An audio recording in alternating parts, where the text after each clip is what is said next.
Honorable members, you may now get quorum. Honorable member will summarize Mururwa by singing out a prayer this morning.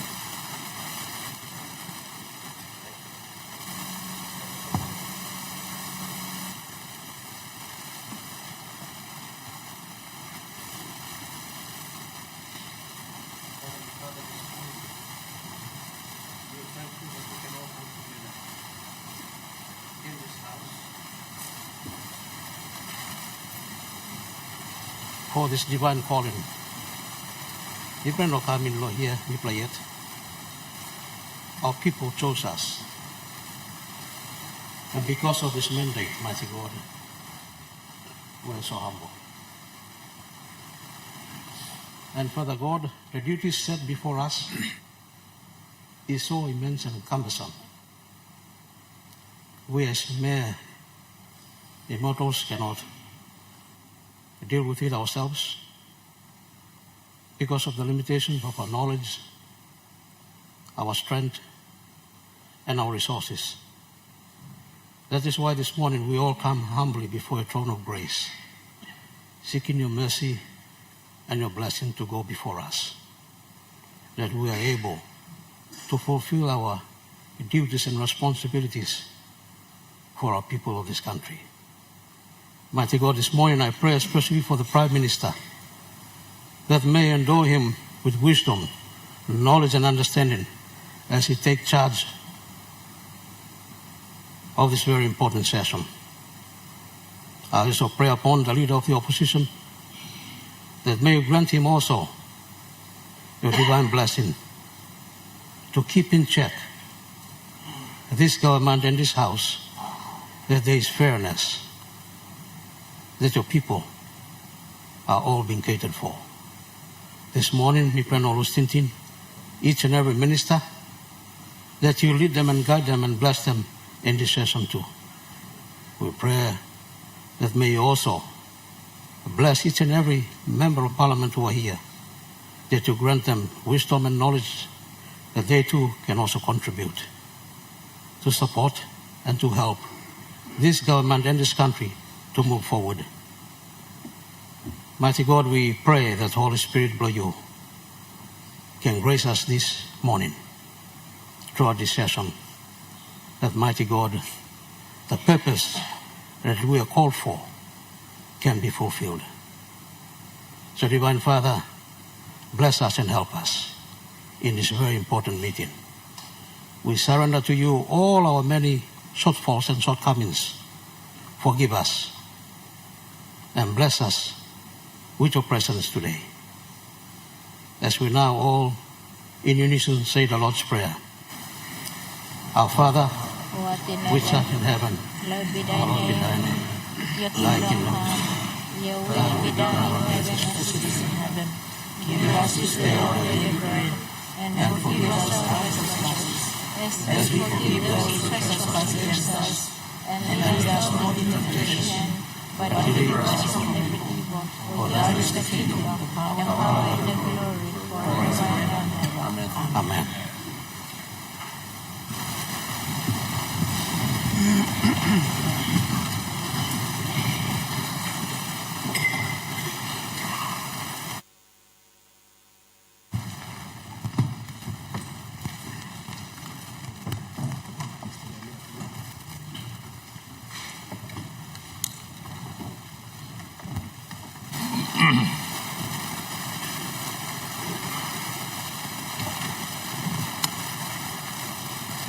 Honorable members,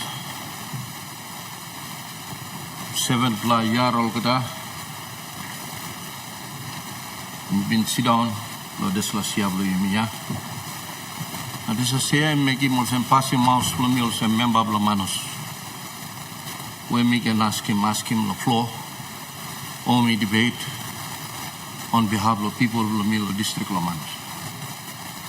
Or sem lo this morning, I got one ba issue way emi brugim lewa no mina giving me bit la penligly and me like ask him bagolo you honorable Prime Minister ask it all me come back long manus and online lo hap oli walk long lombrum naval base. All work one time this company. Me no sabe how to pronounce him. Clow or cow, when him. Clark. This la company. Now this a company will scale down the work. Belong in the lumber. Now all the leftover materials, where you good plan, where you mean abuse him. Lo help him, I am only walk long. Smash him. Na dig him, all hole. Na karmat him. Want them all machineries, all power tools, all this law. So he making me worry na meeting ding dog. Time number one time, asylum seeker si kam lo manus. Governor Blomi and man sabe tok plan di lo men. Plan di halbi mi kam mi pla manus na lukim des la. Mi pla simbik la name lo manus em rubbish place. Em online istabol lo sani lo social media na place ground ni look sabe usa. Big pla muni lo walk house si kam mi putim. Kapman lo imi wana Australia putim lo angkau house. Mi pla manus sino big pla giglik tos.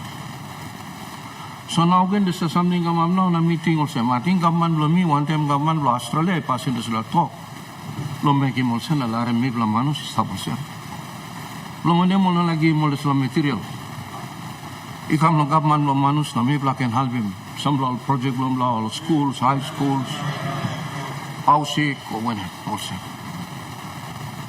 Prime Minister just over lo across lo upside lo Lombrum Naval Base lo upside and public land. Secondary high school.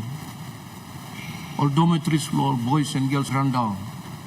Ami go last time na DDA mi bla mas painim sam lamani lo try long rehabilitate him during this holiday period. Na suppose this la material. All can give me bla can help him rehabilitate him also. Also na ask him bla me am go lo you also Prime Minister. Mix him bel pen through ya na. I pen na I make me also. Mi worry I think to togi stable somewhere maski lare mol start all manus laring ground mol go walk long place ground America Australia desla da solo halbi mo larem all bal stable some. Thank you Prime Minister. All right, thank you Mr. Speaker. Talk probably long issue long all materials now leftovers long walking it up long Lombrum.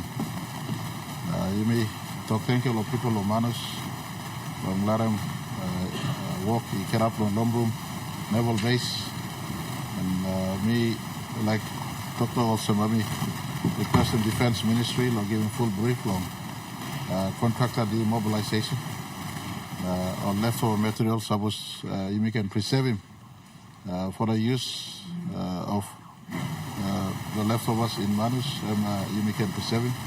But Mr. Speaker, I may like give him the bell issue to you. Manus, longer leftovers. Manus must receive its fair share of allocations. This year, when a budget lo Manus will come, and then the special support in the education lo Manus where you focus on it.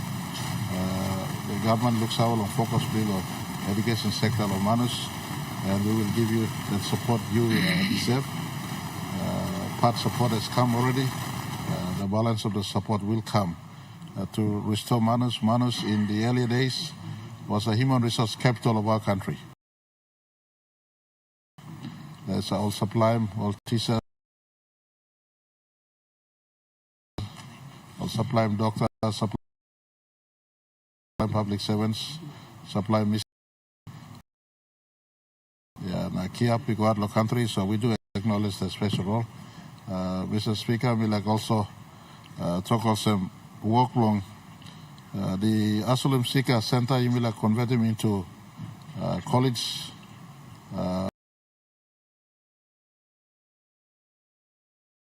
Long you may antablo manus conversation that issues tap around on the ground, so you may tie him this blah you may can look also long fix him. And so thinking blue long all contract the demobilization now it means in peninsula talk while she makes him talk long opposition reply long budget but me selling taxi go out long Australia High Commission will find out long what's happening up there. In fact, Deputy Prime Minister may have sent a text already as I'm responding to your question. So I want to give you full assurance that We'll find out what needs to be salvaged and preserved, but more importantly, Manus is entitled to its own fair share of support, and we render that support. Thank you, Mr. Speaker. Thank you, Prime Minister. Leader of the Government Business. Mr. Speaker, I ask leave of Parliament to move a motion without notice. Is leave granted? Aye. Leave granted. Leader of Government Business. Mr. Speaker, I move that so much of the standing orders be suspended as would prevent A. Orders of the day numbers 112, 113, 114, 115, 116, 117, 118, 119, 120, and 121. Government business being called on forthwith, and B. The Deputy Leader of Opposition and Shadow Minister for Treasury replying to the 2025 budget. The question is that the motion be agreed to. Those in favor say aye. Aye. Those against say no. The ayes have it. Mr. Clerk.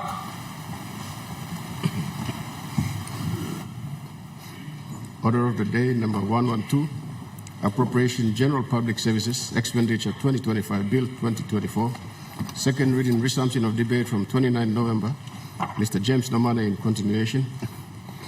Order of the day number 113, Appropriation National Parliament 2025 Bill 2024. Second reading, resumption of debate from 29 November. Mr. James Nomane in continuation. Order of the day number 114, Appropriation Judiciary Services 2025 Bill 24. Second reading, resumption of debate from 29 November. Mr. James Nomane in continuation.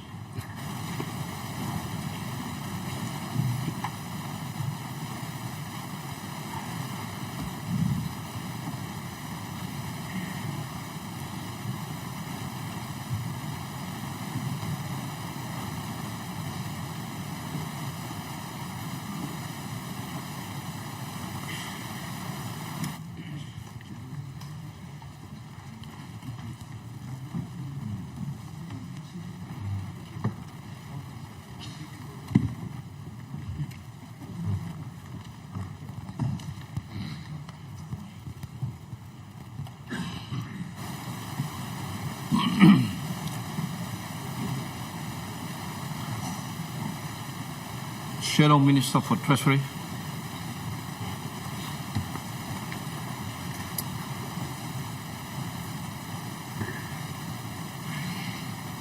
Thank you, Mr. Speaker. I will now undertake to provide the response to the 2025 budget. Mr. Speaker, the response is titled 2025 Budget Response, 5 years of missed opportunities. It's being handed out for all honourable leaders of the House to make reference to a particular table, Table 1. Mr. Speaker, the 2025 budget, as we all know, is a forecast of the future expenditures and projected revenues that the government anticipates. As the money plan for the country, it shows how the government intends to translate policy into tangible outcomes that benefit the people of Papua New Guinea. On that definition, Mr. Speaker, it stands as an important accountability measure for all members of Parliament. As legislators that pass the Appropriations Act every time a budget is brought into Parliament, all members of Parliament need to critically review the budget in terms of how the government actually spent monies in the previous budget and scrutinise the overall effectiveness of budget implementation based on the previous budget results.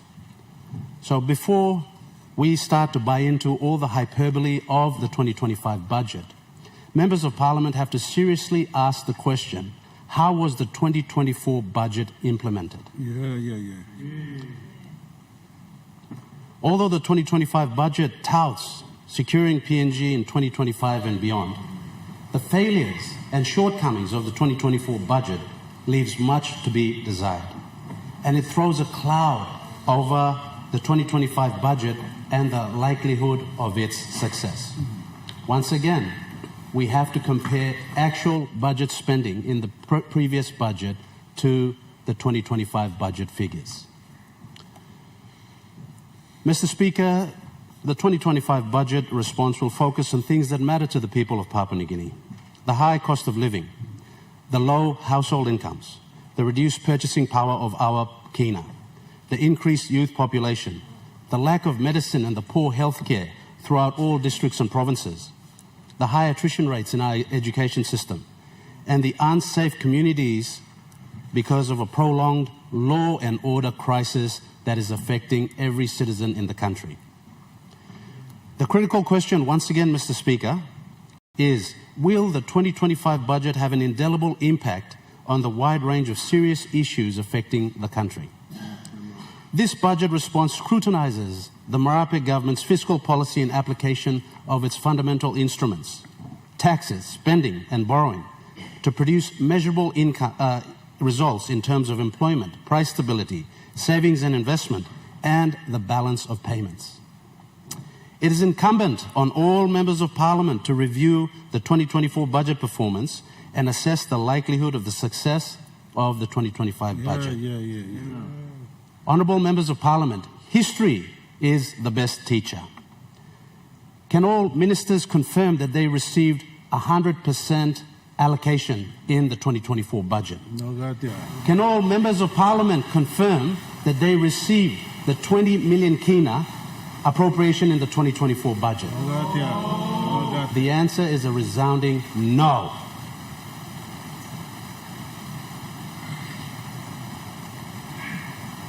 Can every member of Parliament confirm that things are better in all social services in their districts, health, education and law and order? No, we can't. All this paints a telling picture, Mr. Speaker, that there is a serious mismatch in revenue and spending. The 2024 budget has failed. Parliament did not get an opportunity to correct the constraints of effective budget implementation because the 2024 MAIFO, as per the Fiscal Responsibilities Act, was not presented in July 2024 by the good Treasurer, but submitted 5 months later, quite tardy, in November 2025. Shame on you, Mr. Treasurer. Mr. Speaker, the lack of accountability in budget performance by the Treasurer reflects a lowering of standards that cannot be tolerated because national budgets deal with public monies, Mr. Speaker. Now I bring all honourable members of the House to Table 1, key indicators from 2018 to 2025, which is derived from the Treasury Department.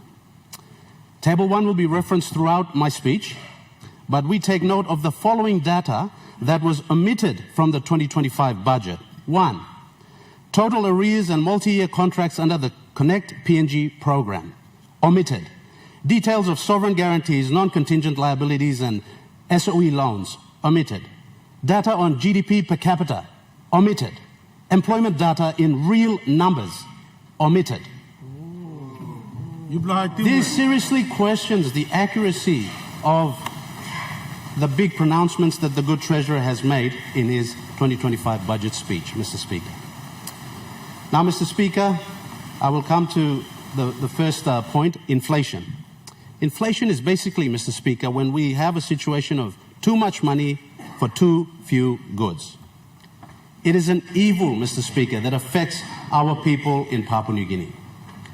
This is the tax that our people pay because of the government's overspending, lack of fiscal discipline, and poor economic management. From Table 1, the 2024 headline inflation rate was 1.2%, and the 2025 inflation rate was expected to increase to 4.5%. The underlying inflation rate in 2024, however, Mr. Speaker, was 4.4%, considering energy and food products that add to price volatility. Once again, reminding us that we are an import-dependent country. In 2024, The low headline inflation, Mr. Speaker, of 1.2% came about because of the crawl-peg depreciation strategy imposed by the IMF and backed by the good treasurer to cut imports and move towards an artificial trade surplus. High commodity prices on the world market increased revenues rather than increase production volume through direct funding interventions in the primary industry. In short, Mr. Speaker, the government got lucky with increased revenues from high commodity crop prices because of the world market. Mr. Speaker, the tripling of headline inflation in 2025 means that the rate of cost increase is expected to increase over 3 times in 2025. Combined with the Cantillon effect and exacerbated by our tough geography and the remoteness of many PNG communities, this will prolong the cost of living crisis for our people. In short, Mr. Speaker, the prices of goods and services will remain high the further away one goes from urban centres, because this government has failed to spur economic activity in all the rural centres. The SME policy has absolutely failed the people of Papua New Guinea. The 4.5% inflation, Mr. Speaker, in 2025 will have a knock-on effect to investments, savings, loans, pensions, insurance, consumer spending, employment rates, government programs, tax policies, and interest rates. In short, Mr. Speaker, inflation will have a pervasive impact on the whole economy and affect the people of Papua New Guinea. Now, we understand that there is no silver bullet when dealing with inflation, but it requires an acute understanding of how things work. And from this unmitigated rise and fall in inflation and the lack of the Treasury's ability to effectively show fiscal discipline, we expect that inflationary pressures will continue and continue to exacerbate the cost of living crisis in 2025. Of particular concern, Mr. Speaker, is the nexus between inflation rates and the exchange rate depreciation. This is in the budget estimates presentation, and I quote, "Underlying inflation was high at 4.4% in the third quarter of 2024, 3.1 percentage points higher than the third quarter 2023, reflecting exchange rate depreciation of the United States dollar and the Australian dollar. This is the effect that the IMF's crawl-peg depreciation is having on inflation. Treasury, in short, Mr. Speaker, has lost control of inflation and currency depreciation in the country. In 2025, inflation will triple, and the exchange rate will continue its downward spiral, meaning that the government will have to pay at least 7% to raise money for the budget. In addition, the public are also facing not just higher costs of inflation, but a higher interest rate in the Kina facility rate going up to 4% from 3.1%. This will make borrowing and investments more difficult. Papua New Guinea, Mr. Speaker, remains vulnerable to external shocks and global market forces, and the protracted cost of living crisis for our people, especially in the rural communities where the bulk of our people live, will continue. A key example, Mr. Speaker, is to bring all members of Parliament to consider, with empathy, the plight of our people. Let's consider an average Papua New Guinean, Mr. Speaker, that's earning 500 kina a fortnight. This person buys a bag of rice. Thanks to inflation and the mismanagement of the economy by the treasurer, a 10-kilo bag of rice now costs 100 kina. If you buy tin fish and other basic household items that cost another 200 kina, this individual, Mr. Speaker, is left with 200 kina for rent, transport, other meals, and sundry expenses, including diapers. This creates a vicious cycle for our people who are enslaved by loan sharks, charging them 50% or 100% interest on loans on the black market. This is the reality of Papua New Guineans that we all know and can relate to. Trying to feed a family, Mr. Speaker, on 500 kina per fortnight, under these cost of living pressures, trying to pay for school fees and meet social obligations, as is the custom in PNG culture, is not achievable for the bulk of our population. This is a sad indictment on the Marape government's economic management. Third, the Bank of Papua New Guinea, our central bank.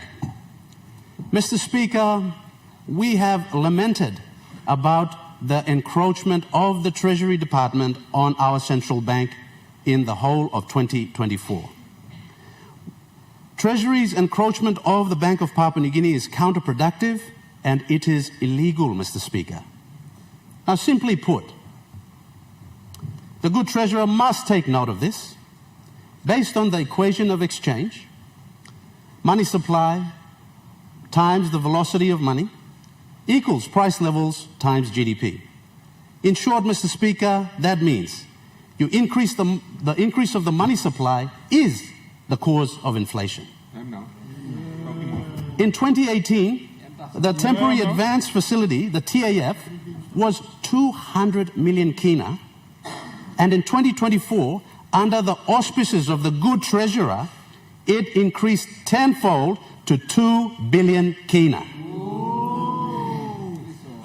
Mr. Speaker, the printing of money or the use of quantitative easing as a tool for resourcing the budget is elusive and it promotes insidious inflationary effects by directly increasing prices through an increase of the money supply. Make your money. Stop printing it. Quantitative easing, Mr. Speaker, printing of money at the central bank is lazy economic management by the good treasurer. It's the easy way out.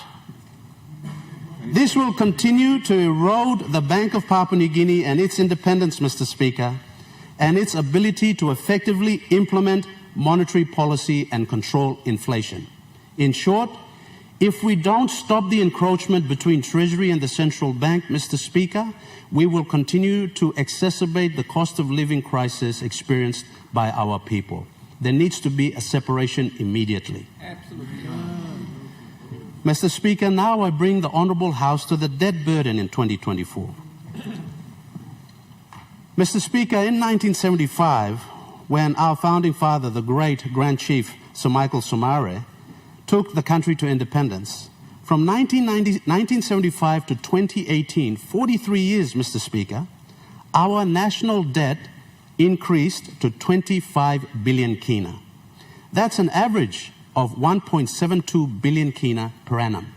All honourable members of the House, this should put things in perspective. In the 5 years that the Marape government took office under the Prime Ministership of the Honourable James Marape and his apt and hard-working treasurer, the Honourable Ian Lingstaki borrowed a total of 37 billion kina. Wow. That's roughly 7.4 billion kina per annum.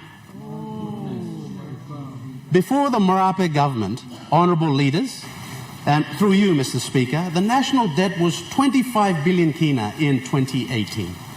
After the Marape government took office, 37 billion kina was borrowed, increasing the national debt to 62 billion kina.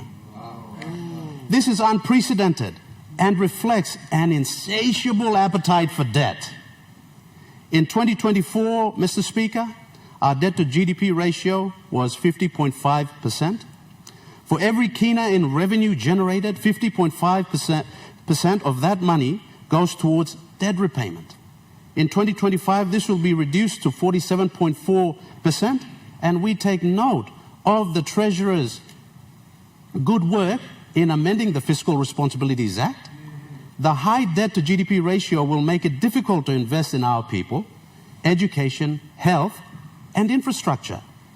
Being over-leveraged, Mr. Speaker, will reduce our liquidity and make us less competitive. Mr. Speaker, I take the House to capital investment budget. The fundamental reason honourable leaders, through you, Mr. Speaker, for debt financing should be to invest in infrastructure that will create jobs for our people and be a catalyst for economic development. This is where the capital investment budget is so important, and this is where it comes in. Mr. Speaker, in 2024, there is little information on what was not spent from the $7.6 billion capital investment budget, when the actual expenditure was $4.7 billion. So the difference, Mr. Speaker, of 2.9 billion kina of outstanding funding in the capital investment budget remains unexplained by the good treasurer. In 2025, the Marape government continues to promote this sinkhole program called Connect PNG with no audit, no oversight, and unreported arrears. This program, Mr. Speaker, is the biggest money grab in the history of Papua New Guinea. And a total of $2.6 billion is put into this budget in the capital investment budget for 2025, earmarked for this program. All honourable leaders, Mr. Speaker, have to ask the question, who is benefiting from the Connect PNG program? How many contractors from each of the provinces can claim to be a beneficiary of this program? Mr. Speaker, over many moons we have heard the good Prime Minister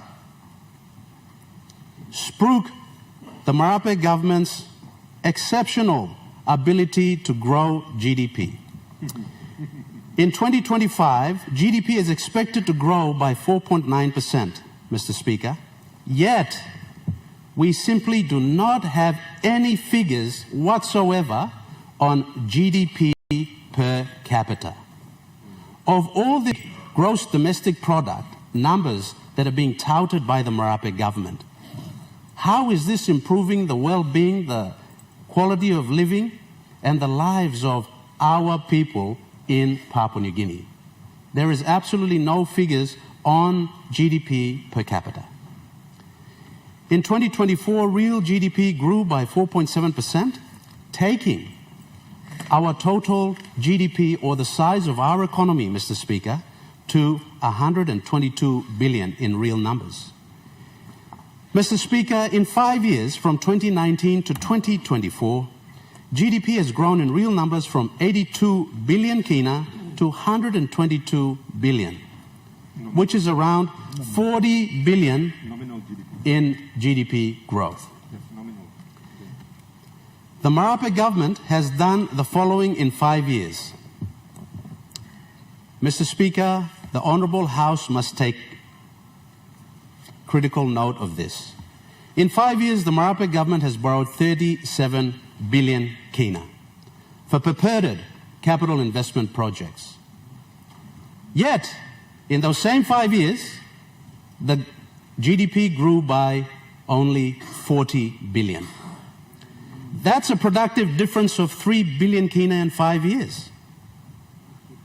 This is not remarkable, Mr. Speaker, and it is nothing to brag about. In terms of aggregate demand, the total focus of the Marape government has been, in subsequent budgets and in this budget, on increasing borrowings to fuel government spending, with little consideration for consumption through better tax policy, net exports, or investments. We are not a business-friendly government, Mr. Speaker, and we have not been able to create any jobs through private sector investment. It's a big GDP budget, and it should be, Mr. Speaker, because of record commodity prices. Gold is again over 2,300 USD an ounce. Cocoa has tripled in price in 3 years, and on it goes. Rather than taking advantage, Mr. Speaker, of this high commodity prices and giving it back to our people, the increased revenues are being used to manage high interest repayments on the excessive debt that we have undertaken. Interest payments are up 15% from 2024 to 2025 and will now equate to $3.5 billion in the budget. Reflecting on yesteryears, Mr. Speaker, interest payments in 2018 were $1.9 billion and in 2019 were just $2.1 billion.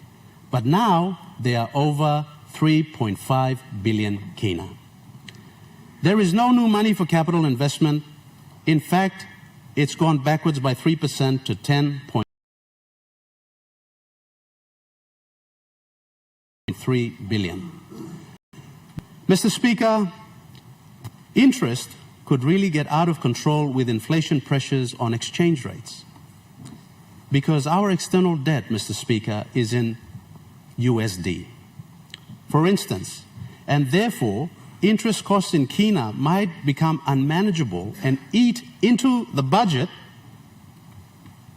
because we have borrowed in foreign currency.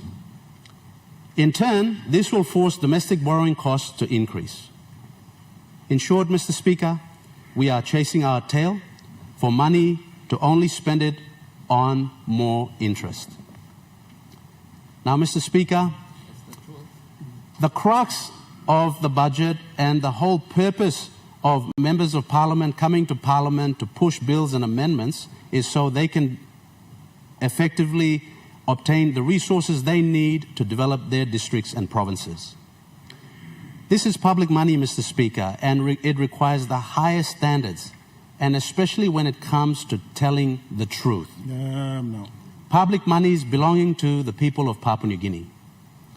A question of veracity, Mr. Speaker, will be raised in this next section, and I use the police as a case in point. Mr. Speaker, I remind this Honourable House that the 2025 budget is supposed to translate policy into beneficial outcomes for our people. It is a question of the government's intent and the veracity of its public pronouncements.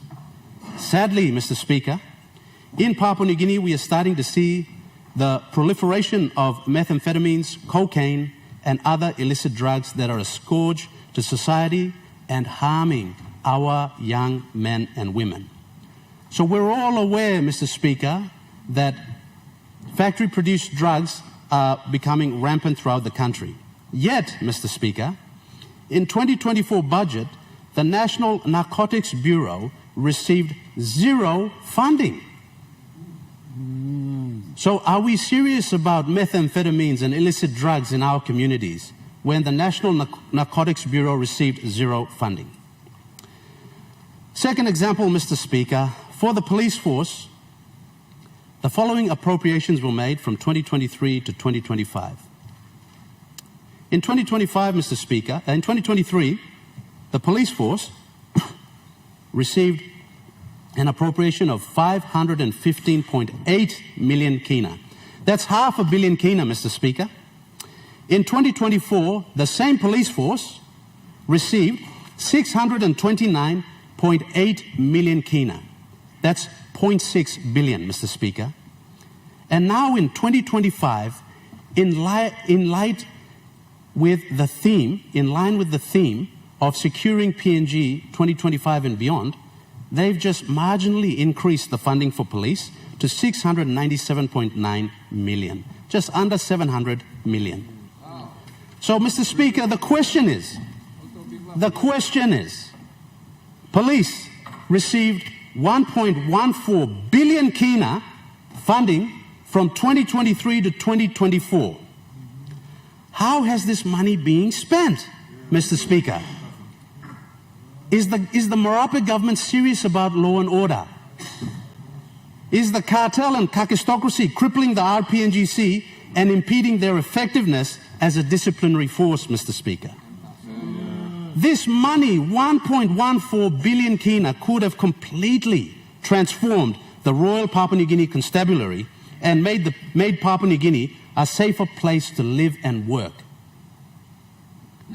1.14 billion kina in police funding has vaporized, Mr. Speaker. So where is the money and how was it spent? Mr. Speaker, this Prime Minister makes big statements about equitable distribution and funding to all members of Parliament, including opposition members of Parliament. Mr. Speaker, this is a falsehood and a blatant lie, and this kind of disrespect to the people we represent must stop. The inequity and the deception in the 2024 budget implementation is captured below in 3 examples. 1, Mr. Speaker, the Karamui Special Economic Zone to receive 60% of funding from 150 million kina that was appropriated. Where has this money gone? Why has the Simbu provincial government not received money for the Karamui SEZ?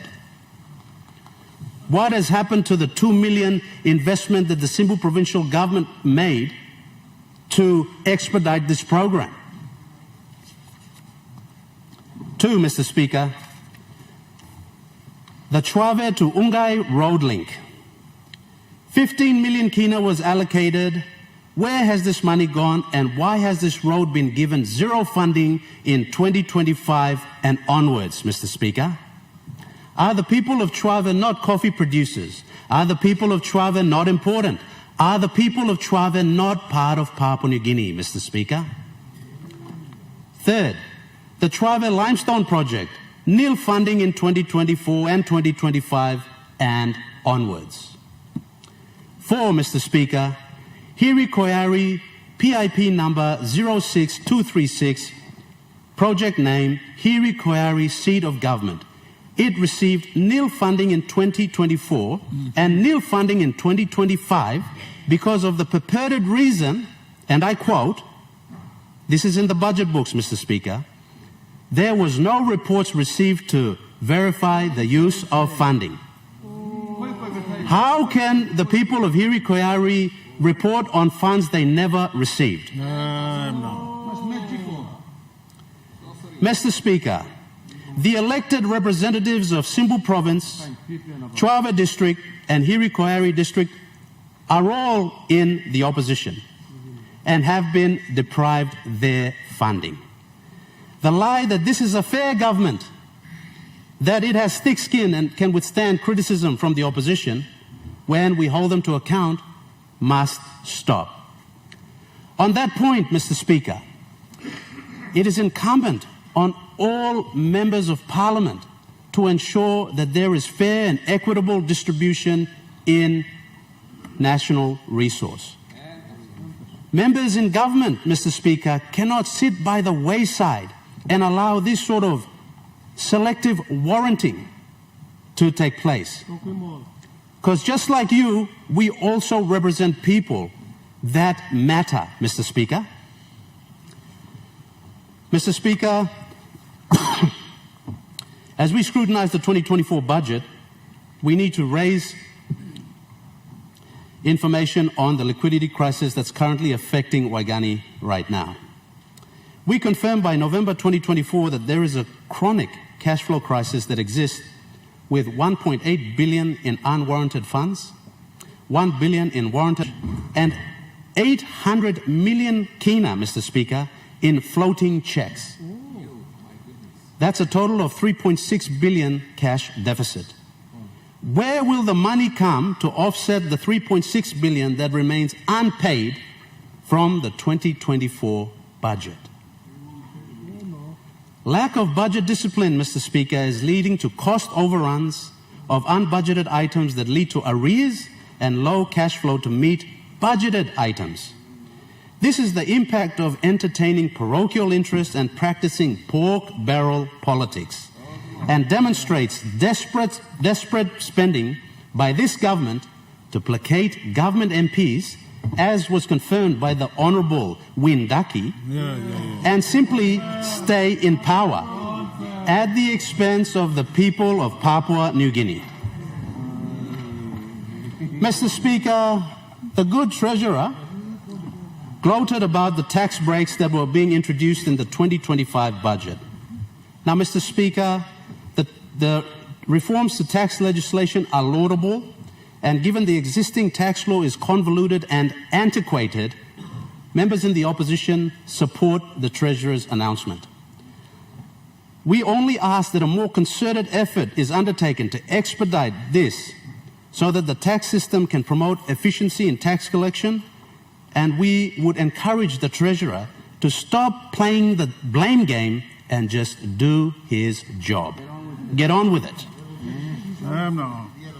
The most significant tax relief feature in this year's budget, Mr. Speaker, was the identification of 13 household items that will be zero rated for GST purposes for a period of 12 months from 1st July 2025 through to 30th June 2026. These items are, Mr. Speaker, to remind all honourable leaders of the House, baby diapers, soap, biscuits, cooking oil, flour, chicken, noodles, rice, sanitary pads, tampons, tea, coffee, tin fish, and tinned meat. Mr. Speaker, the good Treasurer has failed to consider how Papua New Guineans live throughout the country. The bulk of our women, Mr. Speaker, live in rural communities. When they come to a clinic or a health centre or an aid post to birth, to give birth to a baby, Mr. Speaker, none of them are going to worry about diapers like the good Treasurer mentioned. These diapers, Mr. Speaker, cost at least 100 kina imported from Australia, and the GST exemption on these diapers is of nil consequence to the millions of women throughout the country that use cotton diapers and do not use baby diapers as claimed by the Treasurer. This is a luxury item that many Papua New Guineans in rural communities, especially our women, cannot afford. Mr. Speaker, rather than go after GST, which is the bread and butter of our tax revenue, the Honourable Treasurer should have looked at imposing an exemption on tariffs for these goods that are being imported. Based on the effects of inflation that I already alluded to in the previous section, you can remove GST from these goods, but where does it stop? Removing GST from these goods, Mr. Speaker, is a lazy tax policy. It's a lazy tax policy. GST remains the bread and butter of the tax revenue, and we should not encroach or try to play around with GST. A real cost reduction would be in the tariffs, Mr. Speaker. We will still have the crawl-peg depreciation strategy that will increase the price of imports. The cost of manufacturing in Papua New Guinea, Mr. Speaker, is still high because we deal in repackaged goods. You're going to remove GST from tin fish and tinned meat. Where will the tin come from for the tin fish and the tinned meat? The cost of transportation and the import tariffs will negate, Mr. Speaker, any 10% GST exemption on these essential goods, commonly purchased by many households throughout Papua New Guinea. So this GST exemption, Mr. Speaker, will have nil effect. This is a knee-jerk reaction to spruik half-baked interventions for the cost of living crisis in PNG and simply show that this Treasurer has not been doing his job. Mr. Speaker, I bring all honourable members to this critical point for contemplation. Selective warranting and the budget repair fallacy by the good Treasurer. The 2025 budget will be affected once again, Mr. Speaker, by this nefarious tool called selective warranting. This is where the Treasurer and the good Prime Minister pick and choose who gets what, when they get it, and how much. The most important timeline for all members of Parliament to understand and debunk the budget repair fallacy is shown in Figure 1 below. In 2019, Mr. Speaker, the Public Finance Management Act was amended. Section 31 was amended granting the Treasurer warranting powers. From Table 1, Mr. Speaker, we can see that the national debt doubled from $25 billion in 2018 to $53 billion in 2022. Then we can see on this timeline in Figure 1 in 2022 that the Treasurer, in his wisdom, introduced the 13-year budget repair strategy after he had already doubled national debt. Well done, Mr. Treasurer. By 2024, in 5 years, the Marape government has incurred $37 billion in debt and increased our national debt to over 62 billion kina, as per the timeline in Figure 1. Mr. Speaker, it's important that the Marape government must take ownership under the auspices of the hard-working Treasurer for the unprecedented level of debt burden affecting Papua New Guineans. The artificial budget repair strategy as a solution to overcome some fictitious economic rut created by the other guy when the Prime Minister James Marape and the Treasurer, the Honourable Ian Lingstaki, have demonstrated an insatiable appetite for borrowing and reckless spending, Mr. Speaker.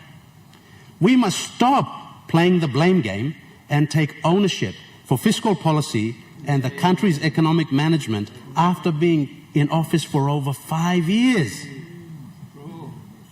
In conclusion, Mr. Speaker, the 2025 budget is a 28 billion kina budget. It's just under 1 billion kina larger than the 2024 budget, and this increase is chewed up by $500 million in extra loan interest payments and an increase in wages to public servants of 767 million kina.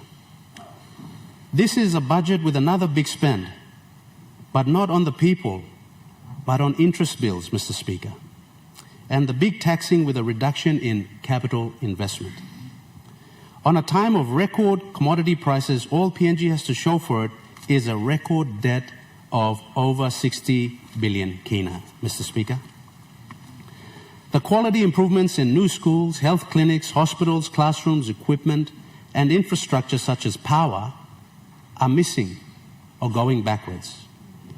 The government has demonstrated very poor quality in spending, and this will result in a protracted high cost of living crisis, low household incomes, and continued socio-economic regression.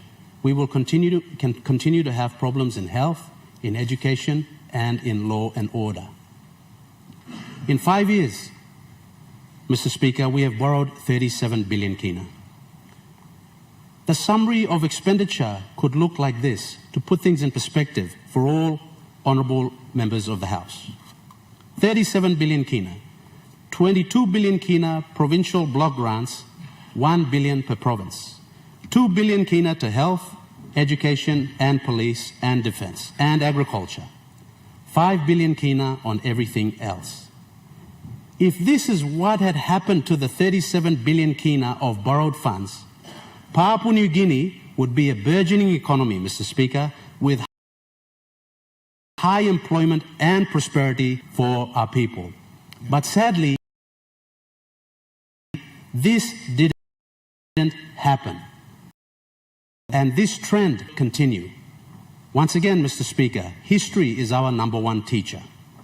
I judge the Treasurer and the Marape government on 2024 budget performance and take note that opposition members of Parliament have been deprived their appropriations, notwithstanding the fact that they represent people who make up the country called Papua New Guinea. I cannot support weaponization of budgets because of petty politics and the need to maintain power at all costs. Mr. Speaker, on behalf of the people of Chuave, I thank the Treasurer and the Marape government for removing projects for the Chuave people from the PIP investment program and for attempting to victimize me and them as the political representative of the people of Chuave.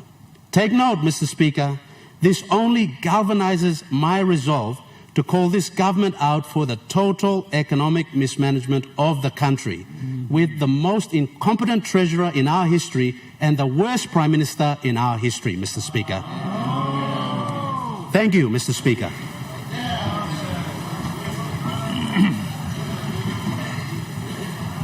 I call on the Chairman of the Permanent Parliamentary Committee on Plans and Estimates to make a statement.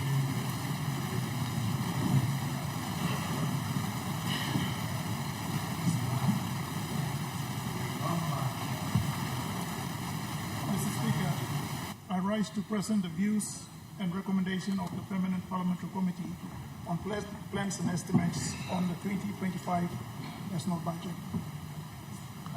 Mr. Speaker, before I go through my statement, I want to remind the House that this committee was established under the Constitution of this country, and in accordance with the constitutional requirement, we must consider the important guidelines outlined in Section 209, subsection 3, regarding the annual budget. This provision highlights that before any budget or appropriation is prepared for submission to the Parliament, the National Executive Council shall consult any appropriate parliamentary committee, but this subsection does not confer in any right or impose any duty of consultation after the initial stages of the preparation of the budget or appropriations. The government has a fundamental duty to allocate funds responsibly to maximize public benefit. It is essential to recognize that the government must consider the views of other stakeholders, including the plans and estimate committees. This provision reflects the government's commitment to transparency and accountability, allowing the committee to contribute feedback during the initial stage of the budget preparation. However, it does not impose any obligation for consultation beyond this phase. Consultation between the National Executive Council and permanent parliamentary committees is vital to our legislative process, facilitating informed and inclusive financial decisions. It is the opinion of the committee that the National Executive Council has neglected its obligation to uphold Section 209, subsection 3 of the Constitution. Going forward, the committee hopes to liaise with NEC to rectify this oversight for greater scrutiny of the budget. The committee only got a brief from the team representing the Department of Treasury on the 28th of November 2024. Mr. Speaker, this is my third term of chairing this committee, and in these 3 years, we have never been consulted on the budget processes, but only with short briefings after the budget is finalized. I would like to sincerely thank my fellow colleague and members of the committee who participated in those briefings and our committee meetings. The Deputy Chairman, Honorable Johnson Wapunai, Opposition Leader, Honorable Douglas Tomarisa, the Regional Member for Western Highlands, Honorable Wairapa, the Regional Member for Jiwaka, Honorable Simon Kyrie. The committee, however, would like to thank the Treasury team for their guidance during the budget briefing. Our discussions were productive and impactful. This budget reflects the dedication of our public servants, and your hard work is greatly valued. We also recognize the revenue generation team, especially the IRC, Customs, and the state-owned enterprises. Your tireless efforts are crucial for securing the resources we need year after year. Thank you all for your invaluable contributions. Mr. Speaker, the government presents for approval a significant budget of 28,357 million, which is 28.357 billion, despite varying local and global challenges. While we recognize the diverse opinion within this House, it is crucial to harmonize this perspective and adopt effective best practices to enhance the lives of our citizens. This budget is not merely a financial document. It reflects the steadfast commitment to the people of Papua New Guinea. It serves as a strategic opportunity to invest into our future and the well-being of our communities. Nevertheless, we must confront our weaknesses and the challenges ahead.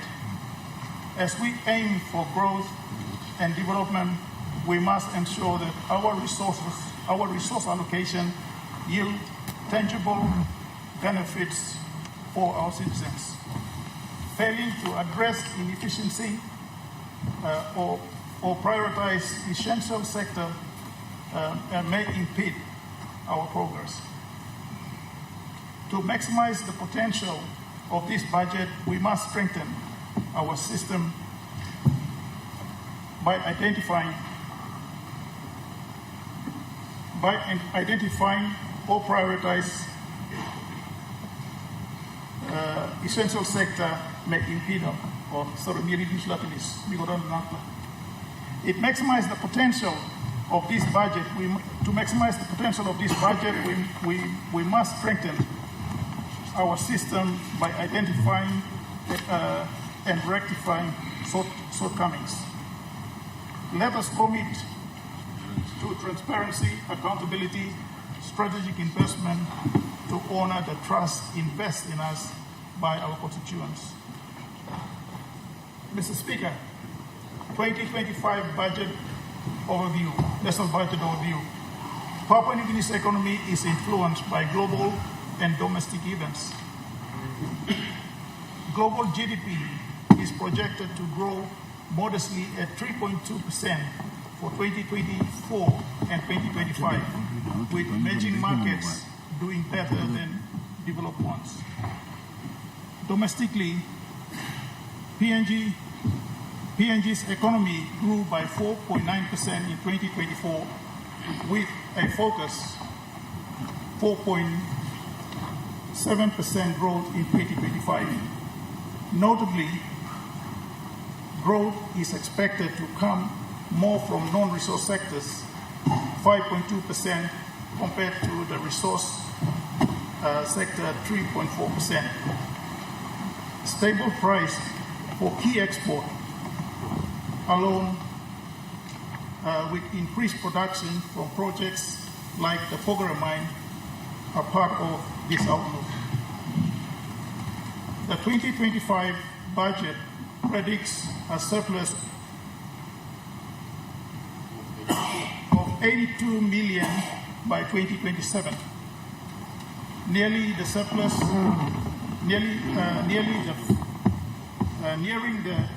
the first surplus since 2010, contingent on maintaining fiscal discipline. The budget aims to grow the economy by 200 million kina by 2030, create 1 million jobs, improve living standards. Key revenue resources will include mining, wholesale, retail, and agriculture, while major expenditure will focus on education, health, law and order, and climate-related needs. Mr. Speaker, the committee has noted that the following issues will influence the effectiveness and sustainability of the 2025 budget. 1. Law and order. The government has proposed an investment of $2,334.1 million in the law and order sector, alongside with 19% increase in police wages to address the declining state of law and order nationwide. Significant challenges persist, include elevated crime rates,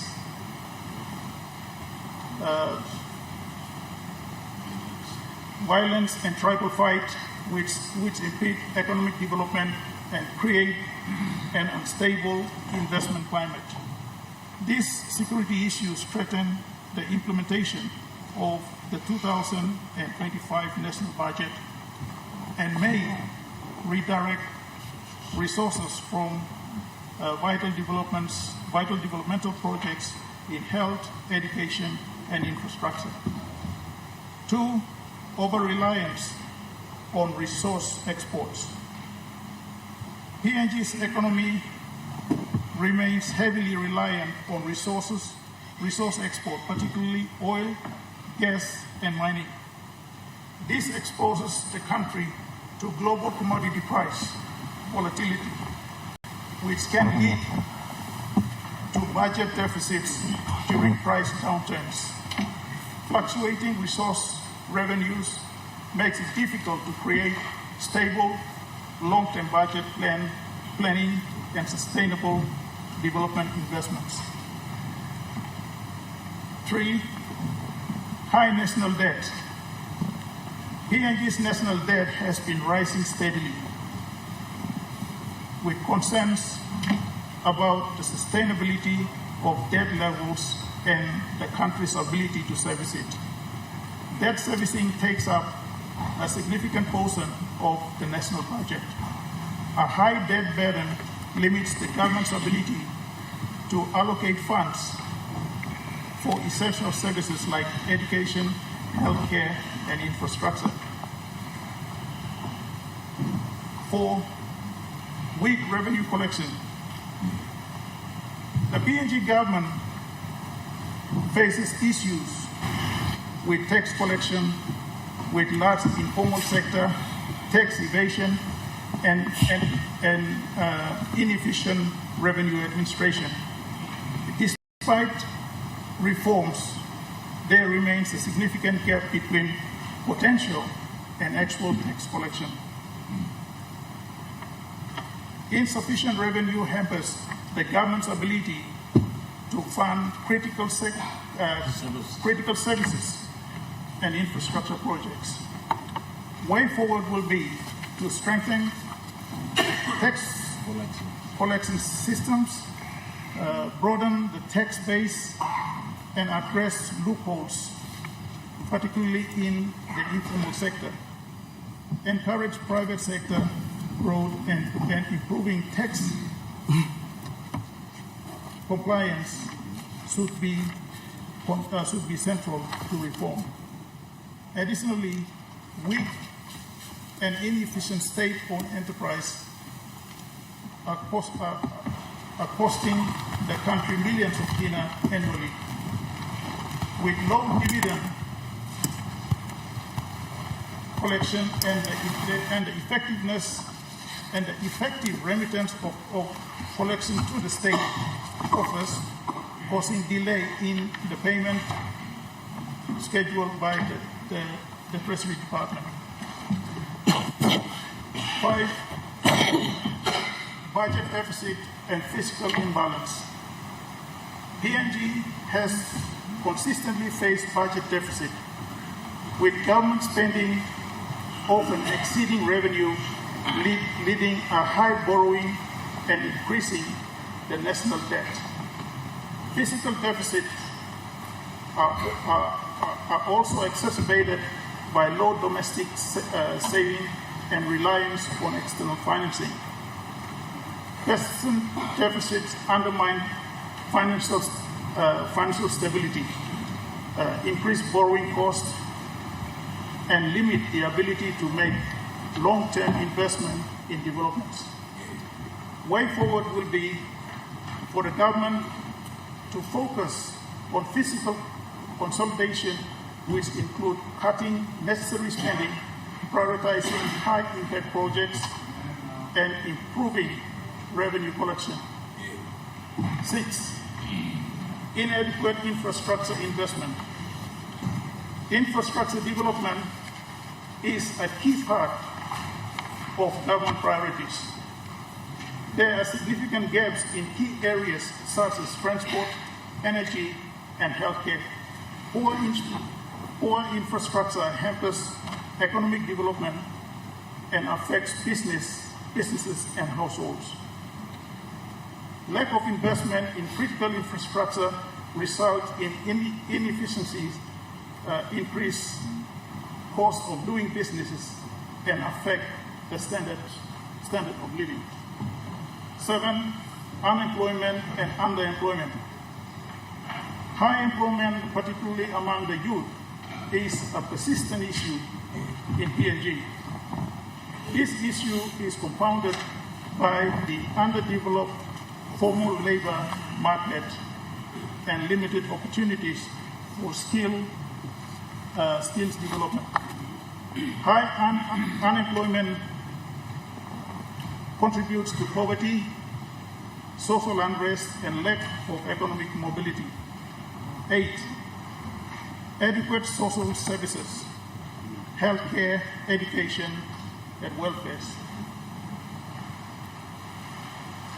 Despite incremental increase in funding, the healthcare and education sector remains underfunded, particularly in rural areas. The quality of education and healthcare services often fall short. The public health issues like malaria and tuberculosis persist. Insufficient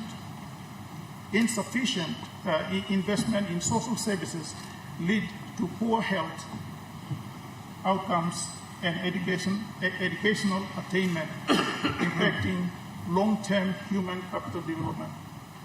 9, corruption and governance issues.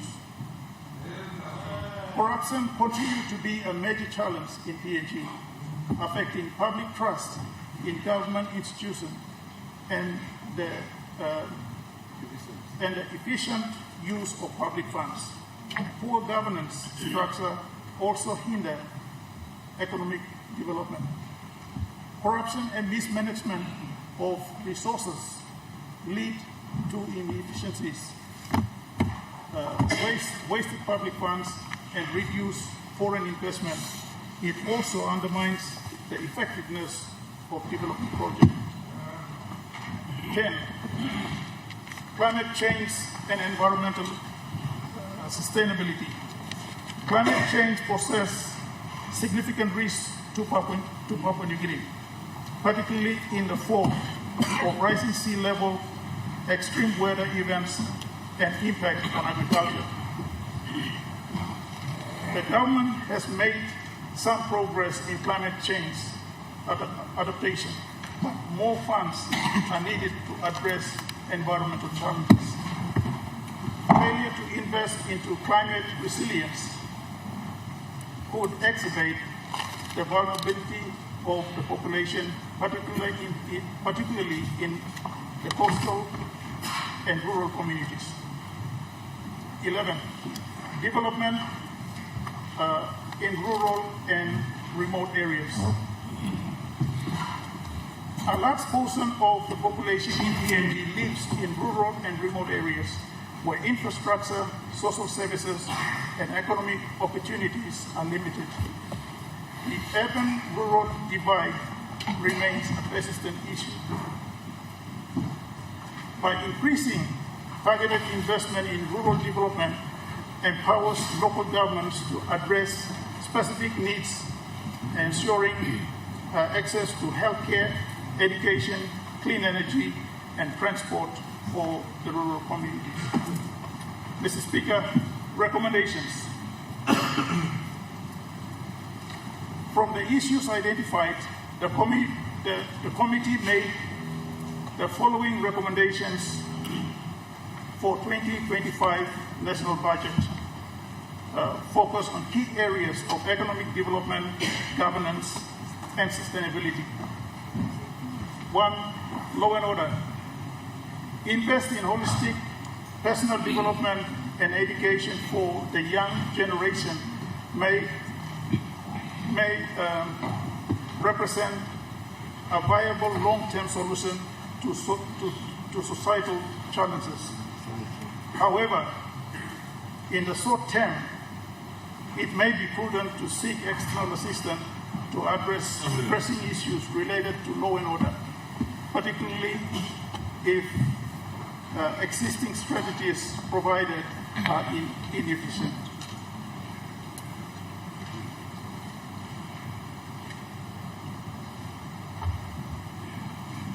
Two, diversification of the economy. Reduce reliance on resource extraction. Shift focus from dependency on extractive industry, mining, oil and gas, to agriculture, tourism, manufacturing and services. This will help mitigate the risk of global commodity price fluctuations. Support for small and medium-sized enterprise, SMEs. Allocate more funds for the development of SMEs through favorable tax policies. Better access to financing and support the innovation and entrepreneurship. 3. Infrastructure development. Invest in infrastructure projects. Prioritize infrastructure projects that stimulates a long-term growth, such as roads, bridges, ports, and airports, which will enhance trade and connectivity within the country and internationally. Energy infrastructure. Focus on improving energy access to rural areas. Support renewable energy projects such as solar, hydroelectric power, and improve energy efficiency in urban areas. 4. Education and workforce. Invest in quality education. The government must do away with supplying student materials under GTFS and focus on supplying student textbooks, teaching guide for teachers for the sake of improving quality education. Student materials are affordable and can be the responsibility of every parent. Further, there must be more emphasis on vocational training programs that align with the need of the job markets. This will ensure that the future workforce is skilled, adaptable, and prepared for new sector. Higher education and research grants. Strengthen higher education institutions, research funding, and collaboration with the private sector to encourage innovation and technological advancement. 5. Healthcare and social services. Strengthen healthcare services. Improve healthcare facilities, especially in rural areas, rural and remote areas. Allocate funds for improving the training of healthcare personnel and expanding essential health services, including maternal and children and child health, malaria prevention, and tackling non-communicable diseases. Social safety nets. Allocate resources for social welfare programs targeting vulnerable populations, such as the elderly, people with disability, and low-income families, ensuring a more inclusive society. 6. Climate change and environmental sustainability. Environment protection. Allocate funds for projects aimed at protecting PNG biodiversity, reducing deforestation, and promoting sustainable resource management practices, especially in the agriculture and forest sectors. Climate resilience program, increased funding for disaster preparedness and climate adaptation programs, especially for vulnerable coastal and rural communities that face threats from climate change and related events like flood, drought, and rising sea levels. 7, fiscal reforms and revenue generation. Tax reform. Improve the tax system to enhance revenue collection while promoting fairness and reducing loopholes. Consider tax sector that are currently undertaxed, such as the informal economy, while easing the burden of small businesses. Public-private partnership, PPP.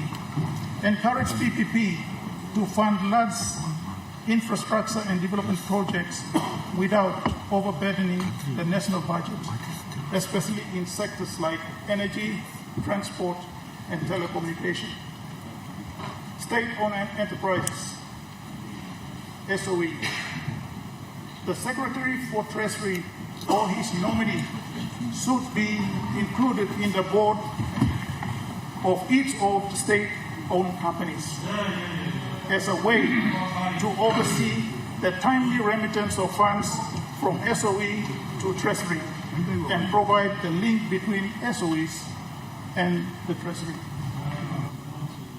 8, debt management and financial stability. Debt sustainability.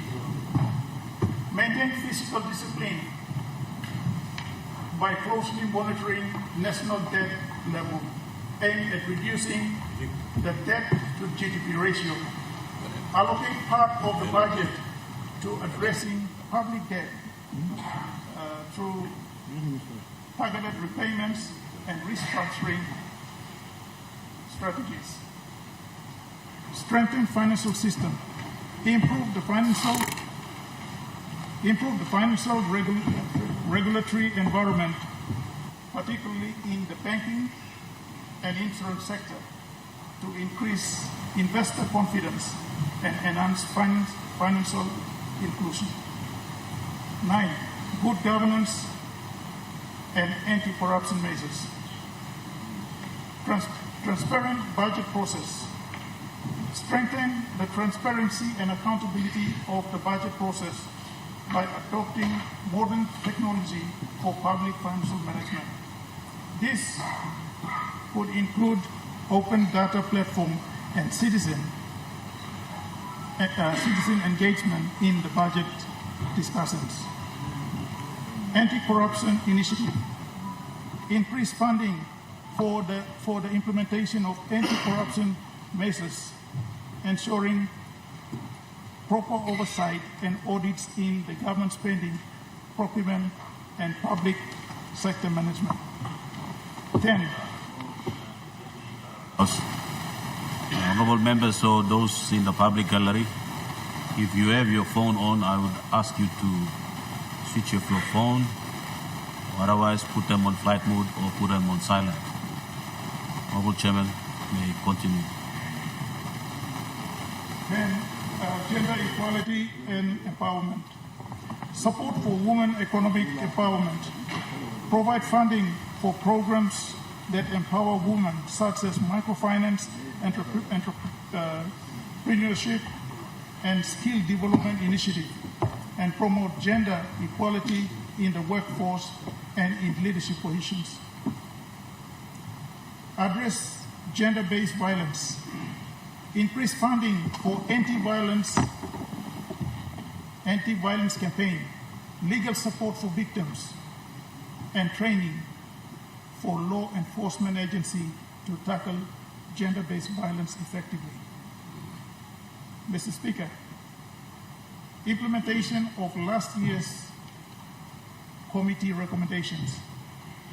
Last year, we urged the government to enhance funding for parliamentary services, which include committee's operation and the opposition. This year, we are pleased to see a significant increase in the National Parliament budget from 2024.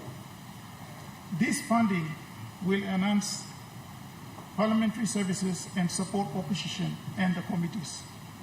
This reflects the government's commitment to transparency and effective governance. We appreciate these commitments. Additionally, we emphasize to the government on the need to allocate funding for emergency response, which include natural disaster and climate change. We are satisfied to note that the government has put aside 5 million kina for this, a step in the right direction. We value these efforts. However, in future, it is important to allocate more funds for this disaster and climate change response. Conclusion. In conclusion, the PNG 2025 budget faces significant challenges from economic diversification and debt management to improving social service and tackling corruption. However, with careful planning and the focus on sustainable development, fiscal responsibility, and improved governance, the budget can address these issues and help set PNG on the path towards economic growth, social stability, and improved living standards for its population.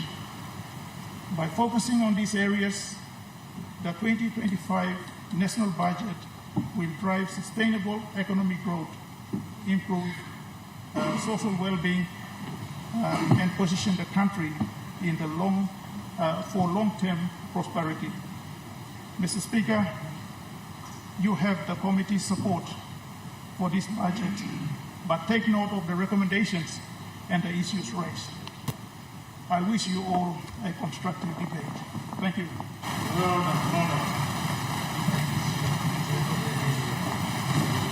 The Honourable Minister for Finance.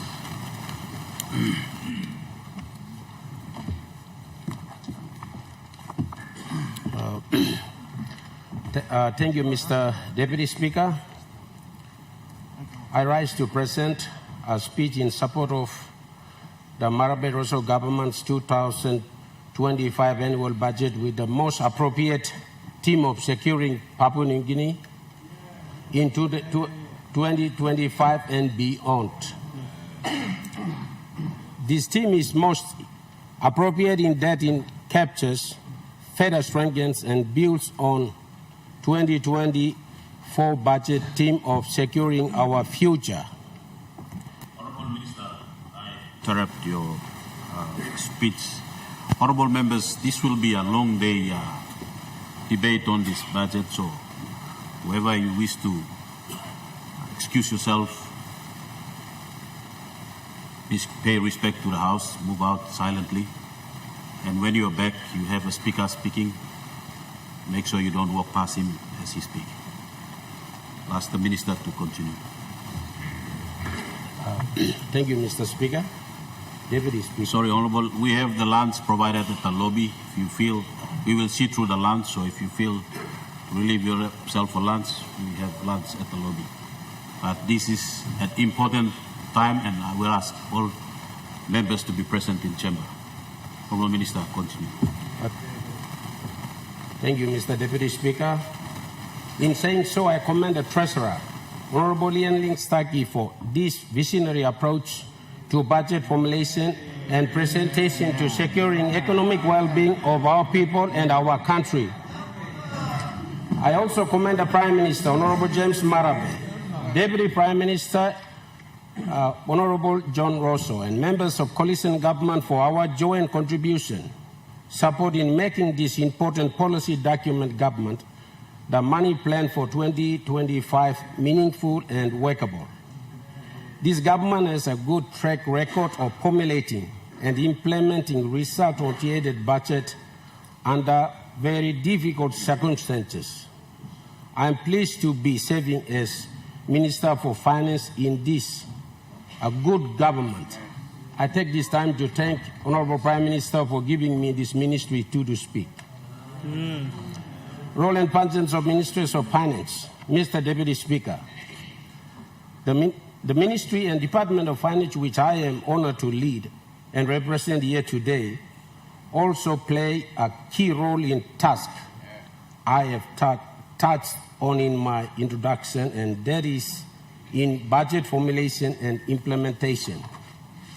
Our role is in contributing to the government's objective of creating a society in which every citizen has the opportunity for better quality of life consistent with our Constitution and national goals and directives.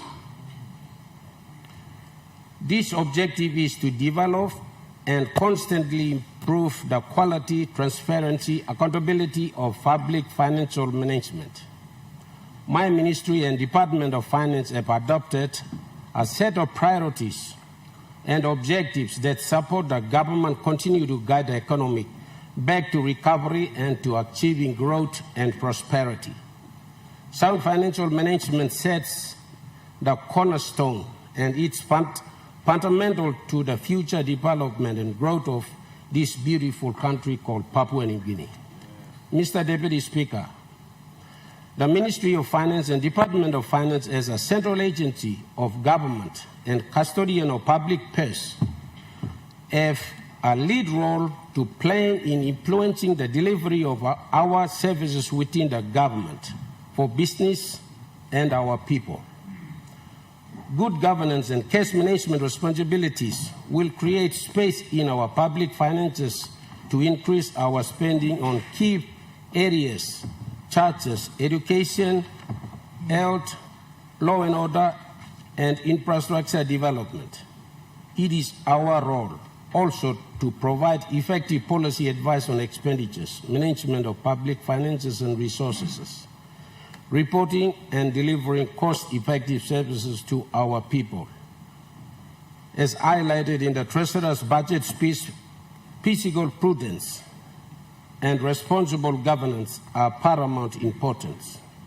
As a government, we remain steadfast to our realistic target of achieving surplus budgets from 2027 onwards and to repaying all our debts by 2034. Mr. Deputy Speaker, the Department of Finance's initiatives to decentralize financial systems, enhance compliance, and strengthen institutional capacity are fundamental to achieving the government's medium-term goals of reducing the budget deficit and ensuring sustainability.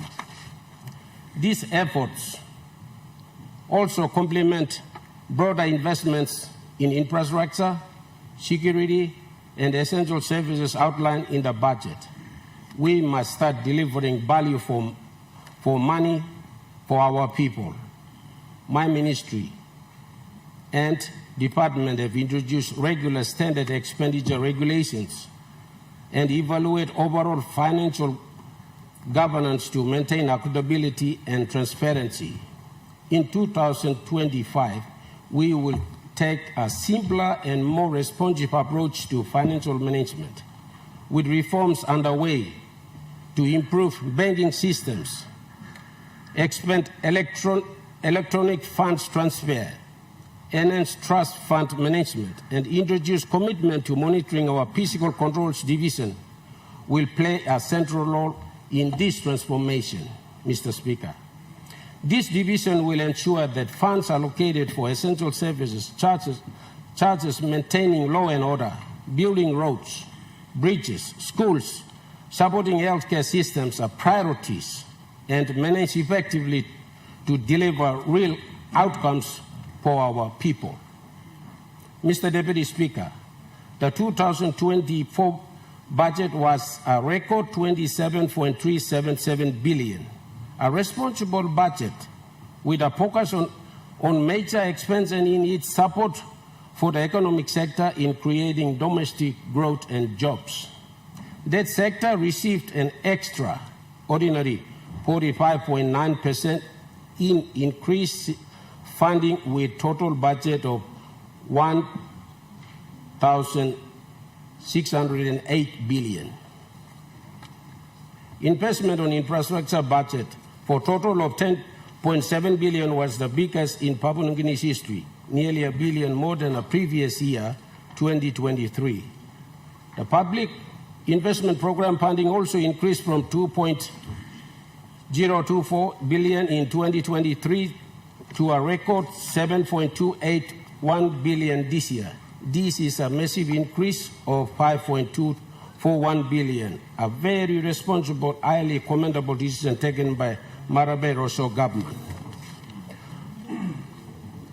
Providing funding for the History Connect Papua New Guinea programs, including $905 million to fund missing links and $100 million in areas, was a clear funding commitment over $1 billion. Kina.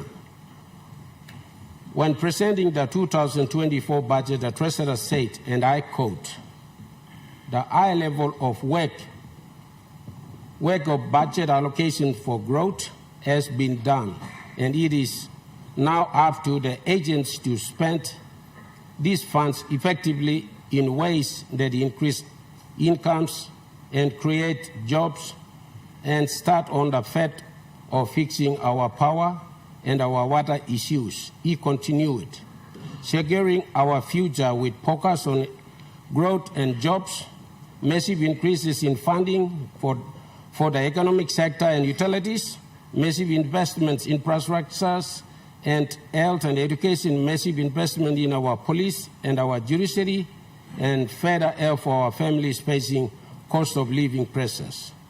All of this high level of work budget allocations must now be converted to hardworking, effective, efficient implementation."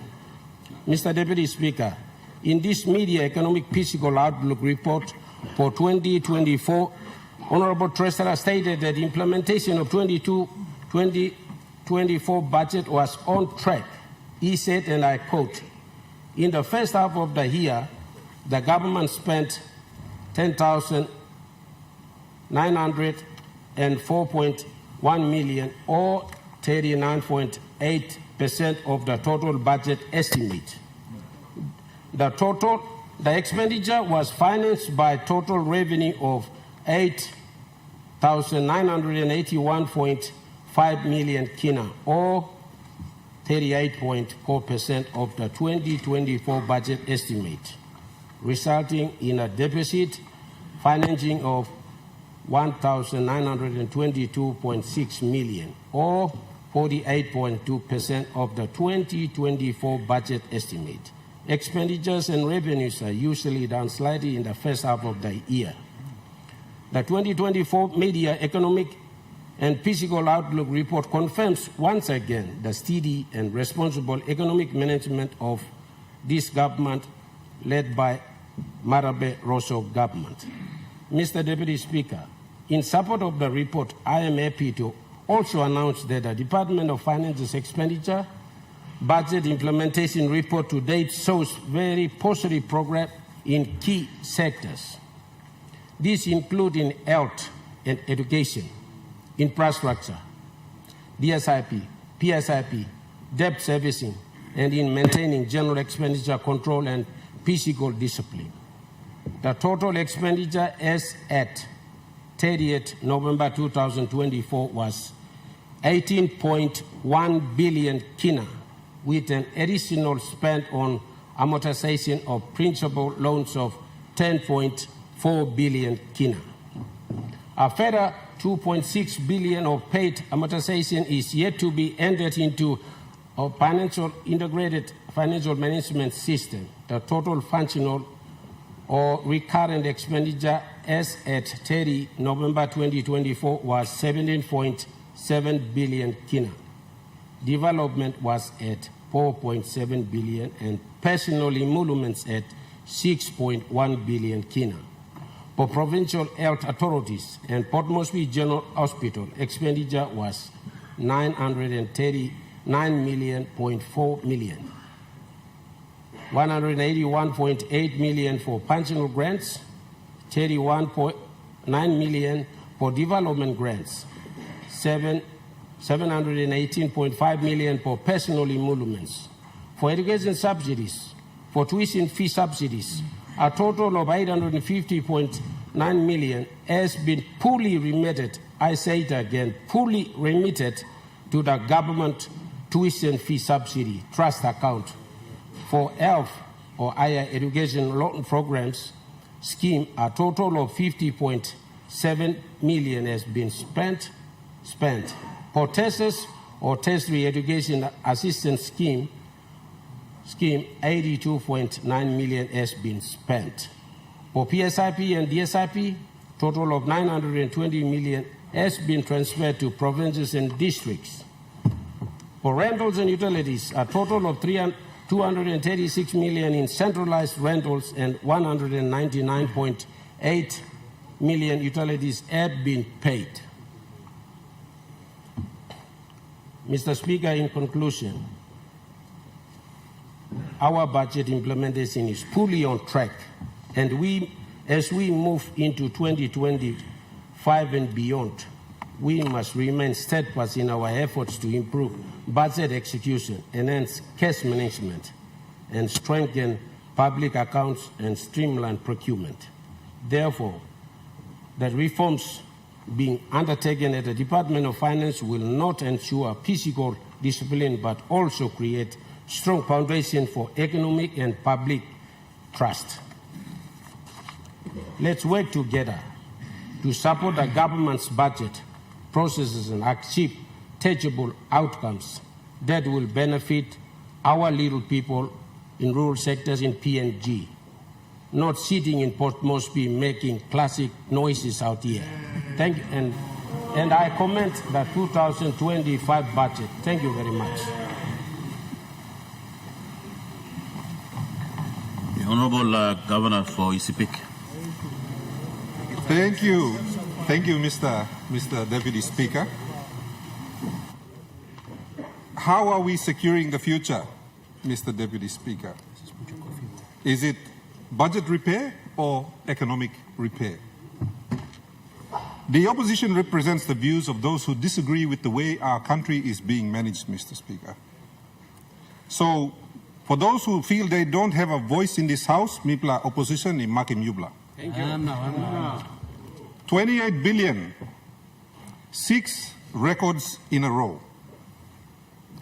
Let me acknowledge the hardest working minister in government, because it can't be easy for the Treasurer managing special requests from government MPs daily.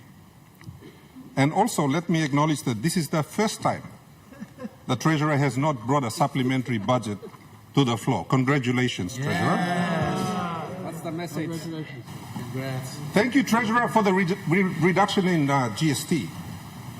I think the bag of goodies you received in the early part of this year may have jolted your heartstrings a little bit.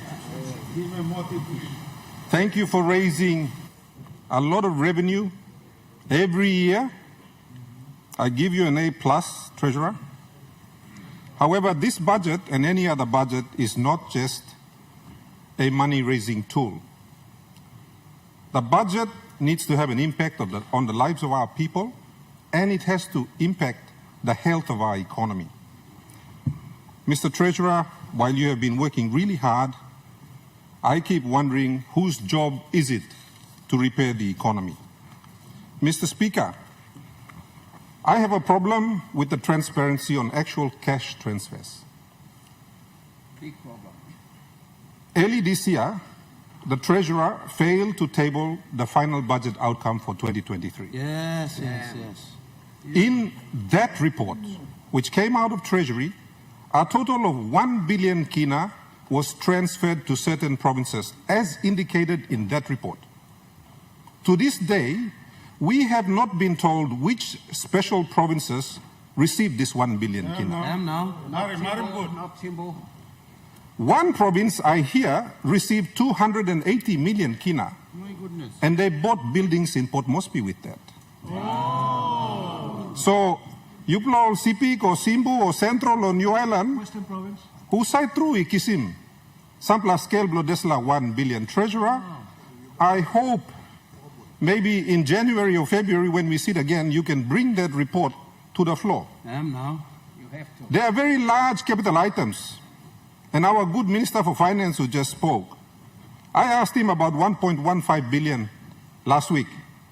And he denied any knowledge of it. So I remind you, good Finance Minister, on page 230 to 235, volume 2, part A, of this budget that we are going to pass now, next year, you are being given another 1.15 billion.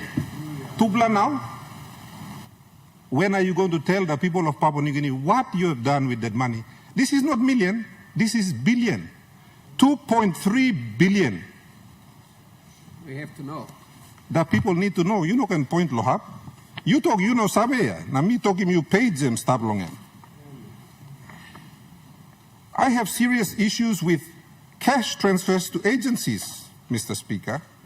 According to the 2024 MAIFO, which the good minister just quoted, and which was released 2 weeks ago, 5 months late, Yes. all provinces have only received 30% of their grants as of now. Wow. All provinces. And report play it. You can go and read the MAIFO. Opposition leader only one black copy stop, yeah? As of yesterday, when I spoke to my provincial administrator, ECPIC is still owed 50 million in grants. The Provincial Health Authority is owed 16.7 million in grants.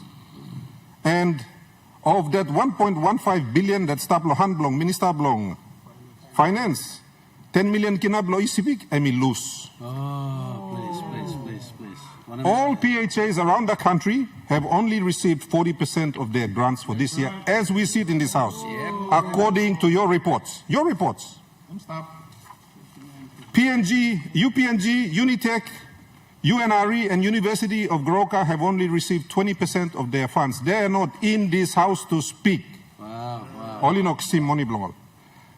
When we were debating the terrorism bill, me being like Hatim, Minister of Police, until I checked and realized that of the 629 million promised to police, the police only received 10 million of their 200 million PIP.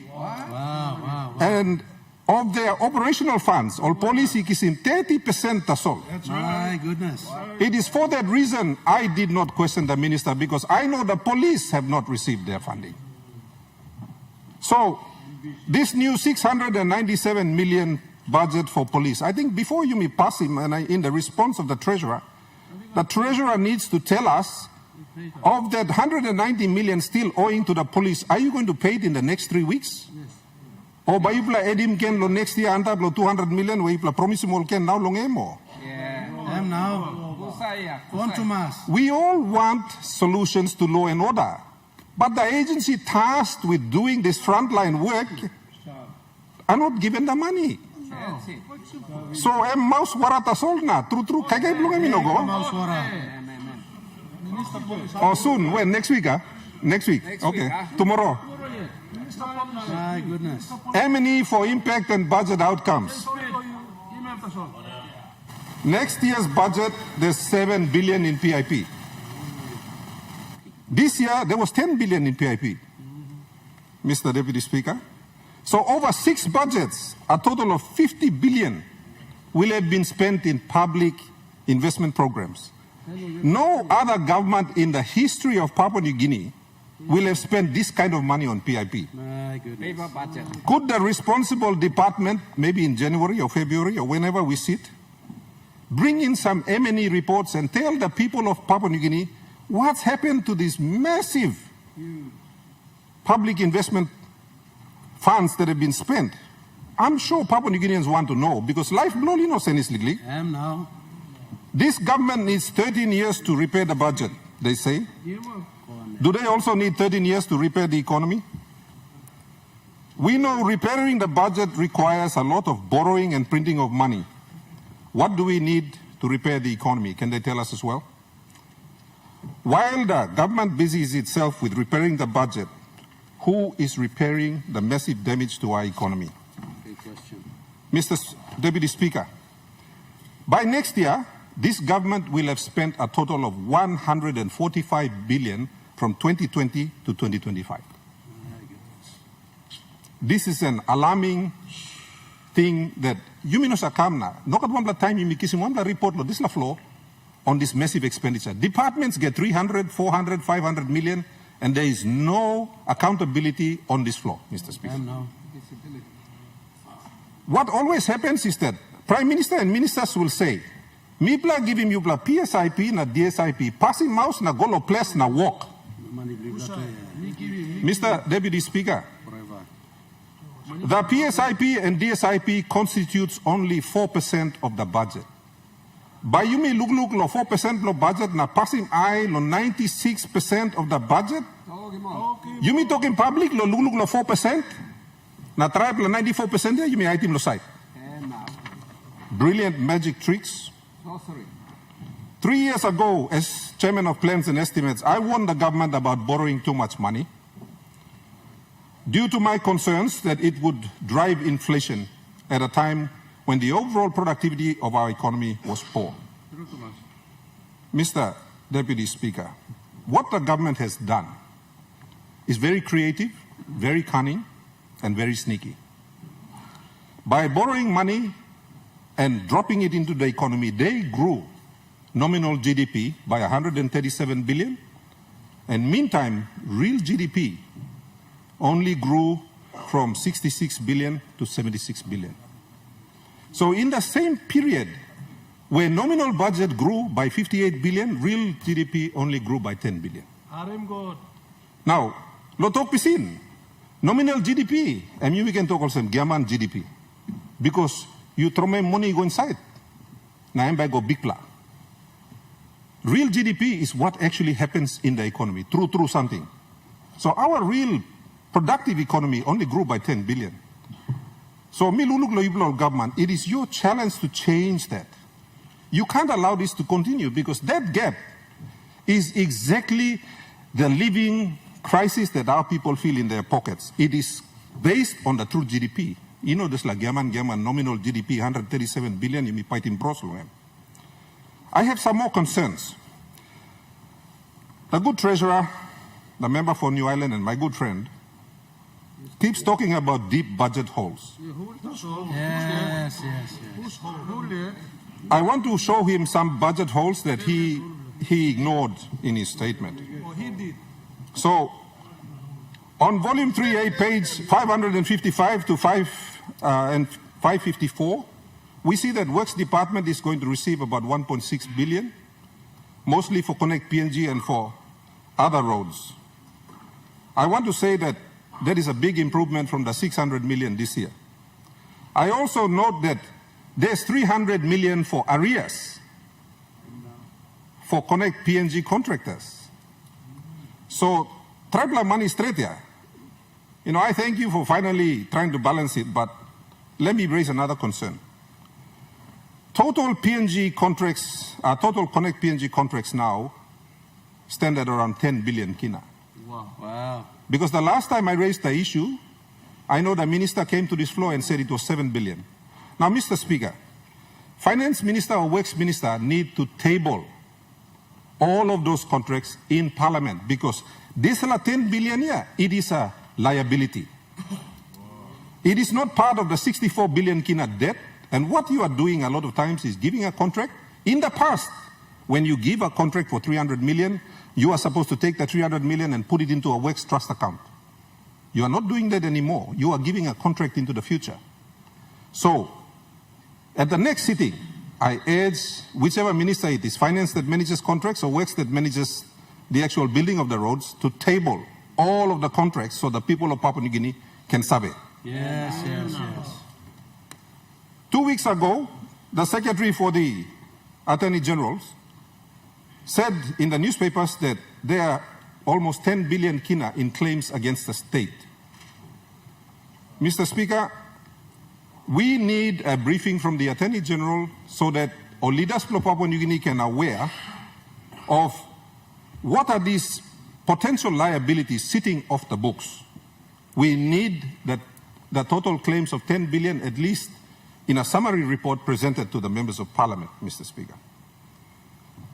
In Treasury, you will notice that there's a 299 million budget there under 207 to pay for arrears. Now, these are arrears here. What is the total number? Is it 6 billion? Is it 7 billion?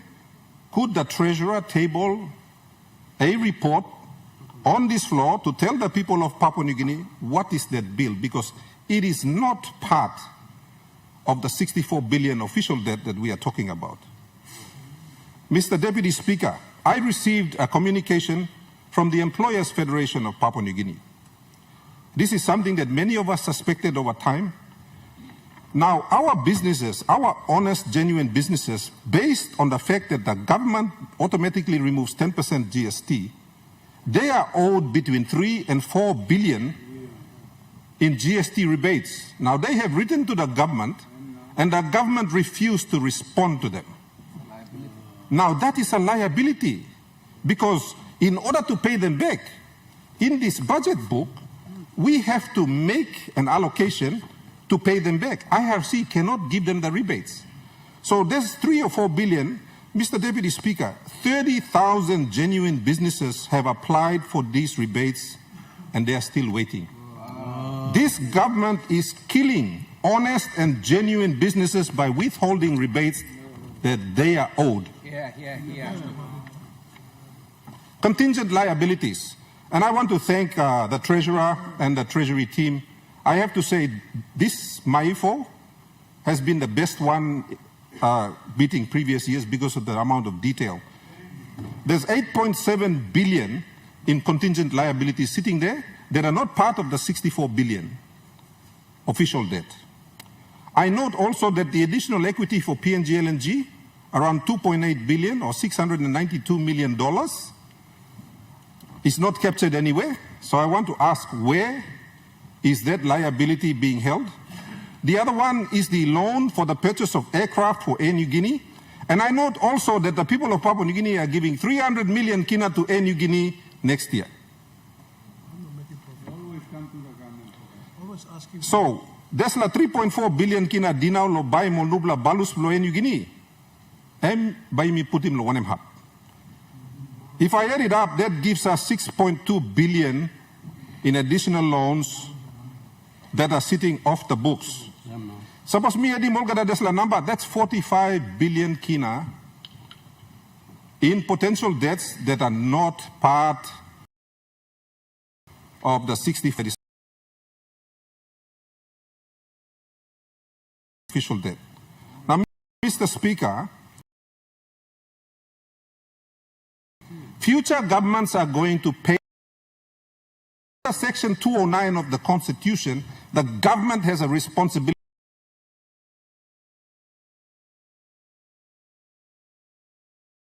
by then, but that's a long time to wait for the people of Papua New Guinea. On the 200 billion kina economy, let me just say that, and I quote our good Melanesian Prime Minister.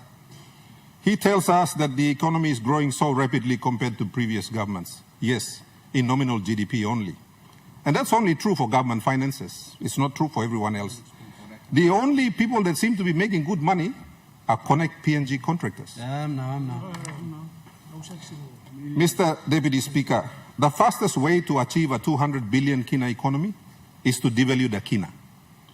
You devalue it, and suddenly you have a 200 billion kina economy. So we are on target to achieve that goal because we are devaluing the kina. Okay. Not so smart, are we? On the debt to GDP ratio, again, very sly, very smart, very cunning. Because the Fiscal Responsibility Act requires that the debt to GDP ratio is calculated against nominal GDP. Mr. Deputy Speaker, they're very smart. They just borrow the money, throw it in, and it pushes the debt to GDP ratio down. You can print money to do that, and that's what we've been doing. So it looks good on paper. But all man very low. Outside here, all pilim pen. So this printing money, which is brilliant for balancing government books, borrowing money, getting money out of central bank, is a brilliant trick. But I want to thank the Honorable Richard Masere and NSO for releasing the real numbers. Let me congratulate you, Minister. Well done. Another alarming development, and you know, I like the fact that the Treasurer gave us a very short, I think his shortest budget speech so far. So it's a very short one. Thank you, Treasurer. Nothing to brag about. The interest payments were not mentioned. 3 billion this year. Next year, 3.5 billion, as the Deputy Opposition Leader and Shadow Treasurer said. Now that number is going to grow. 12% of next year's budget, envelope begging dinautaso. Why is the government so quiet on these things? Very sneaky. These are ninja tactics, Mr. Deputy Speaker. So rather than you may just show him all when him have go wrong, Mr. Speaker, me like give him all sampler free advice lo how lo all can fix him economy. The missing medicine for our economy lies in the real private sector, not your Connect PNG contractors, not your medicine suppliers, but the real private sector. The real ones that pay taxes. Not those that you are renting and buying offices from, the real ones. Mr. Deputy Speaker, the government promised the people of Papua New Guinea 1 million jobs. In this policy document, our good treasurer tells us that they are only producing 10,000 jobs a year. So, you want to fix real GDP, you need real jobs, not paper jobs. Give the people of Papua New Guinea the 1 million jobs you promised. And you want to know how you do that? Well, first of all, get the real private sector going. Pay them back the money that you owe them, because you blood now long on putting money inside the budget.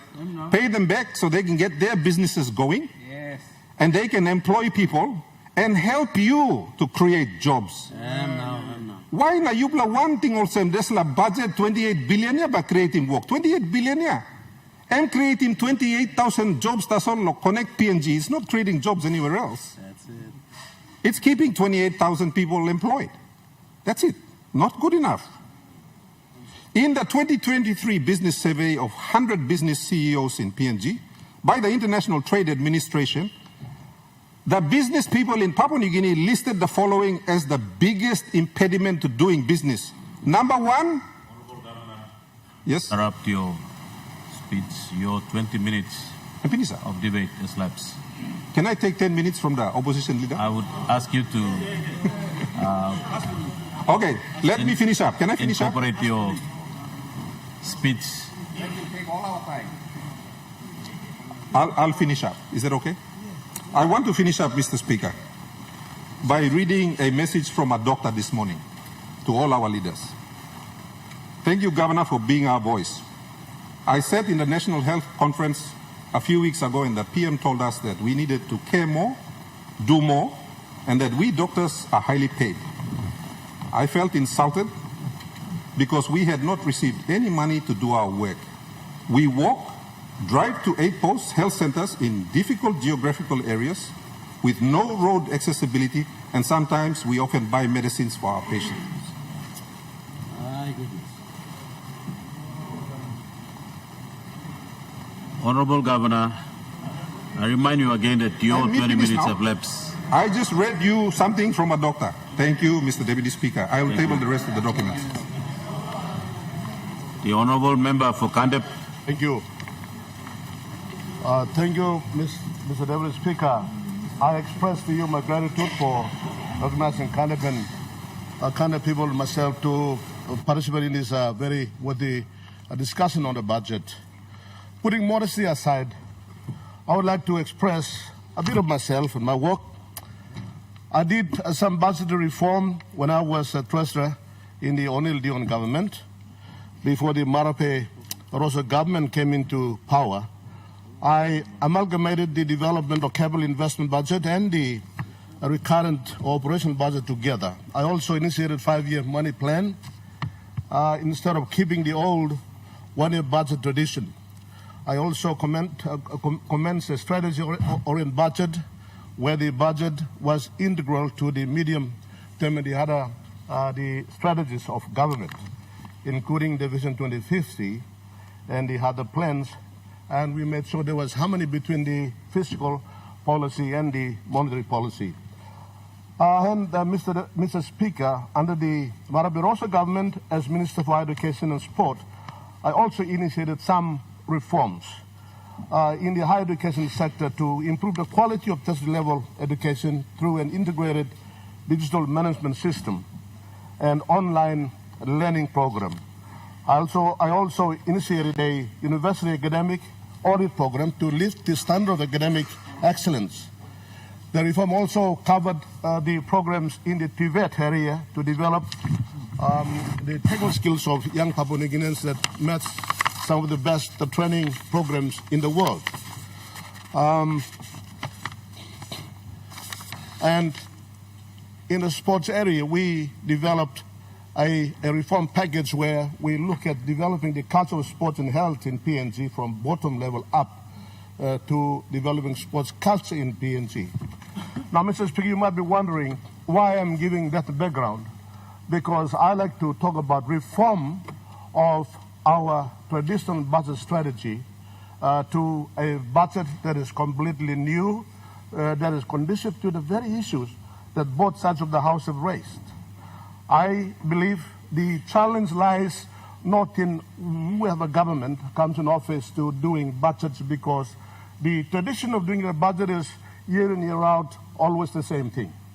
You'll realize there's so much demand there, and the budget, the resources is very limited, and you will see, Mr. Speaker, that it is always thinned out to satisfy every need or demand that is there. That is the budget culture that we have adopted.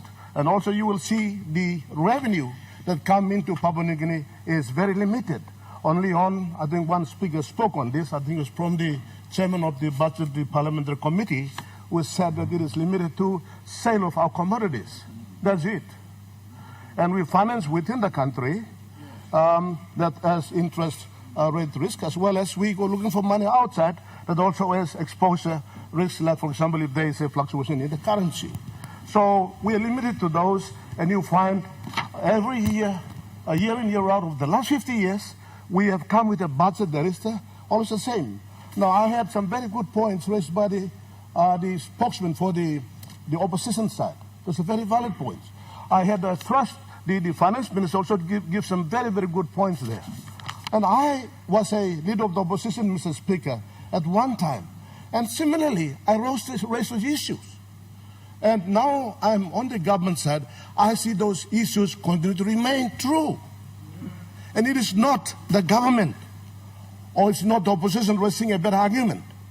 It is the culture, the tradition of budget that this parliament has the authority to change, reform. I find after 50 years of us doing this style of budget all the time has not helped us. The impact has been very small. The budget we're doing is, I think, the egalitarian style, where we like to make fair and good for everybody.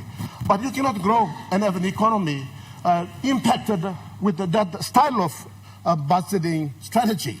Therefore, we must change, and Mr. Speaker, I will focus on that. But I think it is fair to look at some of the points that the Honorable Treasurer mentioned in his handing down of the budget on behalf of the Marabirosa government. And I'd like to mention 6 important pertinent points that I believe they are a success of this government. I think they have done their best, and the praise must be given to where praise is due.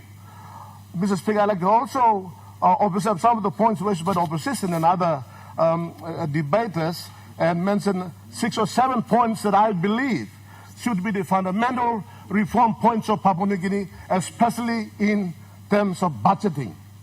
Mr. Speaker, if you look at it properly, you have to look at a bigger perspective as to our revenue base, where we get our financing, and then look at what's the demand on the ground. You'll find, even if we are a different government was in after the Marabirosa, you'll find the same fundamental issues continue to exist. you'll find the different opposition will be making the same calls again. The answer lies in reform. After 50 years, we cannot continue to do the things we have been doing over and over again. To achieve a new result, we must do something we never did before, Mr. Speaker. And that is the focus of my debate on this budget. And first, let's praise the government. Look at the expenditure and look at the treasurer saying there's a 700 million kina that had to be spent that is out of the control of the treasury or the government because of unexpected circumstances arising. And that's obvious. Now, when you have a 700 million kina, Mr. Speaker, that is out of the budget, you'll have to look for some money elsewhere to maintain your medium-term debt management, medium-term fiscal strategies, and in this case is the budget review program that the Marabaroso government wants to bring the budget to a balanced budget in 2027 and have the debts all paid by 2034. That is the fiscal policy of this government. Now, to achieve that and to maintain that policy perspective is not easy. Mr. Speaker, I've been treasurer before. The challenges are the pressure is on you. And as a treasurer, as a prime minister, you have to meet the demands of every member of parliament, especially you have the threats of voice of no confidence, somebody's going to talk about your position, etc. It is very, very stressful.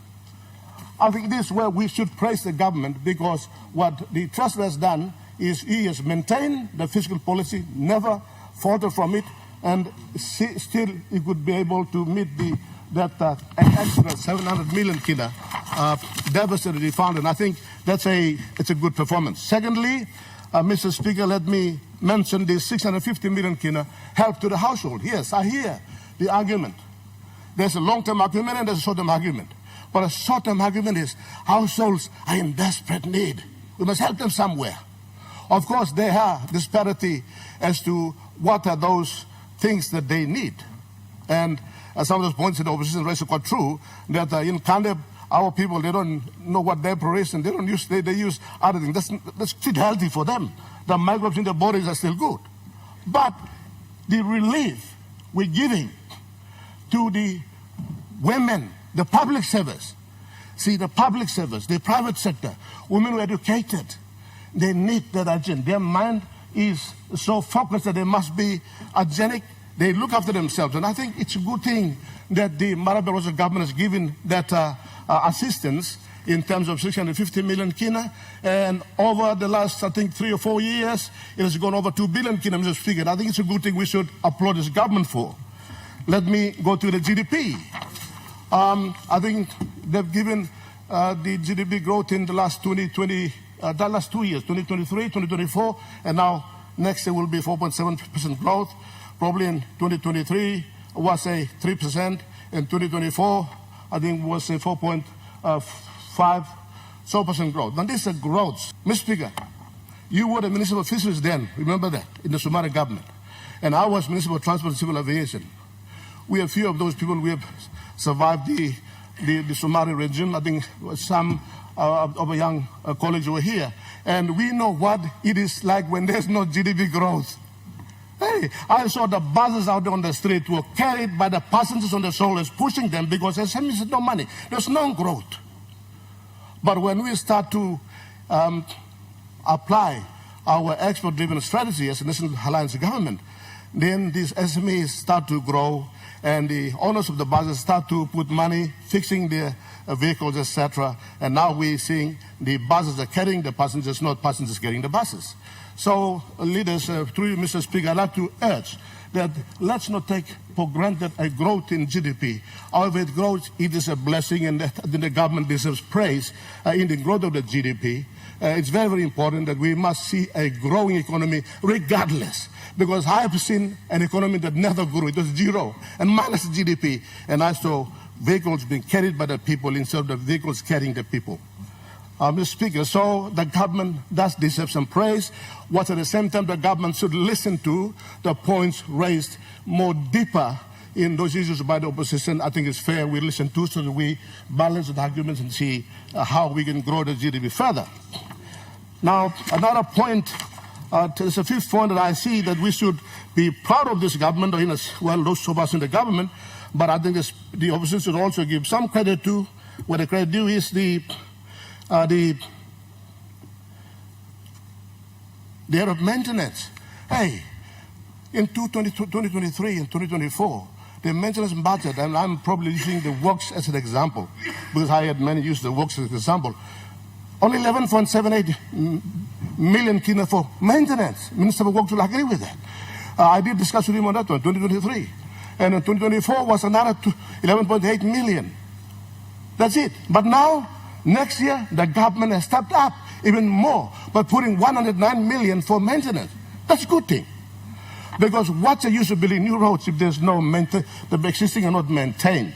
So I think that's where praise must go to where praise is due, and the government definitely does the separation this, and we encourage the government to continue to look after maintaining existing infrastructure, and the facts are there. Now the final point is to, let me say this, I like the honesty of the treasurer. Treasurer sometimes is not honest, I think, but I'm pulling his leg. But I think in this budget, the treasurer is honest. I'll tell you why he's honest. You read. He said something here, and then I've quoted him here, and let me just say this. And it says, I did predict, also that I'll leave that bit out. The treasurer said in his volume 1 book, I think it's in the preface, I think, in some of the sections, he said, we are only halfway out of the deep economic hole left for us, made worse by COVID-19 pandemic. And then he also did say that our people's living standards on average are still worse than they were in 2012. Inclusive development requires hard work year after year, decade after decade. And that is an honest observation made. Mr. Speaker, this country is running out of honesty. At least we must have some honesty in some common places in the right authority, like in the popular parliament. What I'm saying is true. That's what the opposition has described. And the treasurer is not running away from that. He's saying that is the case. So probably on that backdrop, I'd like to propose some reforms that can assist. The point that the treasurer made in a honest manner is not personally to himself, but I think it is a point all of us see as true. This whole House sees as true, Mr. Speaker. And therefore, what do? Do we continue to live with the old traditional culture of budgeting year in, year out, like we have done the last 50 years? Or should we change to a reformed way of budgeting? And I propose very strongly that we must reform. We must not be scared to change. And there are ways to changing. I'll propose several of them very quick. Speaker, I hope I'm on time. Budget strategy. If you look at the budget strategy, if you look at the budget strategy, Mr. Speaker, the budget strategy looks at thinning out. You look at all the budget statements there, the budget policy. Look at the budget policy book. I've looked at it, and I know I did that too. I also did that, Mr. Speaker. I'm not criticizing the treasurer. I was the treasurer before I did that. I know the Prime Minister, Honorable Peter O'Neill, knows about that. And I know that the other treasurers, they know about this, that we always thin out our resources. That is the problem. That is the wrong budget strategy. We must not continue to entertain that strategy. Let's change to putting budget in areas that will do an impact. And I'll give you an example. Why are we not making use of the civic plane? It's right in front of us. Indonesia, the third largest population in the world, a Muslim country, they love cows and food and vegetable. Civic plane is just right there. Talk about a Connect PNG program. Why don't you connect the Indonesian highway to Papua New Guinea? Connect to Sipik, West Sipik, East Sipik, then down to Madang, connect to Morobe and the Highlands Highway. That corridor of development is already there because you are now putting an agro industry in the civic plane. But we're talking about 5 million kin over there, just a little bit of 10 million kin over there. Why don't we put 1 billion there? We have got a 28 billion kin budget. Let's not thin it out. That is strategy. We must do that. I had one speaker talk about the Karami plane. If the civic plane look after the Momasi corridor down to Morobe and then connect to the highlands, what about the Papua? And then connect to the highlands also. That is your Karamo plane. If you're talking about building a road from Southern Highlands, so the highlands down to Kikori and then to Gal province and to the central and then connect down to Horo province and down to Million Bay. You look at impacting programs like that. Why can't we put a food basket, another agro or spice industry in the Karamo Valley, for the Karamo up to the Papuan region and the Highland region? These are the kind of strategies that now we should be looking ourselves doing next 50 years of independence. I also say tourism. In Canada, if you're talking about tourism, no, I will say no. Because my people are still fighting travel fire and I'll have to get them civilized first. But tourism, New Guinea Islands, yes. Million Bay, yes. Manus, yes. Kimbe, yes. Mosby, yes. Can we say that is a strategy that the bosses should address and say, put money there over the next 10 years, 20 years, that's where tourism should grow? Come on. We have to put money in impact area to have an impact. Where it is conducive for one industry, build that industry, put billions there. 28 billion, a lot of money. Some of those points that you hear spoken by the speakers is not 100% false. The truth in them. But it is because we are stuck to an old way of budgeting. We have to change that. So tourism is there. And let me also mention to you, manufacture. Let's put an industry, manufacturing industry. We must build things up. Build cans, build bottles. Let's make them. Come on, downstream process, we've been talking about it. Papua New Guinea talks and so smart in eloquence, but cannot make the eloquence match the action on the ground. When will we do that? Another 50 years of rhetorics? No, we can't. I say we refuse to be another rhetoric country next 50 years. Enough of rhetorics. Enough of good eloquence. No. We must now make it work by putting money to have impact on the ground. Otherwise, the way the budget we're doing will continue to give us that culture of rhetorics, because now we see the money is not enough, but we like to please everybody, so we like to say some true, some not true. We will keep on going round and round, and we will just fulfill Albert Einstein's definition of insanity. Do the same thing all over again. And Mr. Speaker, let me say the budget transparency. Now, I like the Prime Minister and the Trustee can listen on this one, and I think all of us can observe. I think there's a lot of unilateral decision-making placed on the Treasurer. It's in the bills there, appropriation bills, also in the policy. I don't think that is wise. I don't think one minister should make unilateral decision based on his best judgments. The words that are put in the appropriation bills is the best judgment to make decisions on adjusting monies if the treasurer finds that with an unexpected revenue coming up, expenditure coming up, he decides as to where to get money from which area, especially the conditions in the miscellaneous financing in section 209 or 207, etc., and place it there. The budget, the appropriation bill that we are about to pass gives that authority to one person, which is the treasurer. I have no personal against him. I'm talking about the transparency, the integrity in making decisions. That power must be led with a cabinet. Look at the law that you'll be passing. The appropriation bill gives all the authority to the treasurer to have monies that in fact in those clauses or on the sections in the billions, but only one man will make a decision as he judges fit. I don't think I don't think that's wise. Let's be prudent and place that in the cabinet. Yes. 1 more minute to finish this discussion. Yes. Okay, 1 more minute. Thank you. Okay, that minute, I'll put the papers down. Mr. Speaker, the SML, the resettlement in progress is very important.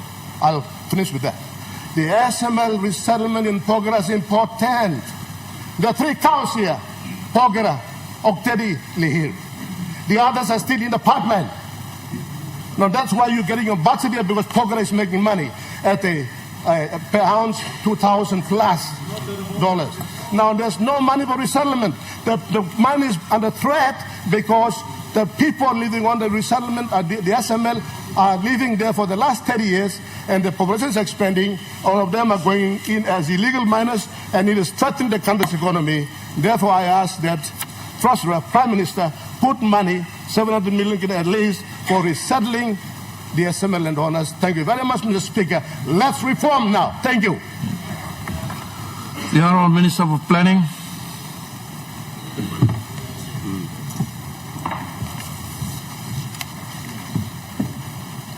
Thank you, Mr. Speaker. I rise to speak in support of the budget presented by the Honourable Treasurer, Honourable Ian Lynn-Starkey. This budget represents the third money plan of the Mara Barroso government. The budget is fully aligned to the priorities of our medium-term development plan 4 of our government. The theme of the budget is securing Papua New Guinea and beyond. We have decided to set this theme for us all to look beyond 50 years of our political independence as a country. Mr. Speaker, our vision is clear, and it's set out in Vision 2050. That is the goal for Papua New Guinea to become a smart, wise, fair, healthy, and happy society by 2050, and to be ranked in the top 50 countries in the United Nations Human Development Index, or HDI. Mr. Speaker, the HDI is a composite measure of average achievements in life expectancy, quality education, and better income. Today, PNG is ranked 154 out of the 193 countries in the global HDI ranking. That's placing PNG in the lower middle income category. We have made some very deliberate decisions, investment decisions, in this budget to improve on our HDI ranking. Based on our development indicators, PNG still remains predominantly a rural-based society with approximately 85% of our people living in the rural areas. We have to look after them. That's our first priority. I'm happy that our Vision 2050 also clearly aims to build a highly competitive, world-class and sustainable agriculture, forestry, fisheries, tourism, and manufacturing sectors that will provide more opportunities for our people. Mr. Speaker, the potential of growth and development in this country is very high.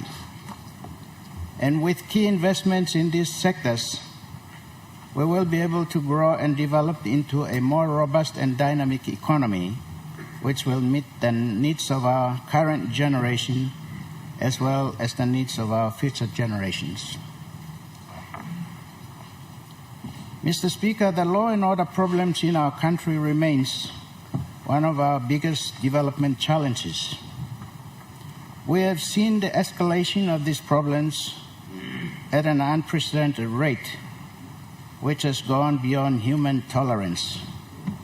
This is a matter of urgency, and our government has responded with key investments to progressively address the law and order issues in this country. We have learnt our lessons big time on that fateful Black Wednesday of 10th January this year. We must not allow this situation to repeat again. We also understand that other compounding law and order issues continue to impact on investments, national security, and basic freedoms.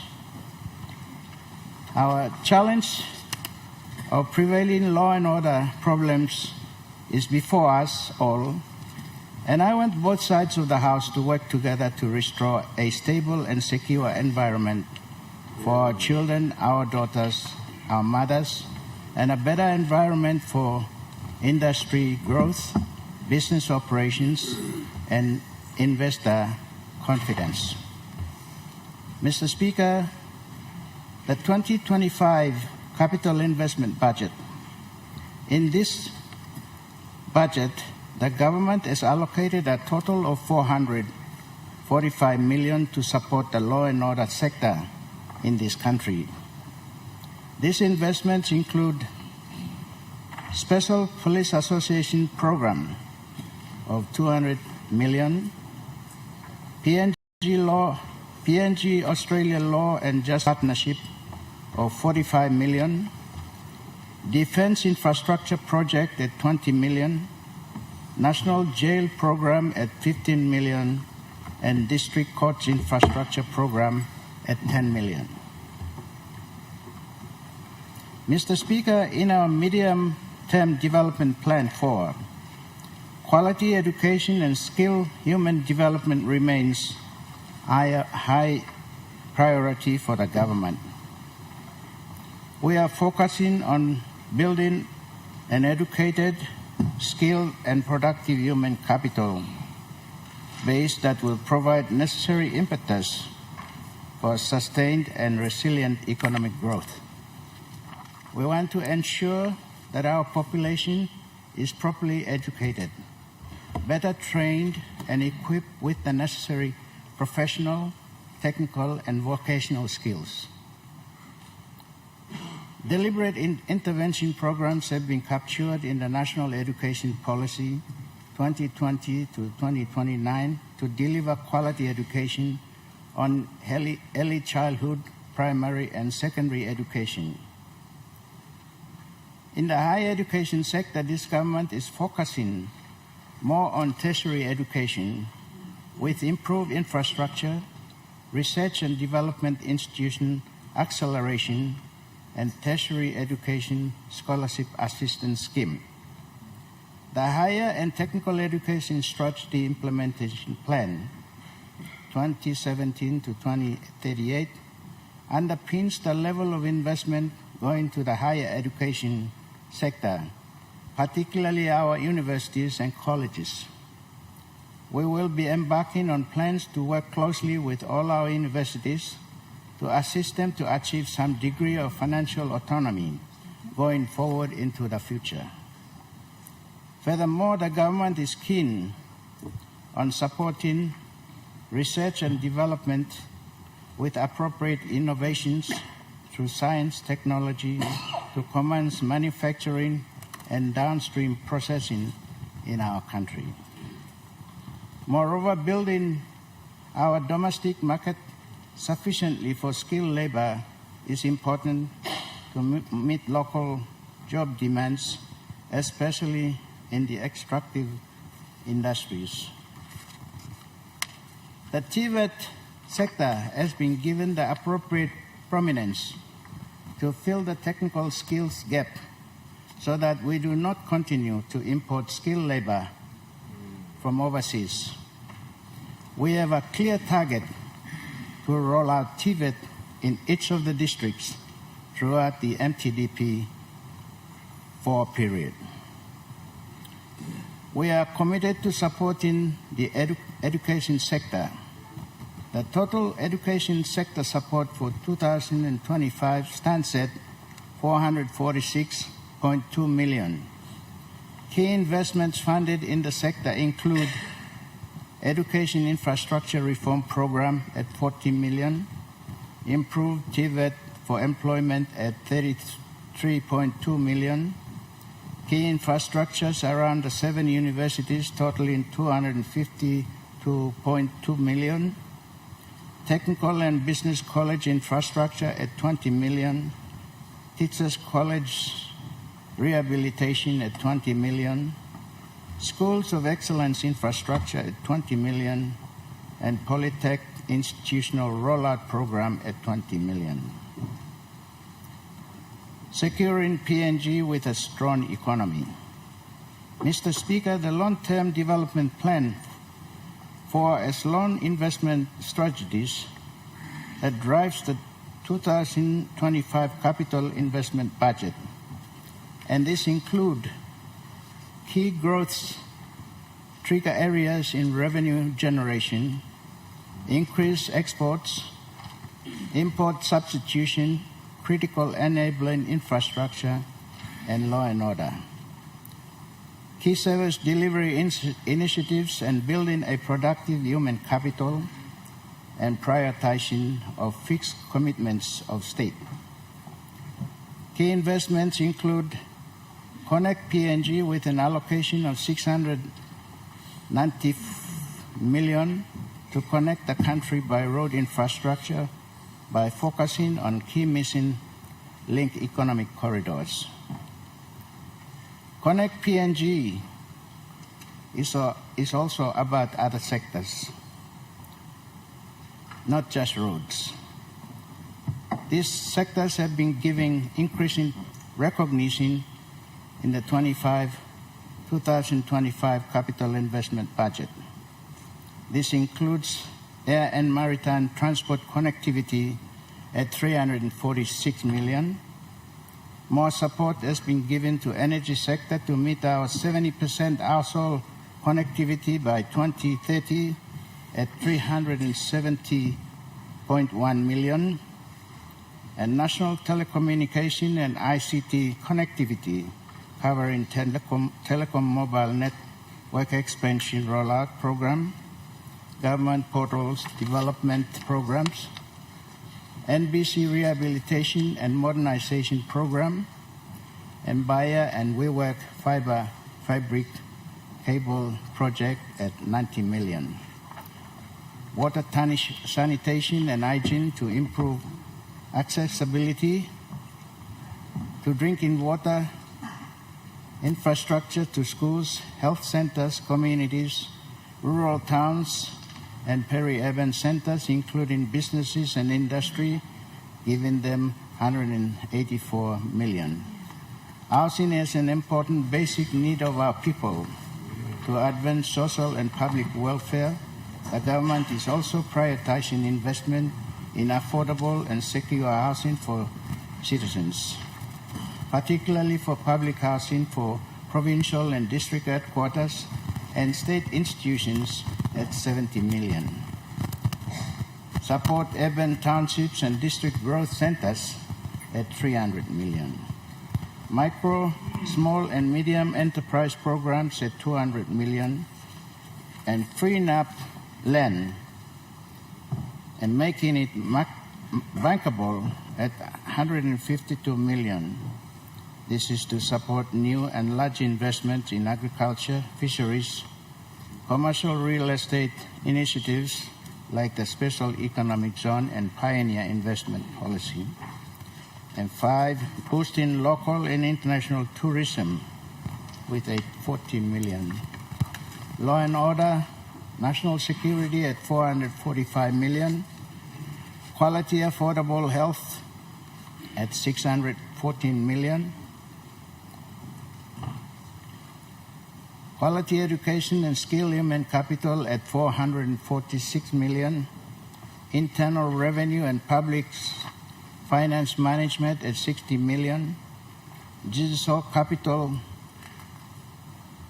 national statistics and public service governance at 167.1 million. Research, science and technology at 46 million.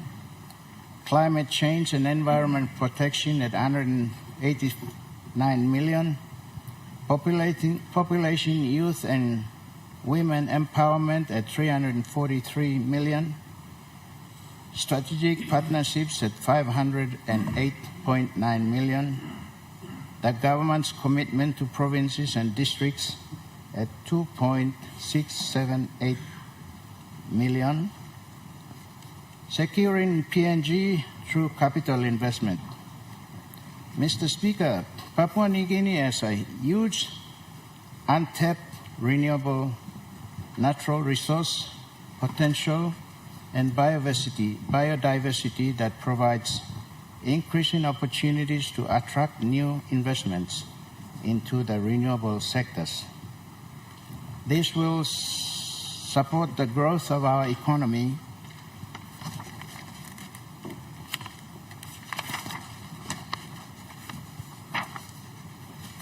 address food security, food safety, and health issues, provide business and employment opportunities for our people as in meeting our sustainable fuel and energy needs.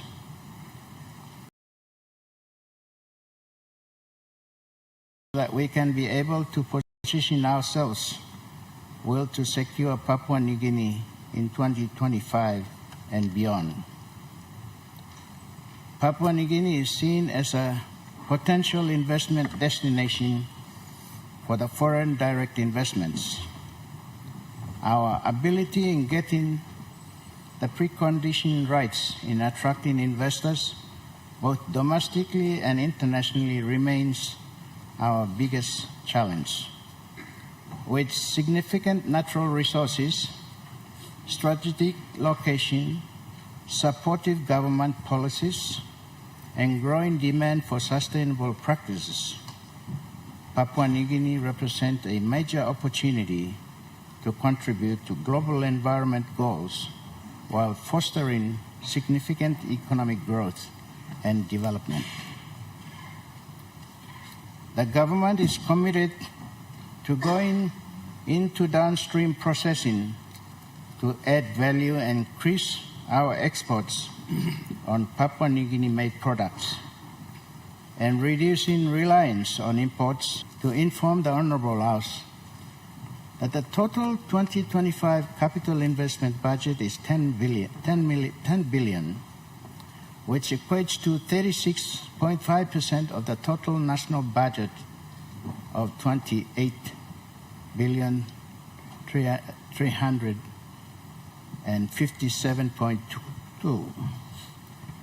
The 2025 capital investment budget comprised government direct financing of 7.6 billion, concessional loan financing of 1.2 billion, and grant funds of 1.5 million. Conclusion, securing PNG in 2025 and beyond. Mr. Speaker, when this government took office in 2019, the economic, political, and social outlook for Papua New Guinea was very bleak. We had to work hard in the last 3 years, led by Pangu government and other major and minor calling partners, to change things around. It is not easy running the country, than what many commentators and Facebook warriors think. I thank our Prime Minister, James Marape, and the Deputy Prime Minister for their able leadership with the support of the Cabinet Ministers for our collective efforts in running this country. I would like to also thank the opposition for providing the alternate government in ensuring appropriate checks and balances in all the major policy and legislative decisions we make as a government.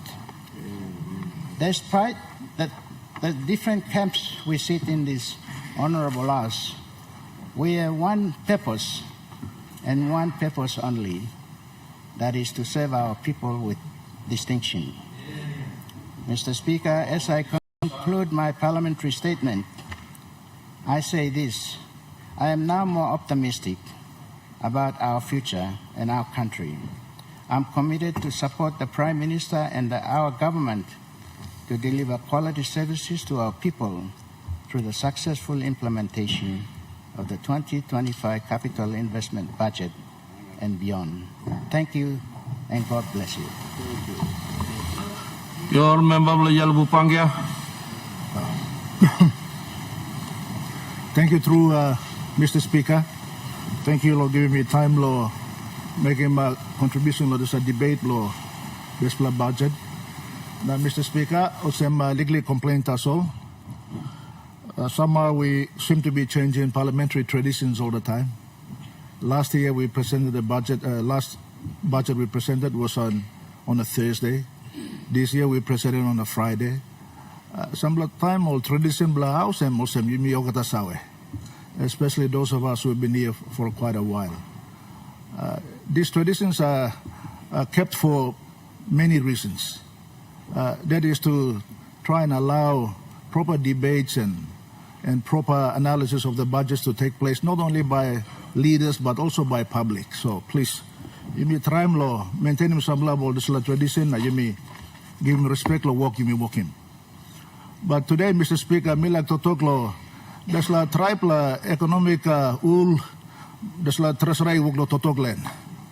Ul blow treasury, yeah? So, me like Honorable, sorry, Honorable Chair, by interrupt legally. Honorable Member of Yalibu Pangia. This is a statement now you talking whole blood treasury and by only can interpret him to land context long and so on. You strategically have to Thank you. No, me to talk like economic rule to talk land. So, Mr. Speaker, display me number 6 budget blow display government. Number 6 budget. Now, after 5 years, one would expect that government is well and truly settled in. Settled in and managing the economic affairs of the country. Now, of course, trying to meet him, there's the challenges, economy one time, country, given law, government law, managing. But consistently, Mr. Speaker, Treasurer one time, Prime Minister, continuously blaming previous governments, especially my government, blaming Ukraine war, blaming COVID. Me look at this law reference, law come up again, law this law budget book, yeah. But this la kind of excuse must stop, Mr. Speaker. Treasurer's inability to manage the economic affairs should not be blamed on others. It should be squarely put on his own shoulders, Mr. Speaker. Today, Mr. Speaker, Mila Tokosem, you mean inheriting economy law 2019, planned it Tokosem. Now, just as recently, Planning Minister Tokosem, it was in a bad shape when they inherited it. Let me explain, Mr. Speaker. There's like trubla totok. Since 2002, after the Macquarie reforms and Asian financial crisis in 1997, to 2011, there was a positive economic growth under Somare government. I must give credit to that. That was largely due to very pleasant, good commodity prices, particularly oil prices were very high. So Somare was able to run a surplus budget for quite a while, Mr. Speaker. And the economy grew between an average of 4 to 5% over those years. Now, 2011 came, now 2012, we ran a deficit budget, Mr. Speaker, deliberately because plenty money only packing no surplus for this time. Kind program, come up good, na plenty money got missing law between 2000 and 2011. So time you come to government, time you no got money lo trust accounts, no got the money finish. So we had to run a deficit budget. And many of the senior ministers who are sitting on the other side of government know very well. But, deliberately only brush him this last side now. Blame him, go yet. We all took a decision to run that, Mr. Speaker, and we ran a deficit budget for the first year, but on a sliding scale. 2018, budget book 2, and reflecting table 1. In 2018, the budget deficit was 2.6%. Now, I'm pleased to see that the government is now reducing its budget deficit. That I must give credit to the government. That's a right approach. But we were supposed to have a balanced budget in 2019 and beyond. Unfortunately, the government came in and they lifted the budget deficit up back to quite a large number. I think it was over 6%. So, Mr. Speaker, in 2018, because of the collapse in particularly oil prices, our economy struggled. And the economy declined by 0.03% in 2018 alone. But from 2002 to 2017, there was a continuous positive growth in the economy. Those are data are available at the central bank and the Treasury Office, Mr. Speaker. So it is time that the Treasurer stops this blame game and takes some responsibility of how he is managing the economy, Mr. Speaker. Mr. Speaker, in 2011, when we took over the government, the economy, the GDP was 40 billion kina. As recorded in Table 1, Mr. Speaker, in 2018 and 2019, when we left, it was 80 billion kina GDP, Mr. Speaker. Now we are heading to almost 122 billion kina in 2025. Now that's a substantial growth over all those years, Mr. Speaker. And it's not an economy that was struggling. Today, this government is enjoying high commodity prices, gold, copper, oil, LNG. As a result of that windfall, you are enjoying big budgets. Big budgets, but you are mismanaging that, Mr. Speaker. Unlike the times of Somali government when they were enjoying good oil prices, the surplus that was saved, they did not borrow any money, Mr. Speaker. Because there was no need, because the economy was growing, the economy was making money. Today we are making money, but we are still borrowing, Mr. Speaker. We are still borrowing. Why is that, Mr. Speaker? We are borrowing because we are spending too much. As much as what we are making, we are spending. And as a result, we need to go and borrow money from IMF and work with people who are suffocating our economy, Mr. Speaker.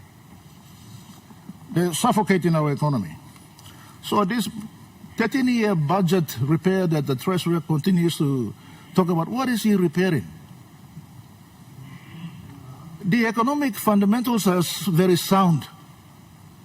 It is the abuse and the mismanagement of the expenditure that's causing us these problems, Mr. Speaker. And that's why we are forced to go and borrow money and pay very, very high interest costs, 3.5 billion kina next year. That's more than what is Mr. Speaker, more than what is we are investing in the social key sectors, health, education, and law and order, Mr. Speaker. I think, if the Prime Minister wants to make a reply during this reply, he can, but Mr. Speaker, I'm not going to have a argument with the Prime Minister when I've got a right to make a statement. Mr. Speaker, the only commercial borrowing we did was a 600 million kina bond. 600 billion is compared that to 37 billion kina that you have borrowed. 600 million. Stop arguing on something that you have incompetent memory about. So, Mr. Speaker, the budget talks about 4 pillars. 4 pillars, Mr. Speaker. The 4 pillars that the budget talks about is trying to take back PNG, and Prime Minister's own words, leave no child behind, Mr. Speaker. Those are the 4 pillars that the budget has been framed around. The first one it talks about is a strong economy. And the strong economic policy of the government is basically to say reducing inflation, improving living conditions, strengthening investor confidence, and making sure that the private sector continues to grow. That is the aim of that strong economic policy that the government is saying. That's one of the pillars. Now, let me say that inflation is still high, persistently high. Next year, they are predicting it will be 4.5%. That will affect everything. Many governments around the world are struggling to manage inflation. And that's a challenge that is there for the government, Mr. Speaker. Mr. Speaker, this government has got no plan to addressing inflation. They have forgotten to restore. They've criticized the central bank, which is tasked to manage inflation in many central banks and economies around the world. But today you have a treasurer, his advisor sitting on the board of the central bank, whilst at the same time advising treasury. These two institutions are supposed to be independent of each other. And you have political cronies on the board. Some of them have got zero knowledge about the economy and the mechanics of running the economy. So, Mr. Speaker, we need to stop that. Mr. Speaker, talking about living conditions, they are far worse today than 5 years ago. Mr. Speaker, all you need to see is the rise of settlements all around the urban and cities throughout the country. Rise of settlements and urban youth and urban population, that's a clear indication that people are struggling to survive out there, Mr. Speaker. And when you talk about building a strong economy based on investor confidence, I can tell you investor confidence is zero. Low investor confidence. That's why you have had no foreign direct investment in the country. Mr. Speaker, no foreign direct investment, zero. It's nothing to be proud of, Mr. Prime Minister. Nothing to be proud of. Mr. Speaker. Mr. Speaker, if the Prime Minister continues to interject and carry on because we are talking about his failings, he should take advice and take heed of it. The cancellation of Papua LNG. Papua LNG will never be developed the way you're carrying on. The agreement was signed and delivered. We should be in production today. Because of your incompetence, we have now not done anything. Incompetence. The Pogara deal. Pogara deal. Operating in your dreams, Mr. Speaker. Tell the Prime Minister, in your dreams. You see the problems up there. You should take full responsibility of that. The shutdown of the Pogara mine, an operating mine, who in his right mind, such a mine that is so crucial to the survival of the economy of the country, Mr. Speaker. Mr. Speaker, the private sector is not reinvesting. They are making money, but they are not reinvesting in it because they have no confidence in government's ability to honor their words and stability of the policy framework that they are developing. Because government will not change in policy come yet at win. So, Mr. Speaker, we have a situation where living conditions are down. People are not being paid fair for fair work. The minimum wages board has not set and deliberated since 2016, Mr. Speaker. Online blaming some taking up 50 toya per hour yet. And you and I have the audacity to sit here and say that all is well, Mr. Speaker. I think, we need to take stock and why is it so difficult to have a minimum wages board convene, meet and make a decision? Mr. Speaker, there's a meeting below you, Governor, and we will go yet. So, Mr. Speaker, those side blows from the economy, it is not delivering to the policy frameworks that they are stating they should. Mr. Speaker, the other thing that private sector is concerned about a level playing field. Some tax concessions that have been ended out like some loli blol piginini. Some of these people are not investing in new money into the country or bringing new foreign direct investment in the country. Only come na yumi work lo give him drown lo free tasol na biyan only use him desla lo come na borrowing money na working business lo country blo yumi. And more desla kind man, we are giving them tax holidays for 30 or 40 years. Under the so-called economic SEZ and everything that we are talking about giving to people to promote business. Why are we giving tax holidays to casino and gambling houses? What kind of a joke are we going to become? And because friendly you come up with this kind of businessman, now you work to feed him all. This needs to stop. Future income revenue stream for the nation is being given tax holidays, and these people are not going to pay tax for a long, long time, Mr. Speaker. Normally, tax holidays are given to sectors and rural community-based businesses. so we can encourage people to do business in the rural communities, employ our people in the rural communities, Mr. Speaker. Number 2, pillar below Desla budget, M Connect PNG program. I don't have to say any more about this program. It's a connect. The only people who are benefiting are people who are known to government. Desla totok blo email connecting rural communities na karamol produce boliga mautia em gaman totok. The budget is now proposing to spend almost 2 billion kina on this project. And the Prime Minister himself said that he will do an investigation and he will put a report here. Where is the report? It's been many months. It's just another lie. If we are going to run a deficit budget, we are running a deficit budget to fund Connect PNG programs. Over 2 billion kina, Mr. Speaker. Over 2 billion kina. There's a strategy blow, connecting all road blow rural communities. Each one of us in the districts and the provinces know those roads. They are the government agencies' right to spend that kind of money. Send it to them. Let them build the roads. Why do we have to give it to some kai man, Atwok man, miyet man layela Port Moresby? Because he's your political crony. Sambla line in a Saula road to all walk making road next in money, nothing. This is thieving, Mr. Speaker. Mr. Speaker, you must stop him this lakan passing, huh?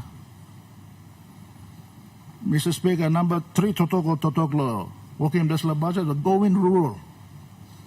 Now tokos 85% of our communities live in the rural area, so mi plan up putting this la budget directly me go upside. Nobody has got the data that 85% of our population live in the rural. This same figure was used during just after independence, you know. But you may use him figure nothing lo tram lo diverting money go come.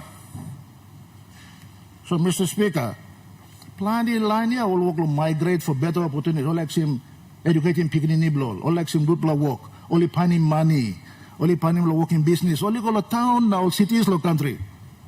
Plan the cities.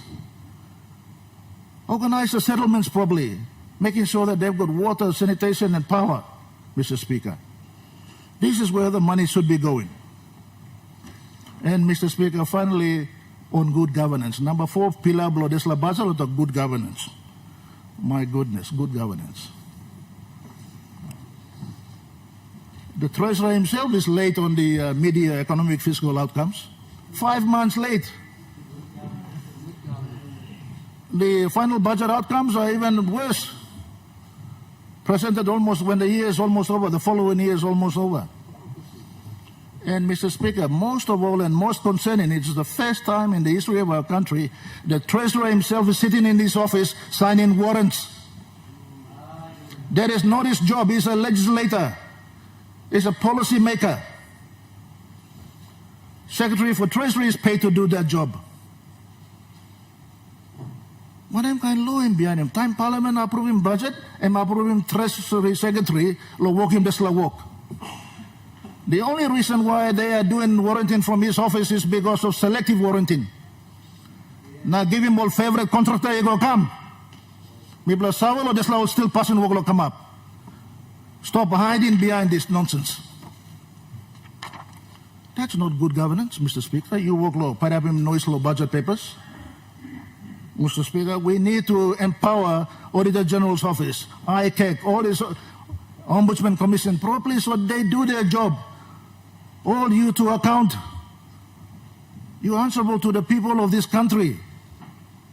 And when we in opposition are telling you, we are trying to tell you to improve what you're doing. People know got one personal issue one time, Mr. Speaker. We are trying to help you. We're trying to give you strength to make the right decisions for the country. Now can car and paper run, like coins side round. We all know what you're up to, Mr. Speaker. We all know what you're up to. We know what you're up to, Mr. Speaker. Mr. Speaker, There's at least some time behind him warranty go, Mr. Speaker. And Prime Minister, you are the worst one. To buy him this contractor, buy him this man. This is what the department secretaries are telling us. Why can't you allow them to do their job? You know what you know current invoice run. Your job is to lead the country, make legislation, make laws. Treasurer and you are behind him warrant run local department. Mr. Speaker, and that is not good governance. If you are preaching good governance, behave in a manner that is going to uphold that principles, Mr. Speaker. So, Mr. Speaker, lo pasim to talk also, me got 1 minute. Economy, you talk, I'm go right, I'm good plan. Me plan mas lo where the economy is tracking. But please, stop borrowing. You've like that enough revenue now, lo, funding budget through the taxation collections you are getting. Stop the borrowing. Cut the interest cost down. Get rid of this Connect PNG nonsense and give him money to all districts and provinces, Mr. Speaker. Start targeting youth employment that is much needed in this country, Mr. Speaker.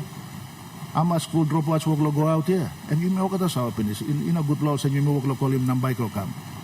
But majority of our population, I think more than 50%, are under 25 years of age. Let's target this. This budget does not provide for them. Let's target this and try and help these young people have a future in their own country. Thank you, Mr. Speaker.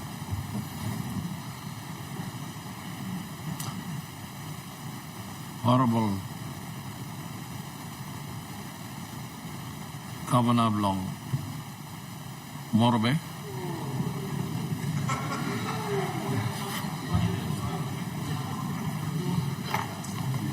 Mr. Speaker, I thank you for the leave you grant for me to speak on the budget which has been presented by the Honourable Treasurer before this Honourable Parliament.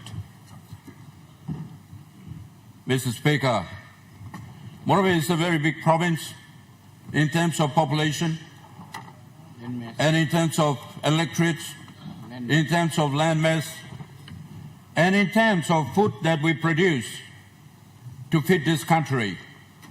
You get all of the chicken produced from Morobe province. You get all the pigs that you eat produced from Morobe. You get all the timbers that of course, the timbers planted by people, not by nature. We got it. And you get all the taros that you eat in the city of Pomos Bay, apart from the ones that come from the Western Islands. To this province, province. So if I don't speak, the people of Morobe who are watching me and hearing at this point in time, it will be unfair. Therefore, Mr. Speaker, when you grant me the leave to speak, I thank you. Secondly, I want to thank the Treasurer for presenting the budget. Somebody's got to do this job. Somebody's got to focus the revenue, what sort of revenue that we're going to produce or earn, to make sure that what sort of expenditure we're going to expend for the benefit of the people of this country must be spent in a most wise way, so that we cannot satisfy everyone. We cannot meet the demands of the people by 100%. Only God can do it, and will do it. But as a human being and as a responsible government, somebody is going to present the budget, Mr. Speaker. The Treasurer has did it, and I commend you, Mr. Treasurer, for presenting the budget on behalf of the government of this country. Thank you. I thank you. Secondly, I want to thank the opposition for rebuttal debate. I've never had the best benefit of hearing the best rebuttal of the budget. I've never had it. In my 4th term of Parliament, I've never had it. Now I had it. I want to commend a young member for Chuwawi, whose father was an honourable member of this Parliament before. And he has succeeded his father and I'm sure it's in the tradition, in the blood, and he presented the best rebuttal. But the only thing, that sentiment which I will not agree, is that you describe the Prime Minister as the worst Prime Minister. I'm not inclined to accept that condemnation or sentiment. Or in relation to the Treasurer, I will not. With its greatest respect, I will not. But otherwise, your rebuttal was very good, salient, and I think this country deserves the rebuttals like that. And I thank you. And all of those people who have spoke for the budget, I've heard it, and all of those people who have rebutted, gave a speech in the rebuttal of the budget, I've heard them, like the Honourable Prime Minister, former Prime Minister, Honourable Peter O'Neill. Mr. Speaker, our country, the circumstances of our country is this that I know. I have been travelling. Even I'm the Morobe governor. I went to the New Island. I went to Rabaul. Sorry, governors and the members of the respective electorate, I have no courtesy to tell you, but I'm a leader of this country and I just travel. I've gone by highway up to the highlands. I went to Vanimo and all the other places. The western Papua I have not traveled. But the circumstances of this country, Mr. Speaker, those isolated islands like your island, Manus, is isolated from the mainland. Not many things happening, many good things happening for the benefit of our people there. The people live there, people continue to suffer. I traveled the New Island and traveled the East Coast Highway to Namatanai. I've been there. Once upon a time, the Prime Minister of this country came from that area. I've traveled. Little maintenance is taking place, but on the West Coast, little maintenance is taking place. West Coast Island Road. And many other places in the West Pacific, Vanimo. I was there. The road all the way to the border of Papua New Guinea and Indonesia. Very important highway. Not properly maintained there, I've seen. In the city of Port Moresby, I traveled Pali village to see the indigenous people living there. Their houses were broken down. They live in tents. Sorry to say that, but it's a fact. You go down there, after my speech, go and check. How the Papuan, the indigenous people are living. The Anuabada, who put a blockade and said no entry. They can do whatever they want. They can sell drugs, whatever. You can't go and arrest them. They put a blockade. Because their life conditions there, the living conditions there, in the face of the capital city of Papua New Guinea, they're facing this problem. Accommodations, the water supply, their housing, all of those things. Right in the city, they're suffering far from the services they deserve to have it. That's Port Moresby, capital city. People are suffering everywhere. In the light of that, many roads have not reached our country.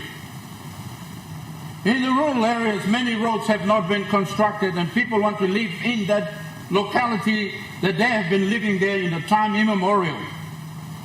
Roads have not reached. The bridges have not reached. Power supplies, which we can put by hydro, whatever, have not taken place. People are suffering. Big rivers cut off people. Hard to breathe, the bridges there. People are suffering. High seas. The sea of Solwara Blong, Chialum and Chiasi carries, dumps, sinks boats. People are dying. Right in the heart of Grenada, border, Papuan people. The Grainer people, the Moravian people, and the Papuan people, no roads linked, they're suffering right in there. Aren't they not the people of Papua New Guinea? Aren't they not? Surely they are, Mr. Speaker. That is the circumstance of this country. And then secondly, we continue to borrow money, and 62 billion, not million, billion. When I came into government in 97, we had 10 billion.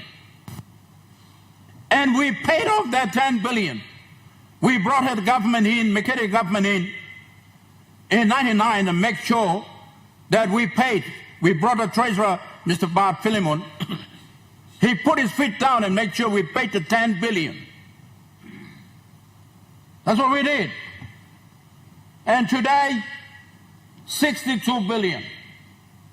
In the face of all of those difficulties that I've said, we've got 60 billion. How much money are we going to go to pay this loan, and how much money that we're going to have to implement the project that we have projected in this budget? There's a difficult scenario that now faces now, today. No question about that. And then our Kenya is tantamount to a toilet roll. You want to get something from overseas, you're going to spend more Kenya to bring this product in here. People can't trust our money now. They can trust our money. Not like in 1975 when we gained independence, our country, our money was one Kenya, $3. When I was had some course in New Zealand, that time, when I was a lawyer, our money was up there. My wife sent me three Kenya, or 3,000 Kenya. I had 9,000 New Zealand dollar. That was the case. Don't tell me that we were not like that. That was the case. Today, our Kenya, it's almost tantamount to a toilet roll. We can talk, we can propose so many good budgets here, but we are talking about money, the utility of money, the capacity of the money, and the utility of the money that will deliver services. Without those things, big budgets, big amount, nothing's going to happen. I live in the block. I live in a settlement, and I live in the village. The life of the village, the parents are suffering now because our kids cannot get a job. I have 2 daughters who qualified from the university. They haven't got a job. I'm not talking about grade 10. I'm talking about university graduate. They cannot get a job. Some of the money people got work now. You play businessman, you give him work. I'm a people's leader. That's why I cannot provide job to my children. Mr. Speaker, having said that, I want to support the government today. I want to support the government for one. I'm good. When you were talking, I was listening. This government has provided the matters you have vigorously and vehemently placed before this parliament about the prices of the basic goods. Nobody did it, but you did it. The government is addressing it. You must thank the government. You must thank the government. People need rice. People need tin fish. People need noodles. All of those things, people need them. In the villages, they eat them. Before they used to eat kakao and taro and all those things, but today, that is their base food. 3 times a meal day food. And the government, you did a wise thing to provide that. And people are growing small, Mr. Speaker. Supposed to be growing big, it's growing small, because the food that they're taking is not sufficient. Because the prices of the things are going up and they can't afford it. That's why they eat 1 meal a day, or 1 meal a day, or 1 meal that is provided a day. If not, they don't eat a day. They can do without food. And people supposed to be growing big, they're growing too small. Thank you, Mr. Prime Minister. You have agreed with the Australian government and the Australian National Rugby to for them to authorize the team from Papua New Guinea to go and play there. But the size of a human being is too small. This is what I'm thinking now. We've got to eat. And Prime Minister, you contributed in the food, in the reduction of the GST. And I thank you, Prime Minister. That's the way forward. And also, Prime Minister, you have to make sure this government has provided subsidies for education, for school fees. You did, from elementary all the way to grade 12. I must thank you. All man arim long Papua New Guinea, all my Prime Minister, it's the government. Government did not make him over something, God by making, but government by making something. Mr. Speaker, you provide subsidy. You provided subsidy for primary all the way to secondary, and the Morobe government has come in to help this government of Papua New Guinea. We are providing 100% to every Papua New Guinean, whether you're Tolai or Chipik or whoever, living in the Morobe province, they get 100% school subsidy to all the intellectual schools throughout this country. We pay them 100%. Prime Minister, I thank you for what you did. The Treasurer, thank you. And I want to tell you, help me. We're a country. And we must think as a country and act as a people of this country. We did it. And we are putting up more, you are putting up more Tibet schools. That's the way forward. Yes. Not everyone is going to become intelligent or extra intelligent. Very few. But those, and majority of them, will not go as far as the university or colleges. But they're too good. They're good in carpentry. They're good in whatever field, which the God has gifted them to do it. And you have decided to put more money in the Tibet area. I thank you. And more Tibet schools should be set up all throughout the nation. And your policy of no person should be left behind is a salient policy. Yes. Because we have to make sure we provide a school fee, gradually put up the infrastructure, gradually educate the teachers, gradually give out the money for the administration and whatever, and eventually everybody's going to grade 12 and get educated. That is the best policy, and we are supported by we're supporting the United Nations policy on universal primary, compulsory universal primary or education.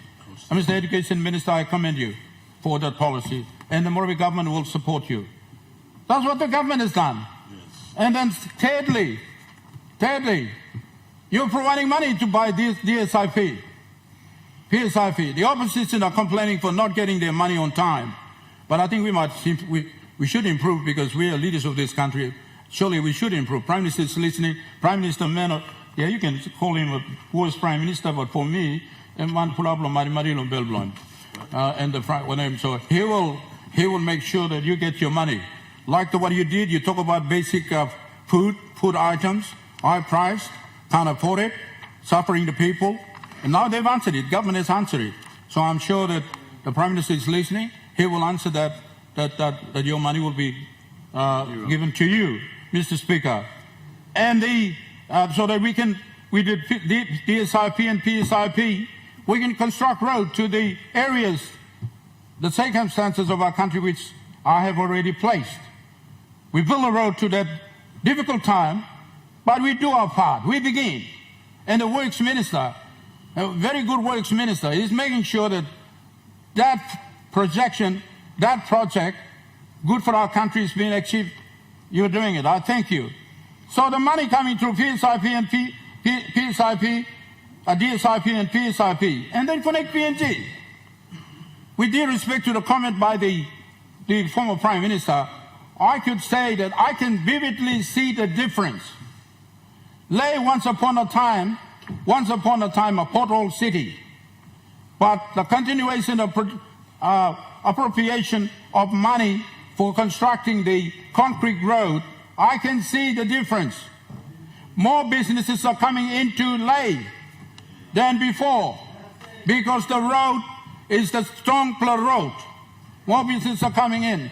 And I thank you, the Papua New Guinea businessman and the international businessman coming in.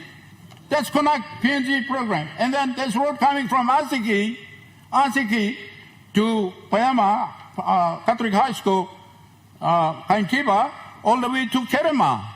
That's going to be, it's coming as I'm talking. I've traveled all the way to Kaintiba myself, physically. I don't want to be somebody, I don't want to be a hearsay man. I want to physically prove it. I went and saw it. And there's a road coming. This is going to be the first Papua and New Guinea highway. And I hope that the Works Minister and the government will make sure that there is a sufficient money provided so that we complete the road from Kaintiba or Pema Catholic High School all the way to Kerema. And I will be the first man to travel to prove to you that I've come halfway already. So this one plus other highways that is being done. Medang Highway, going through there. It's taking place as we are speaking. Of course, with lack of money, not giving the contractors on time, the contractors suffering, but we must take the contractor. We don't rubbish the contractor. Contractors are doing something. Contractor will come to money, no work him here. You must support him all. They're doing it. And I'm sure it's happening in all the highlands, New Guinea highlands, or Papua New Guinea, roads in there.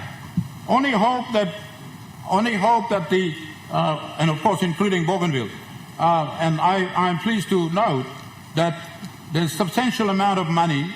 Bougainville adds the least, Morobe second, but second because we are the biggest province, I've already told you. And difficult country, difficult province of the topography of the province there. But more money is being provided for infrastructure, and I thank you. So, Prime Minister, and this government, I think this government is doing something. Yeah. This government is doing something. We can't please everybody. We can't get the project done on time as you are dreaming and thinking, but we are there, slowly. You can walk now. You meet that one and finish long member, some line by come inside. You don't believe you touch on you you'll have person party and everything happen at the same time. Slowly we will do it. So this government, I commend you.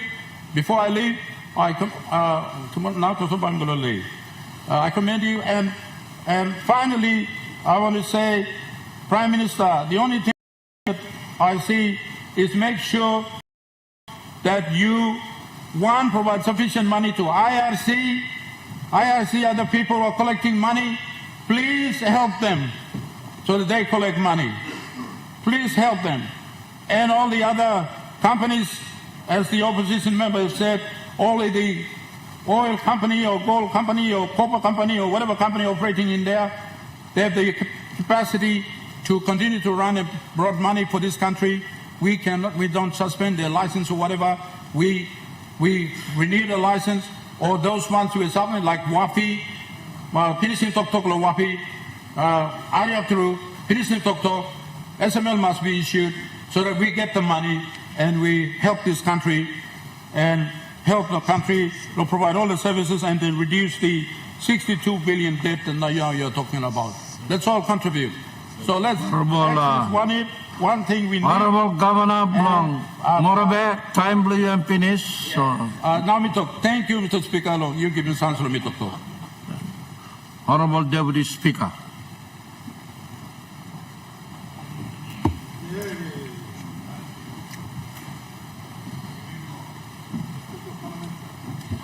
Mr. Speaker, Bisana Bloyalo, first of all, we like take him up, talk Lomios, Nispla debate now by Wokim Lo budget.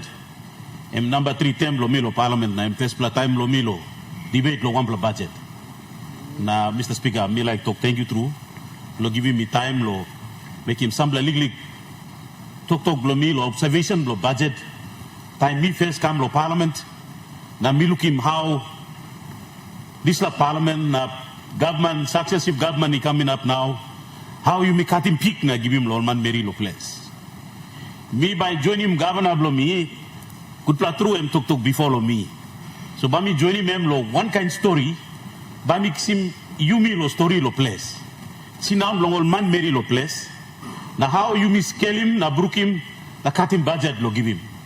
But past time me make him more this platok, me like making big platok hama masigo lo treasurer. Treasurer ino easy lo cut him peak na give him.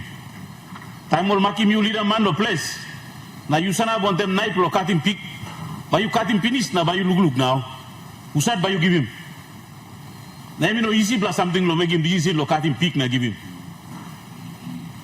But suppose you me bien him passing to muna lo yumi lo give him peak.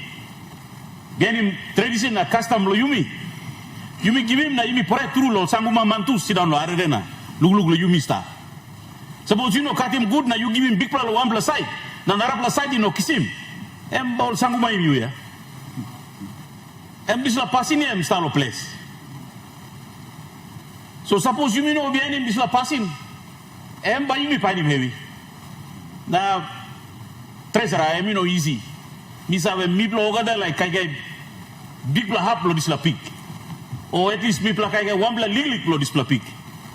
Mi commend him you lo bring him disla budget kam. Mi commend him government blo marape rosso government. Lo sana 5 pla Christmas now. Em no easy lo tokol sem one pla budget em ba kama butla. Ba you mi sidan lo upside house. Ba mi tok lo upside house o sem mi pla nama mas lo disla budget. Upside lo ya bahare miu na toga ting blo you no good pla. Mi work lo wish lo one pla time. By you me come up lo parliament. Na by you me put him down one pla budget where you me ogara by one delta sol. Na you mean by toko sem nogar opposition na government. One pla budget where ogara man meri lo place must sim na looking mo sem. Em kai na work come up. Me wish one pla day this time ba come up. You may come up 50 years blo Christmas now. Em time blo yumi lo look na yumi sanis. Suppose yumi abri sim walk mark blo yumi lo tilim abus. Yumi sarap straight na tilim abus. Bien im passing blo tilim. Mr. Speaker, me like to thank you golo Treasurer, Prime Minister, lo yupla look save lo Parliament. House blo Papua New Guinea. Me like to thank you to Maslo, you plan giving me lo budget 300 million. Come now lo Parliament. This is for the first time on record. Parliament kiss him this money.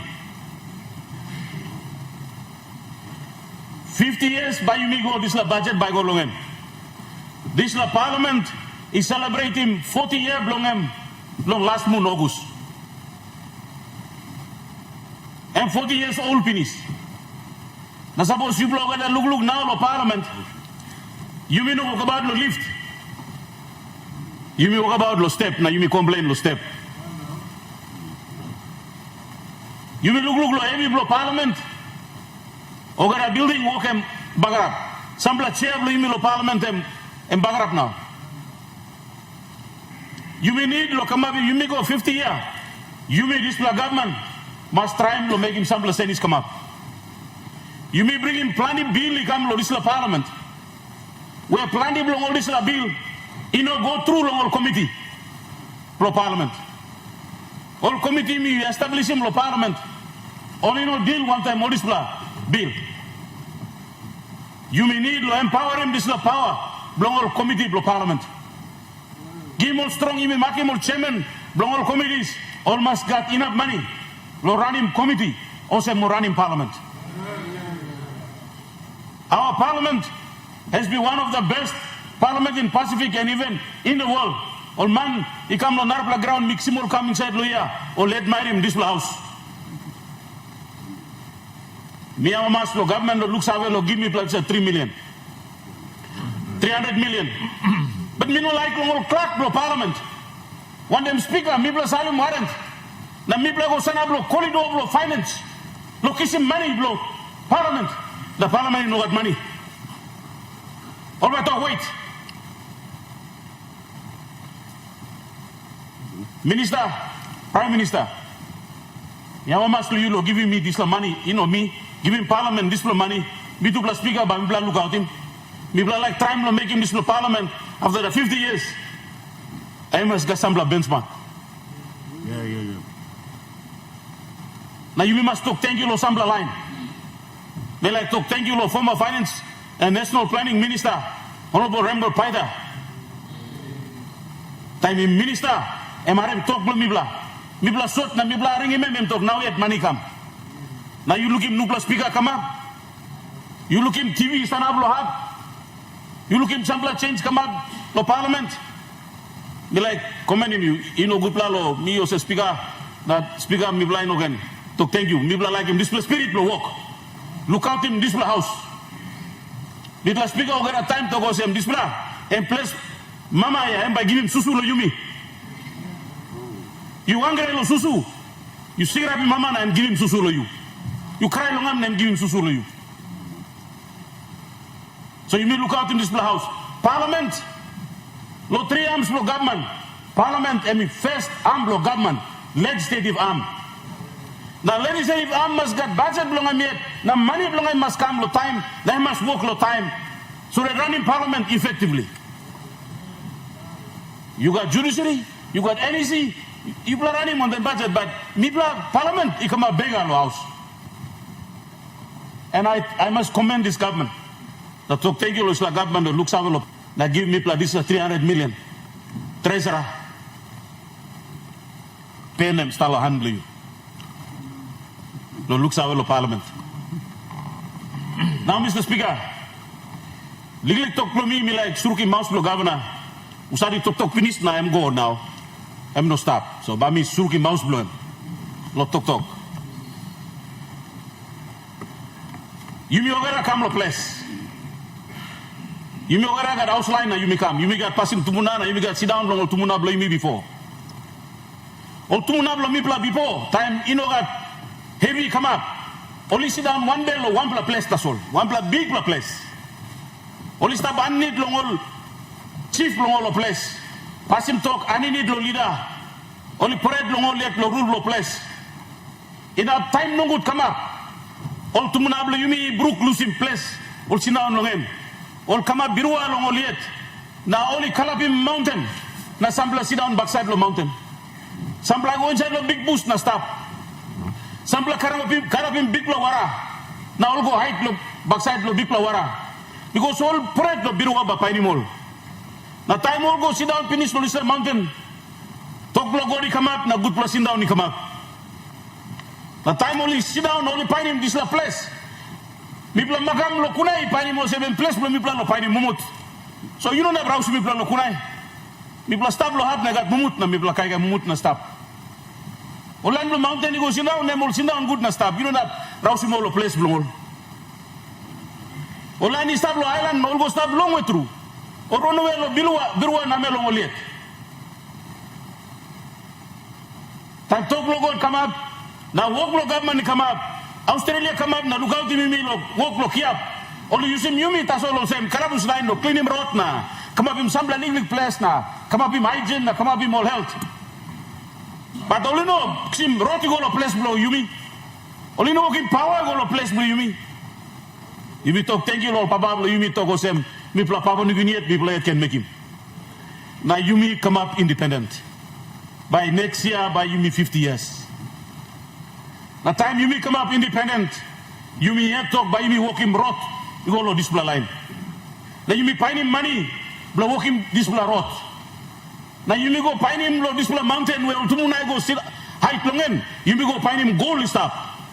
Now you may go na talk him all the same, you clear lo display mountain because people by him gold, na rot back come up lo place blow you. You may go find him diwai lo place, you may talk clear lo display bus, people by walking rot come lo ya. Big la company ba kam na kati mo gana diwai sali mo gona kisim mani kam good place down ba come up you me go togi mo makam tok movie go arre lusim kunai you play go stop place beli lo paini mo mutia you play go stop lo arre big plus suga ba come up lo ya rabu suga kisim mo gana place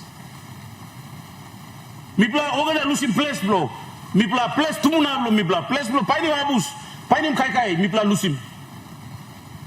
As the member lo kainan tu to lo line lo mi lo yonki. Emol one ground lo mi pla close to lo mi. Olga good place lo walking ground garden before. Now because you may like walking them. Wara karama been placed mountain blongol must go stop long way through the mountain.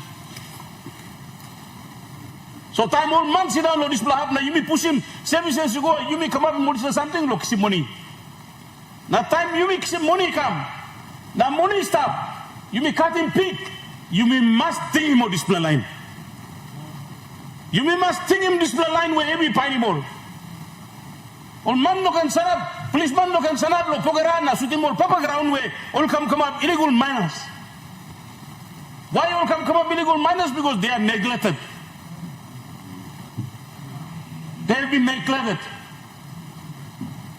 All land blomi must go Brukim Stua, Loram Suga, because they were pushed out of their land.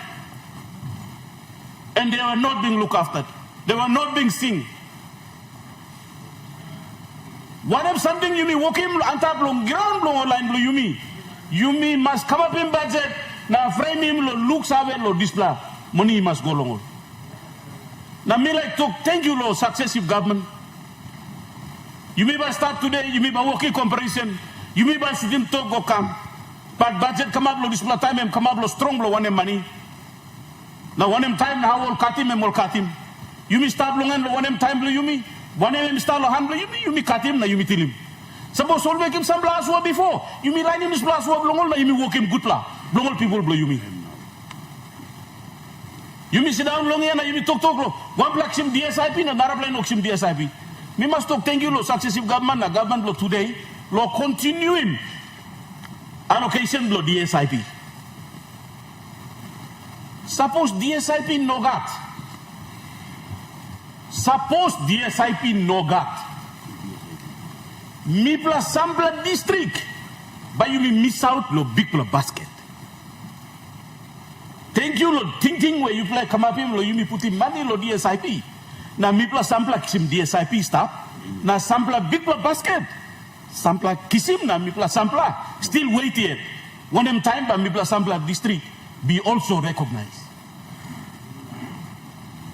Policy lo government lo talk, leave no child behind, and good law policy. I think now we have one black policy must come up na talk of them, leave no district behind.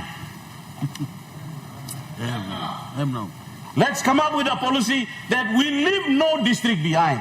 When there is a budget cut, we make sure that every district allocated that money.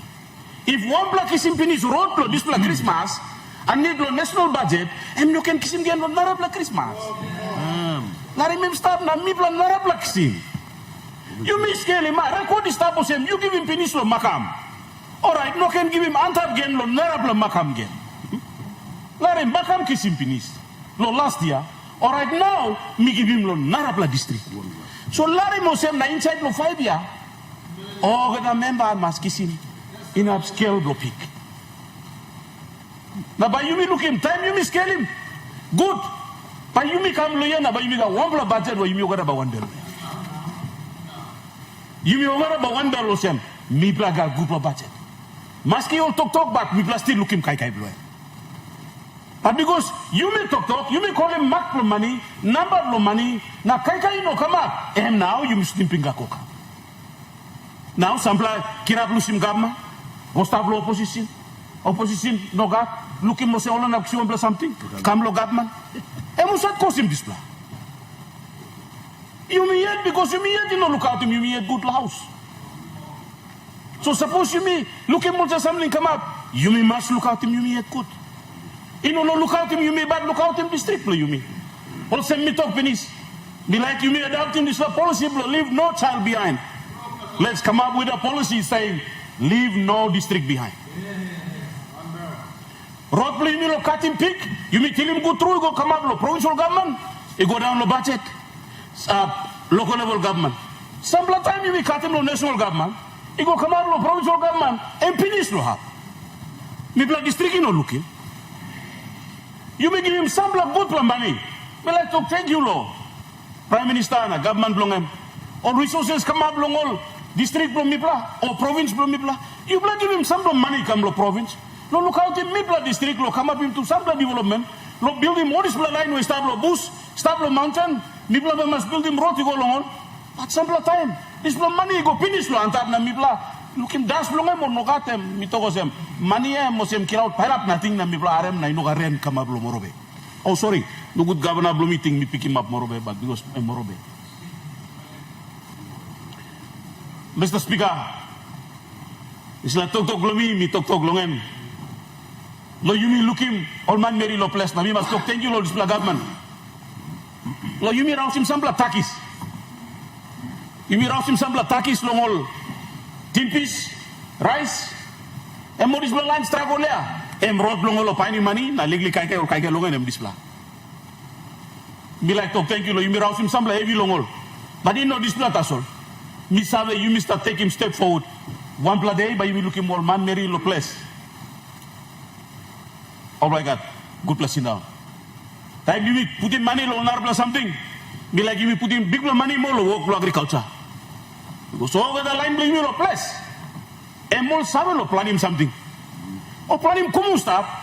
O plan him taro, banana, cacao. All plan him. That's all come long and finish long and lo market. Market na finish. No have more.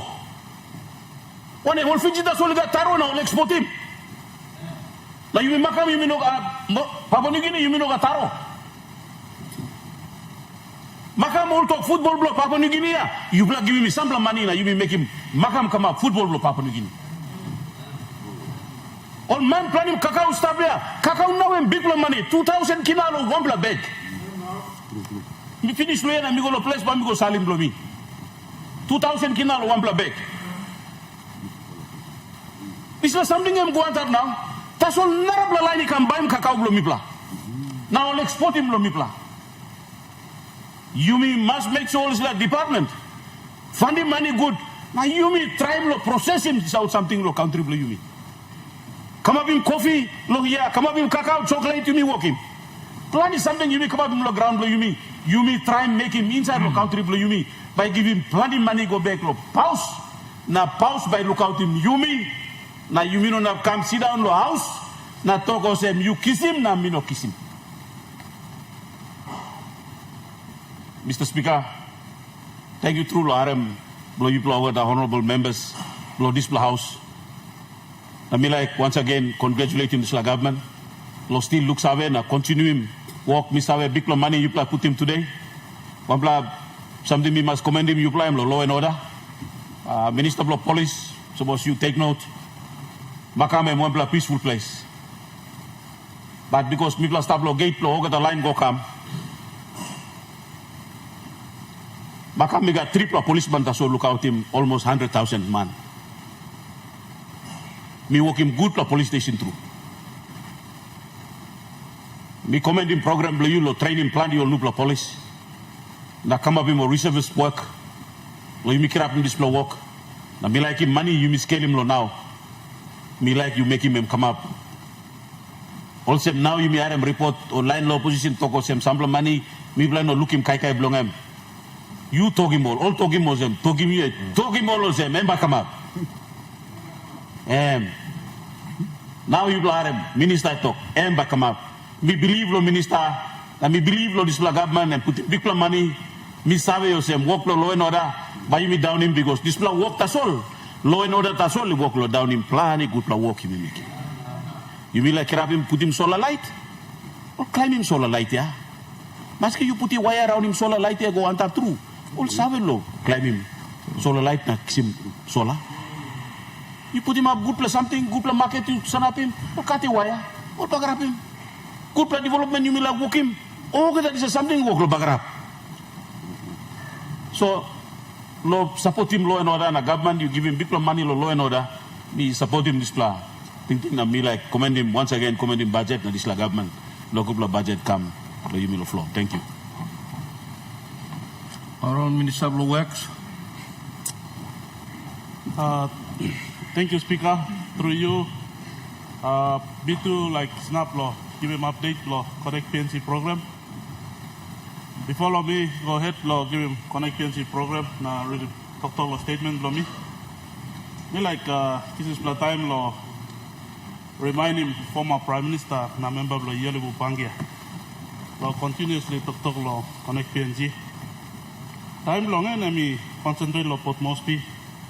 Lady kilometer one time big la inflated on rates, contractors payments.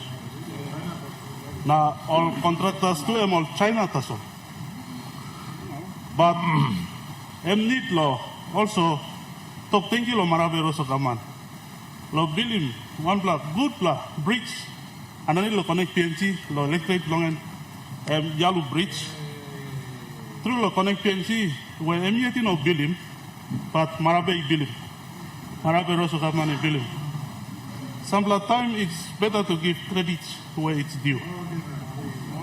So Mila remind me also connect PNC no nonsense. But any real life-changing program. Now any program where we grow economic for country. So all places where no seven looking road, we can continue to deny them.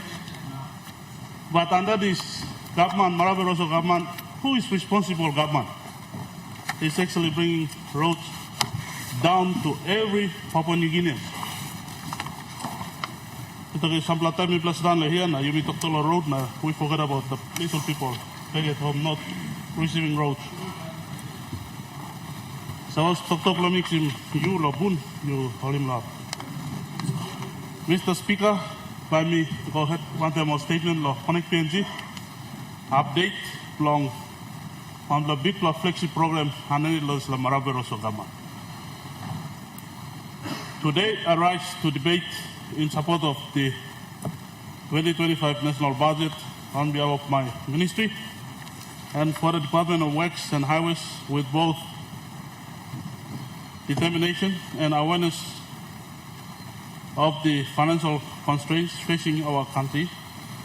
There are trying times, but there are also moments of opportunity. The decisions we make here will shape our nation's ability to overcome challenges and secure a prosperous future. Mr. Speaker, at the heart of our strategy is the belief that infrastructure is an enabler of economic recovery and growth. The road network is not merely a line item in the national budget. It is the backbone of commerce, the enabler of exports, and the key to unlocking the potential of our people and our land. Mr. Speaker, in 2025 budget for the Department of Works and Highways totals up to 1.6 billion, not more than 2 billion, as stated. Million of which 590 million is for Connect PNC infrastructure program, 250 million for the Sustainable Highlands Highway program, and 100 million for the National Road Maintenance program. While this figure might seem significant in light of current financial constraints, it is a vital investment in the nation's recovery and growth. It represents our commitment to build a Papua New Guinea that is more resilient, economically vibrant, and equitable. Mr. Speaker, this budget is not an expenditure budget, but it is an investment budget with high returns, and it focuses on the key investment road programs. Number one, Mr. Speaker, capital investment, 1.4 billion for highways, missing links, and bridges. Two, operational maintenance, 100 million to safeguard existing infrastructure. This is the first time in 15 years my department has received funding allocation for National Road Maintenance Program. We need to take care of what roads we have built. We build new ones before we build new ones. Let me thank Maraviroso government. Number three, contractor areas, 100 million to settle outstanding commitments and rebuild trust for the ongoing Connect PNC contracts. It is not 300 million, as stated by Governor for ECP. It's only 100 million. Minister, Mr. Speaker, These investments will create jobs, lower transportation costs, boost exports, and open pathways for trade and industry. In short, they will create the conditions for economic recovery and financial stability. Mr. Speaker, Deputy Speaker,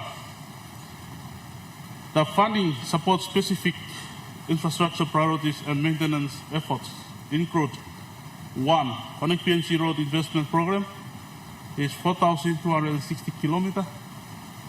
We will spread this 590 million. 2. Construction for specific missing links, 1,800 kilometers is 50 million.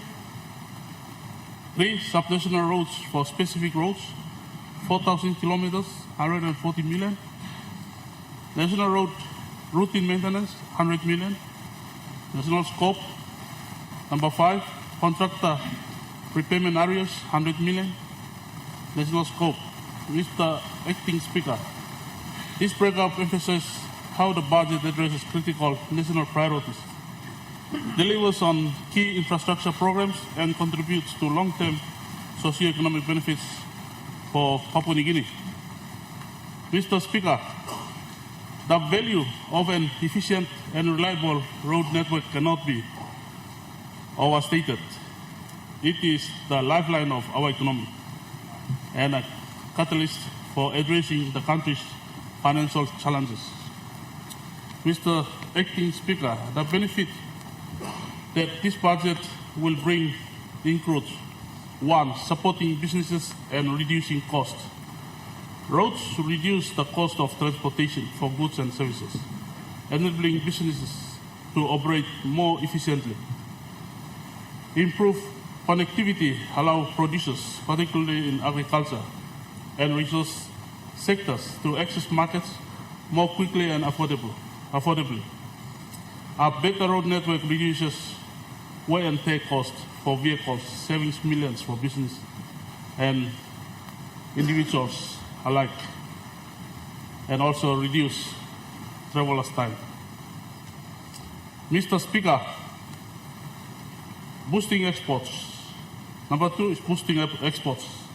Highland coffee, Momase cocoa, and New Britain oil palm can reach ports faster and in better condition, increasing PNC's export competitiveness. Improved road access to resource-rich areas will enable timely and cost-effective transport of minerals, timber, and other natural resources. Mr. Speaker, the third, job creation and economic activity. Infrastructure projects create direct employment for thousands of Papua New Guineans in construction, engineering, and related industries. The current Connect PNC has employed over 30,000 people and not 25 or 28,000 as proposed by Governor for Isip. Nationals through direct employment in construction works. Indirect benefits arise from the increased demand for goods and services, stimulating small businesses and local economies. To date, we have almost 150 to 300 national contractors, both national contractors and foreign contractors, with both major and small SME. Mr. Speaker, attracting investment is the fourth. Businesses and investors are more likely to commit resources to regions with reliable infrastructure. Better roads increase economic activity along our 13 major economic corridors, making PNG a more attractive destination for domestic and foreign investment.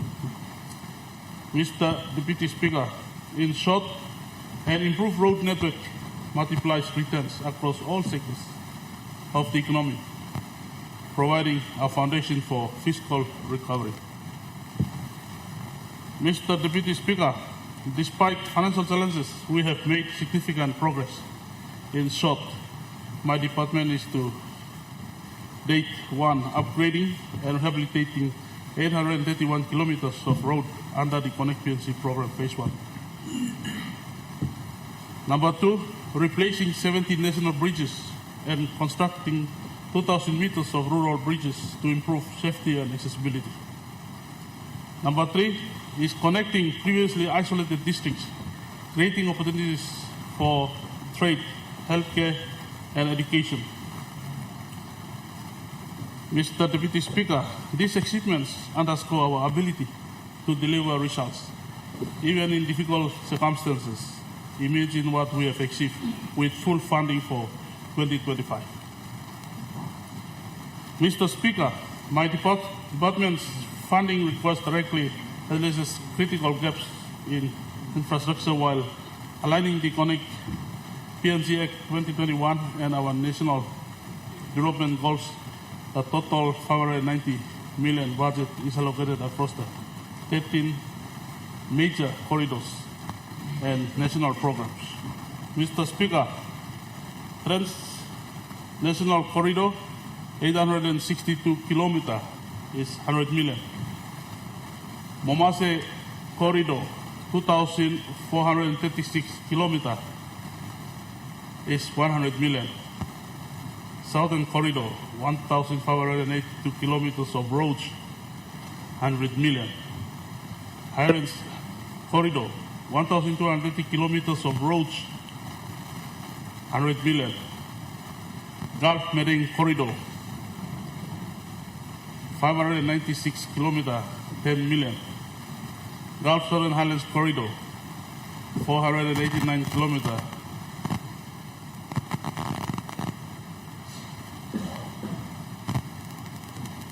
nil allocation yet, but we will allocate some funds on that. Via Marine Corridor, 332 kilometers, 45 million. And also the Indian Exim Bank, 100 million. USD that we are actually making it happen, so we will get it through as well. Gulf Southern Highlands Corridor, 489 kilometers. The contracts are given, and we are working on those kilometers. Via Marine Corridor, 332 kilometers, almost 49 million. Oh, sorry, repeating the same. Trans-Fly Border Corridor, we are working on that from Oriomo to Kiunga. The contractor is on the site and is working on that. New coffee growers, a total of 250,000, with the biggest heart that I have ever seen from any minister. Yeah. So thank you, Minister, for coffee, for taking into account the people of Aba. Although we are on this side of the aisle, knowing that you have a big heart, the people of Aba through me, thank you very, very much. Very rare. For giving us, and I can now move 600 bags of coffee in the mountains of Abao before Christmas. And I notice through your effort, Mr. Minister, your ministry has been accorded good funding. And I know that under your capable leadership, that amount of appropriation that you have received will mean that the coffee industry will now progress under your capable leadership. So thank you very, very much.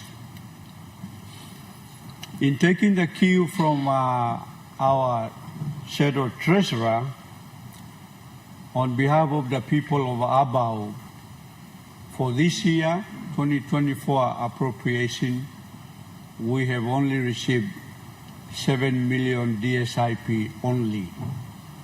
None of the 5 million for infrastructure or counterpart has been received by Abao. And so the Minister for Finance's public statements and the Prime Minister's statement that everybody has received equally everything for Abao, I'm informing the country and this Honorable House that we have not received the balance of the DSIP as well as the 5 million lots that some of you have received, and the Minister for Commerce acknowledged that the other day in his debate. One question with regards to the Abao issue through you, Deputy Speaker, to the Treasurer is, for this year 2024, when you signed the Abao budget, we rolled 3 million of the unspent money because we were given the check just before the books closed. And because that check was already deposited, our belief was that it was cash given. And so my experience over the years is that cash should not go back to the Waigani public accounts because you had already released it. And so if you have given us 7 million under DSIP, in actual fact, you have only given us 4 million. Because that 3 million is our money that we rolled over. And so in your, I want you to respond to what happens to, because we know that some funds will be also released late as revenues are coming in later in the year. This year, we know that the funds that you may issue warrant authority after this budget session, we may not use it because the books will be closed and we will roll over. And you owe about a total of 16 million. We will roll that over and we may not see it again. So I want you to comment on these rollover funds because you have already raised the check. It's cash money and it should never go back to the Waigani public account. Yeah. In terms of the project Magi Highway upgrade to seal, I just want to inform the Minister for Works that work has stopped because the contractor, global contracting company, very efficient company, in the side of Abao, and then Kana on this side, Rigo and Hirikoyari side, but on Abao side, from a little bridge called Imila to Moreguna 10, of which is the contract that was awarded to Global, they have stopped working for now 8 months because they haven't been paid. So all the new equipment that they bought, they set up beautifully, and then after 4 kilometers upgrading the first 5 kilometers, they stopped. And because it's about 8 months now, all that upgraded part will be also washed away and we are back to zero. And is that because I'm sitting on this side and therefore you are not giving that contractor the funding? And that's a principle I want to argue today in the name of the preamble of the Constitution, which guarantees equitable distribution of the nation's wealth. So you cannot penalize us when we define opinions. And so we keep on saying, don't weaponize the budget. The continuous program that under Connect PNG, that is connecting the end of the Magi Highway, which is in Cloudy Bay, through to Margarita, that first contract stopped because they were not funded. And so DDA is funding that, and our forest company, we've negotiated, and they are continuing to work with us to build a road towards Margarita. And so, Minister for Works, I mean, you can present flowery statements, but the reality on the ground is far from the truth. Deputy Speaker, as Shadow Minister for Bougainville Affairs on this side, I want to thank the government for appropriating the region of Bougainville the due funds that they should be receiving, over 400 million. And thank you, Minister for Bougainville Affairs, Treasurer, and also our Prime Minister for the commitments that you have given. But I want to raise an issue which I see the Prime Ministers of the day keep on making the mistake. And that is because they are Prime Ministers and Chief Executive Officers of the country, wherever they go, wherever they visit, they make public commitments. They make public commitments which are not reflected in the budget and not even reflected in agreements between provincial governments and national governments. And in this instance, on the region of Bougainville, the restoration development grant was guaranteed in the Constitution. But when prime ministers go, they go and announce, for example, 100 million outside of that restoration development grant. And so we come back to the budget and we impact the budget. And so I strongly argue against prime ministers going around the country making commitments with big funds of money, not even reflected in the budget for that year, not even approved by NEC, and you are behaving like it's your private business. Stop this nonsense. We know you've got a mandate on the floor of Parliament, but don't go and make public commitments. It's a wrong culture, it's a wrong way of doing things. And so I'm sure someone will add up all the public commitments that Prime Minister Marape has made since he became Prime Minister since 2019. I wonder how much total is that. I hear it's over $1 billion kina. And so it impacts on the budgets every time we debate. The second point I want to raise is, one is this, in our view, weaponization of the budget. I strongly recommend, Treasurer, and I couldn't agree more with the former Prime Minister, Honorable Peter O'Neill, that you shouldn't be the one that should be signing the warrant authorities. You should sign in the beginning of the year, which is the usual practice, and then every month the Secretary for Treasury signs because they watch the cash flow. I know that there is a ministerial budget committee which oversees the cash flow and therefore instructs how much warrant should be given.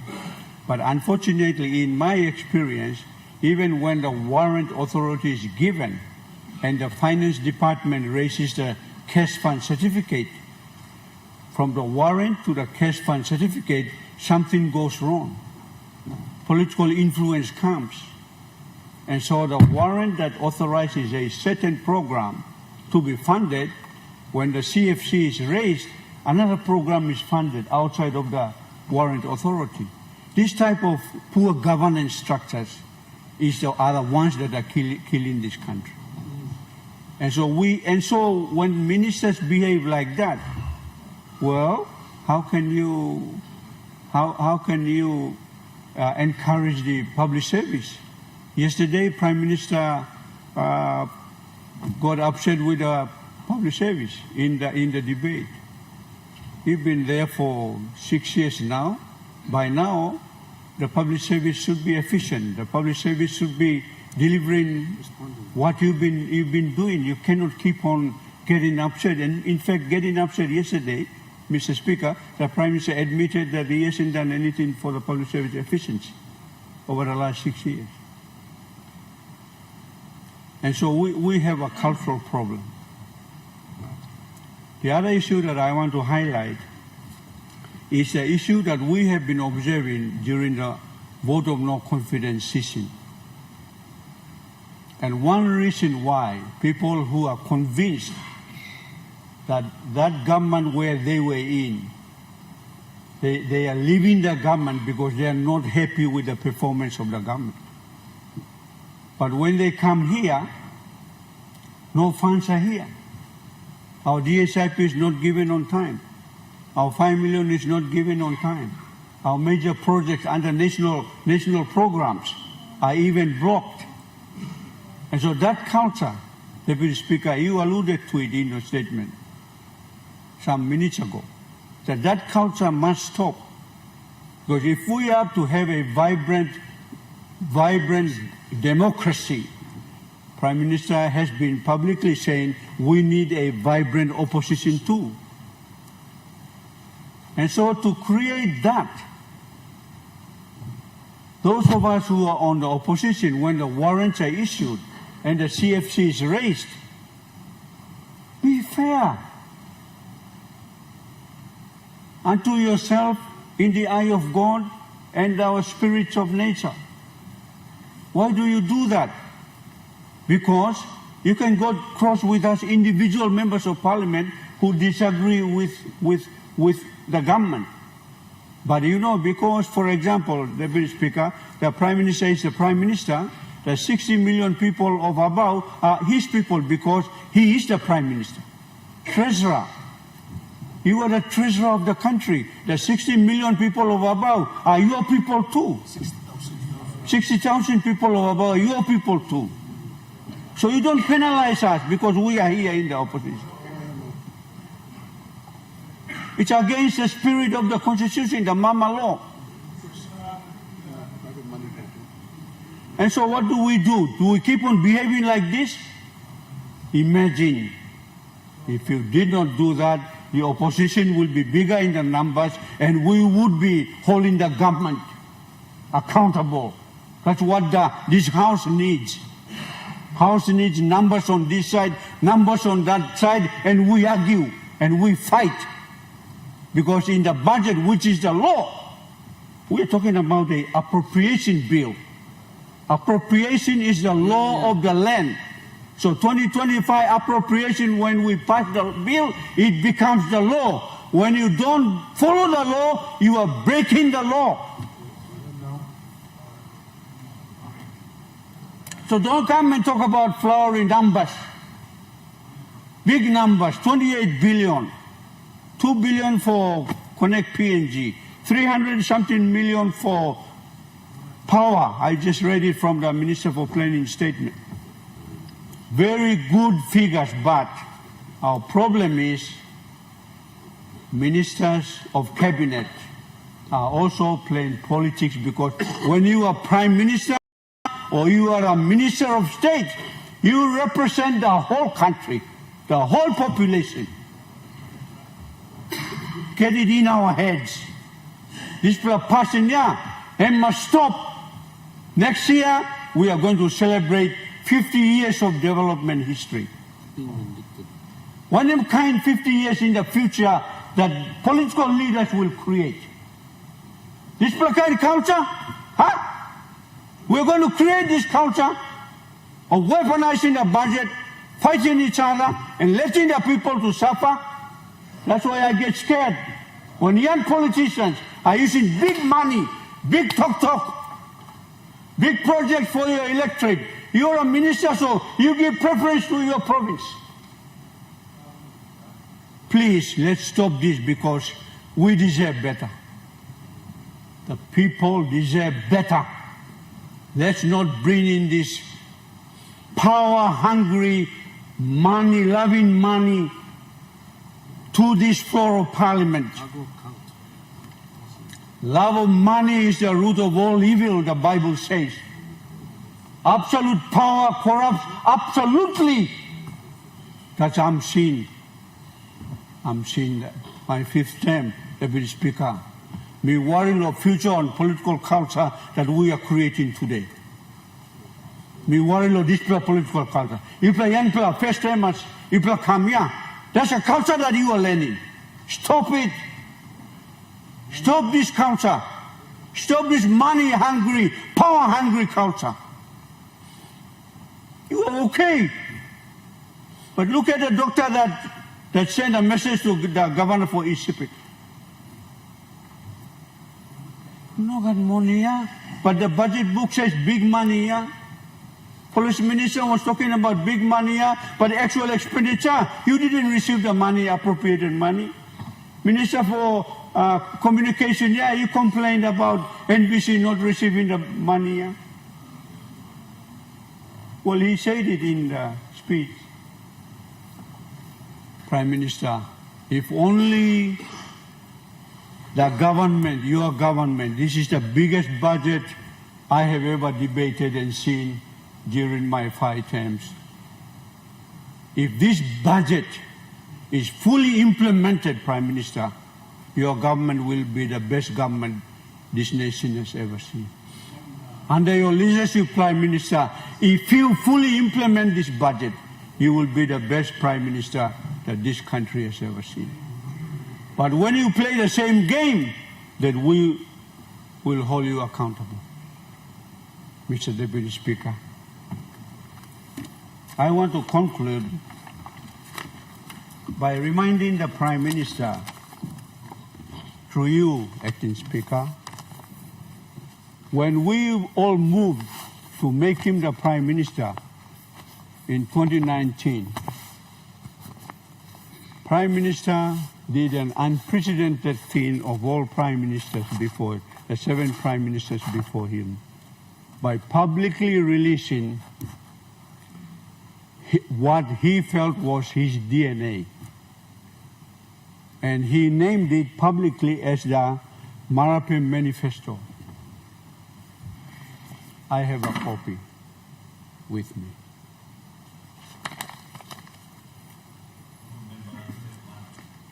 I will stop in exactly 1 minute. This is a public statement.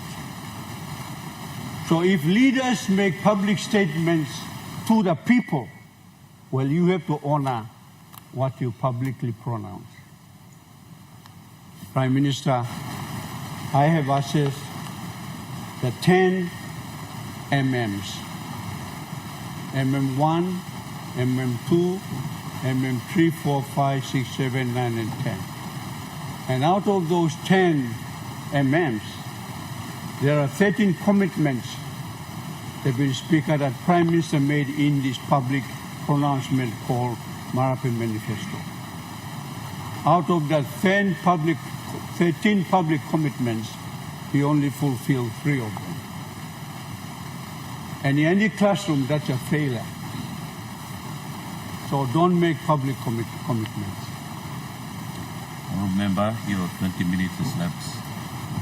Mr. Deputy Speaker, I will sit down by saying, Treasurer, Prime Minister and Ministers of State, you will do this country great pride if you deliver this law that we will pass called the Appropriation Bill 2025. Thank you. The Honourable Governor for NCD. Thank you, Deputy Speaker, to allow me to contribute to this very important debate. It's important in so many aspects, but more importantly, it's on the eve of our 50th anniversary. So it will guide us into next year to into a moment where we can reflect and start to redefine our country. So I thank you, Deputy Speaker. I hope I can be short and sharp, but I got a lot to say too. So, but first and foremost, Mr. Deputy Speaker, I'm speaking on behalf of our party, SDP. Our party is supporting the budget, and I will elaborate on the basis of our support for the budget. I'd like to, from the outset, to give credit to the opposition for their criticism of the budget. As Governor from Morobe said, it's a sound criticism. But Mr. Deputy Speaker and honorable members of Parliament, I think if we look at the criticism and taking cue from what Member for Abao just mentioned, we can summarize it to a few points. I think generally speaking, Mr. Deputy Speaker, the opposition is not against the budget. They are not against what the Treasurer and the NSC has put together for us as a money plan for next year. It's basically a criticism about what we have performed and delivered in this year. That's the essence of their criticism. And I think some of those points, we should take it seriously. And as Sepuka said, Prime Minister, if we deliver this budget as planned, it will achieve a lot of things, give credibility to you, and give credibility to the government. It will be a great gift for us in going to our golden jubilee next year. And that's the challenge, I would like to say. But I want to pause too at this time to give credit to Prime Minister and the Treasurer. You may criticize more, but you may not give more some credit. And I would like to give credit to the Prime Minister and the Treasurer. They've been presiding over our country in tough times. Yes, we can talk about them, they have 5 years, but in 5 years, look at what happened. Prime Minister was elected in 2019, and towards the end of 2019, you start long, maneuver or Houseman. You start long Houseman. Now, we didn't give him a chance. And then now, after the election now, this year, you mean VONC coming up now here. It's not easy time for him. And if I was in his position too, I'll do exactly what he's doing up to now. And that is to stay in power, to make political survival the priority. And that's, at this point, I want to mention this, what I would say, the elephant in the house. You may no longer acknowledge it. The elephant in the house is this Section 145. Honorable Members of Parliament, Section 145 here has been a liability to the country, to our people since 16 September 1975. We are against this Section 145 of the Constitution.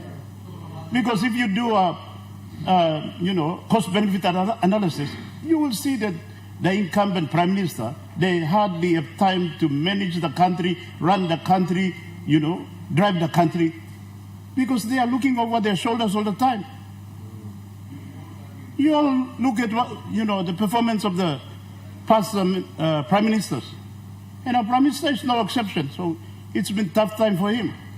You must acknowledge him. Even all friends of the opposition too, you must acknowledge him. You may involved with this, right? Me too involved with this, right? Me no can hide him. So the time he crosses the Prime Minister, I want him to perform and deliver to high standard for our people, for our country. But his priority has been to survive too.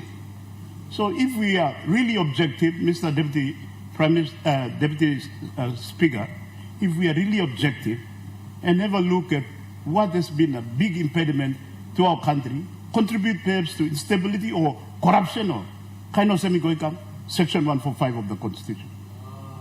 Without doubt, I've been in Parliament, 4th term now, and I say without doubt. Unlike the old presidential system in other system like America, for example, when the president is elected by the people, his focus is to manage the country, develop the economy, build the infrastructure, provide health care, provide education, quality education to their people, lift their people, lift their country, lift the economy, create opportunities. Is that been a,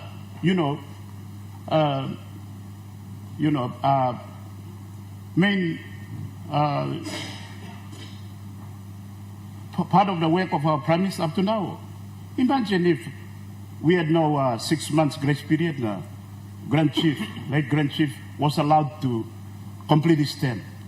Maybe the story of Papua New Guinea would have been a different story. So I'm just asking us to pause and have a look at this, thing that some of us are so obsessed about to defend. Check and balance, check and balance. We can do check and balance in different way. I like to give credit to the Treasurer too. You can cross him, you can talk simply now. But let's remember that COVID time in 2020 and 2021, our revenue collapsed by, went down by 2 billion plus. And in that hard time, what does the Treasurer have to do? My advice, to your advice, me no economist, but I advise him that you have to be like David Copperfield. You have to do it a magic. How you do it, just do it. Keep the economy going, keep the system going, keep our people going, keep the country going. Just do it. And he probably went and got loan because there's no other option. People are looking now. What is he supposed to do when the economy revenue is cut by 2 billion in 2020 and 2021? He has to come up with some solution. He's the man in the moment. He has to make decision. Not all of us. You become now, you see, criticize it. Me too criticize long. But he has to do what he has to do. And country has come out of COVID now. You may come now. Here, you may get plenty challenge. But post-COVID, yeah, let's look at the world. You must look the world, Mr. Deputy Speaker. Because our economy, you can talk, but it's still import-oriented economy. It's still subject to the fluctuation of the global economy. We don't have much control over it. Yeah, we can do what we can. We have to do what we can. But everything is subject to global, pressures up and down. Because we have not changed the economy to become export-oriented. It's more import-oriented now. Most of the things we are importing, most of the things we need are imported. From food to whatever, cars and everything. But in this time, Treasurer has to enable the country to come. We have come this far. Economy globally is in a lot of challenge. You may look in Russian war and now Gaza, Lebanon, Israeli, online war go on, Africa too, kain come up. So many tensions in the world. But the important thing is that country has shown some level of progress. The economy is growing a bit. Yeah, people didn't know stuff, but I want to impress on all of us too. The getting loan is not a sin. You may get a sim loan. Deputy Speaker, you have sim loan too. Me too, sim loan. Me stop loan dead here. I'm still paying dinner loan BSP. Okay, 1/4 of my pay goes to BSP. When I'm going to get out of it, I don't know.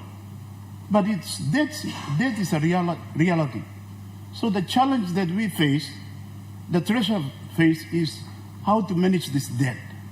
So yeah, debt is going to have 60 billion, but it's up to us to grow the economy now, to get into, export, to provide the support to all the key sectors of the economy, to agriculture, to fisheries, to tourism, developing the infrastructure, opening up the economy. You mean look long so-called low-hanging fruit. Sampla you mean no sabe.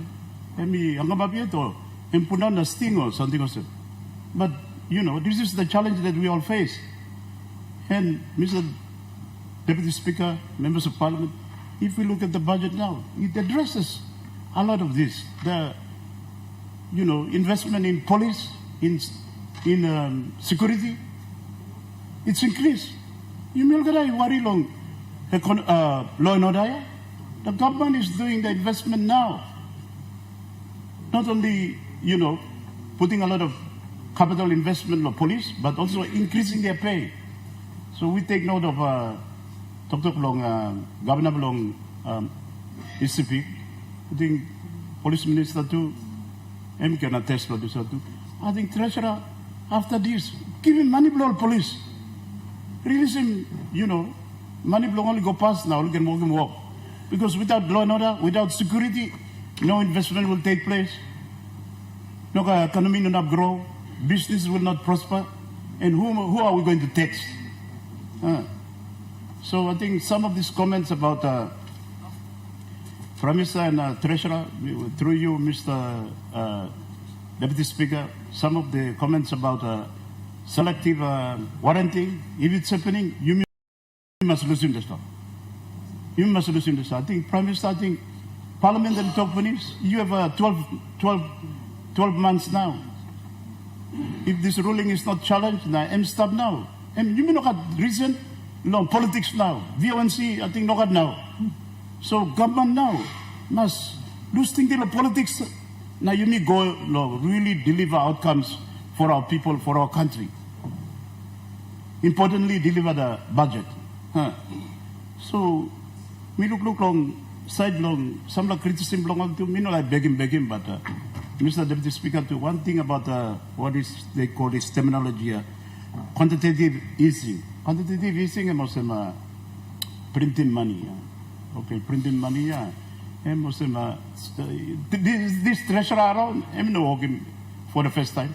Or get a treasurer before working here. Now in America, I'll working here. Australia too, I'll working here. You look at the economies of the world during the COVID time. How did they survive? All printing money here. So We can print money, call it whatever terminology, quantitative easing or whatever, but the challenge now is to grow the economy to make up for the maybe Giaman or artificial, jacking up of the economy. But the fact is that every economy in the world, they do it. The Americans, they've learned how to manage it by making dollar becoming the global sort of a currency. So when they are going into war, they have to fund all this, whatever kind only working in the world there. Everybody pays for it. They have a strategy how to, recover from quantitative easing, printing dollar. So we are printing kina. So is that unusual? Or the Prime Minister before you are working, since my time come law Parliament law 2007, or the Prime Minister the Treasurer are working here. No something no. But the challenge now is for us to, grow the economy so that you can make this artificial, jacking of the economy or to make it like realistic, like Governor Blong, the real budget and, real, what is the word? Default, huh? Yeah. Yes, real economy and Yaman economy or something also, artificial one, you mean nominal economy, something also. Come walk long. I walk long Tedina, walk long business, I'm sell all this terminology. Me, I'm lawyer, I'm in school of economics, but me try learning. So anyway, so some of these things, as I said, I think I'm not giving an excuse to the treasurer that he can do anything he likes, but there are some things that he has to do to balance us, to keep the country going, to get us to here, and hopefully this problem you me long, creating instability, he might stop, and then the Prime Minister and the government can focus on the real tangible things that needs to be done. That's why we talk here. The elephant in the house is you deny talking about the Section 145 of the Constitution. It's a big impediment that's really retarded this country since 16 September 1975. I will keep on saying it until you are convinced that you may agree on a change. If the America, which is a powerful country, the most developed economy and military power of the world, they can have that type of, laws where we give you 5 years now, you run the country. People get what they deserve. If they elect a, no good prime minister or no good president, you get what you deserve. If you elect a good one, yeah, absolutely, you got what you deserve too. That's what I think. My attitude that me plus DP, it's our policy to get rid of Section 145 totally. There's 18 months, you may get halfway. But Mr. Deputy Speaker, I think we come along substance along some points where may contribute long and long. That's a debate below me. I think apart from what we mentioned, some of the challenges that me look in and you can look long in currency shortage, forex. That's why I'm all time is a cross of treasurer all time. So head belong in my pen on me, but I still need to mention it. Mr. Deputy Speaker, members of Parliament, meeting treasurer. We should not listen to IMF all the time. I don't know their strategy, but I see their strategy is not in compliance with the nature of our economy. Unlike you may, cutting down whatever you call it, devaluation or allowing kina to fall, to whatever this true value of the kina. This land in number jumbo economics here, it's not real. Because what do you mean by real value of the kina? Is there a currency in the world that you make a real value of this currency? Look at the Chinese currency. It's not for real. They've kept it low, very low. It doesn't reflect the nature of their economy. But they have a strategy to keep the yuan low so that they can attract investment and, export more and earn more. So their economy is export oriented economy. They export more and they import less. They can afford a low currency. But Kina, if you may down him now to whatever, and us being an import-oriented economy still, then the price belong all something you may import him here, kai and steels and whatever, car now, all get something, TV now, all get something here, you go higher. It's not logical. So sometimes we can talk law. IMF league. We work out what is right for us, and then you may focus on this. Narpla, yeah, I think we talked about this. Structural depreciation of the killer. Number two, challenge we face this year, go to next year, of course, law and order, and it's catered for in the budget now. You may give priority to law and order. We must commend the government on this one. But I think challenge now is to implement it. So, me look at me, Mr. Deputy Speaker. The budget is framed well. The fiscal framework is good. The allocation that needs to be made to the police, to the security, to relief to our people, and to capital investment, very good. The challenge now is implementation. The agency that by implementing. So, Treasurer, I think you plug in planting here along all one of your government departments, you plug ministries here. You have a problem.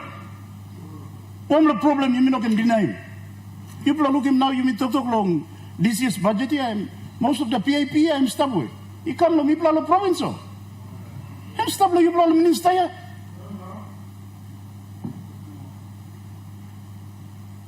So what's the guarantee that this budget will be implemented? PM cannot, it's not a policeman no come around no you plan. Hey, you will implementing budget properly. Some money and there's a good,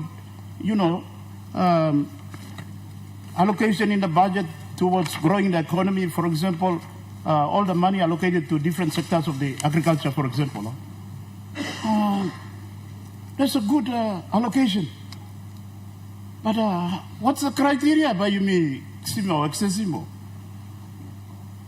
Minister of Agriculture na all team belongin all by developing of mechanism where me play province, me play an excessive area po. Will it be like again selective type of people or? This one must be cleared because good allocation is tough, but mechanism may be not right. Then something by money by evaporate nothing here. That's the biggest criticism it comes to opposition, Treasurer, PM. Who no cross the budget, but only cross the how you may implement it. The budget is a law. You must follow law. Otherwise, somebody should be prosecuted if we are not following the law. Or if you don't want to follow the law, you come back and we do supplementary budget or reallocation or kind of thing. But you can just, give him money, nothing. Honorable Governor, your time is like 20 minutes. Yeah, we got plenty something to talk here. 20 minutes and big time.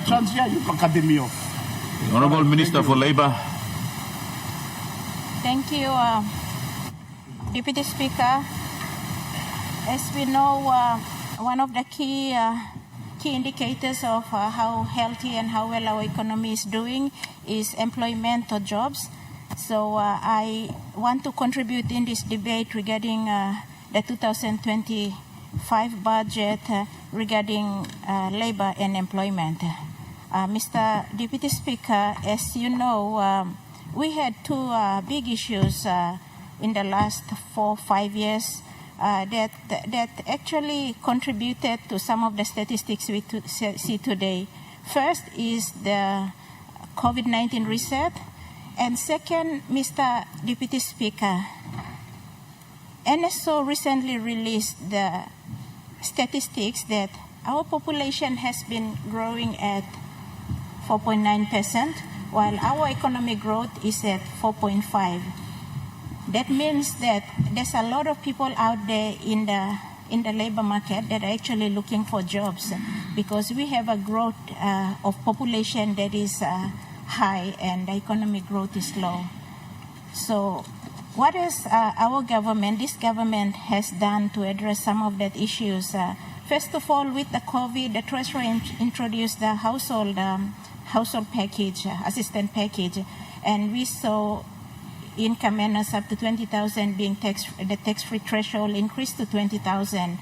And then we have, in next year's budget, we have GST removed from certain items. And we also have the income, the tax-free threshold for low-income housing or low-cost housing. It used to be 400,000. In next year's budget, it's been increased to 700,000. So if you're purchasing a house that's 700,000, there's no stamp duty tax on it. And one of those reforms also, it's more social protection, is the review of the minimum wage that this government has approved, and the review has already started. It commenced in the month of November. The committee has been conducting hearings in NCD and Central Province, and they will move to Gulf, and next year they will go throughout the country, both rural and urban areas. So the government doesn't make unilateral decision on the minimum wage. It's done by the tripartite partners, which is government, the employers, and the employees. So I let them do this independently. So our member for Yalibu Pangia, just to inform you that the minimum wage review has commenced, and we really want Papua New Guineans to send in their comments, their submissions, and when the board members are conducting reviews throughout the country, for them to be part of that process. So that's on social protection. The government has actually spent a lot to help our people through this package of household assistance package. So, Mr. Speaker, I want to expound or talk about this definition of employment. Mr. Deputy Speaker, in the world of work, employment is just one form of work. It's work done for profit or for pay when you exchange your time. And in the international labor standards, in statistics, there are 5 different forms of work. And what we talk about a lot in this house is just the employment that is in the formalized sector, where you exchange your time for work or for pay or for profit. Papua New Guinea is a small open economy, and we have a big informal sector. And this informality is a big challenge for us to address. You look at NSO released a report for this household survey they did in 2022, and they said employment rate in Papua New Guinea is 97.2%. But you look at, there's a lot of people out in the economy, they are looking for jobs. So definitely you will say that figure of 97.2% people in Papua New Guinea is employed. You will definitely know that it is not true. And Mr. Deputy Speaker, the reason is this. Since we gained independence in 1975, we have never undertaken a labor force survey to put these things into perspective and give definition to this and meet up with the international reporting systems. Whatever reporting system they had, Europe number, Papua New Guinea, where our people don't fit into that employment, but they fit into a definition called own use production. And we have never measured that. We have not quantified that scientifically. So I want to thank this government that for the first time this year, they allocated funding of 14 million for us to undertake the Papua New Guinea's first ever labor force survey.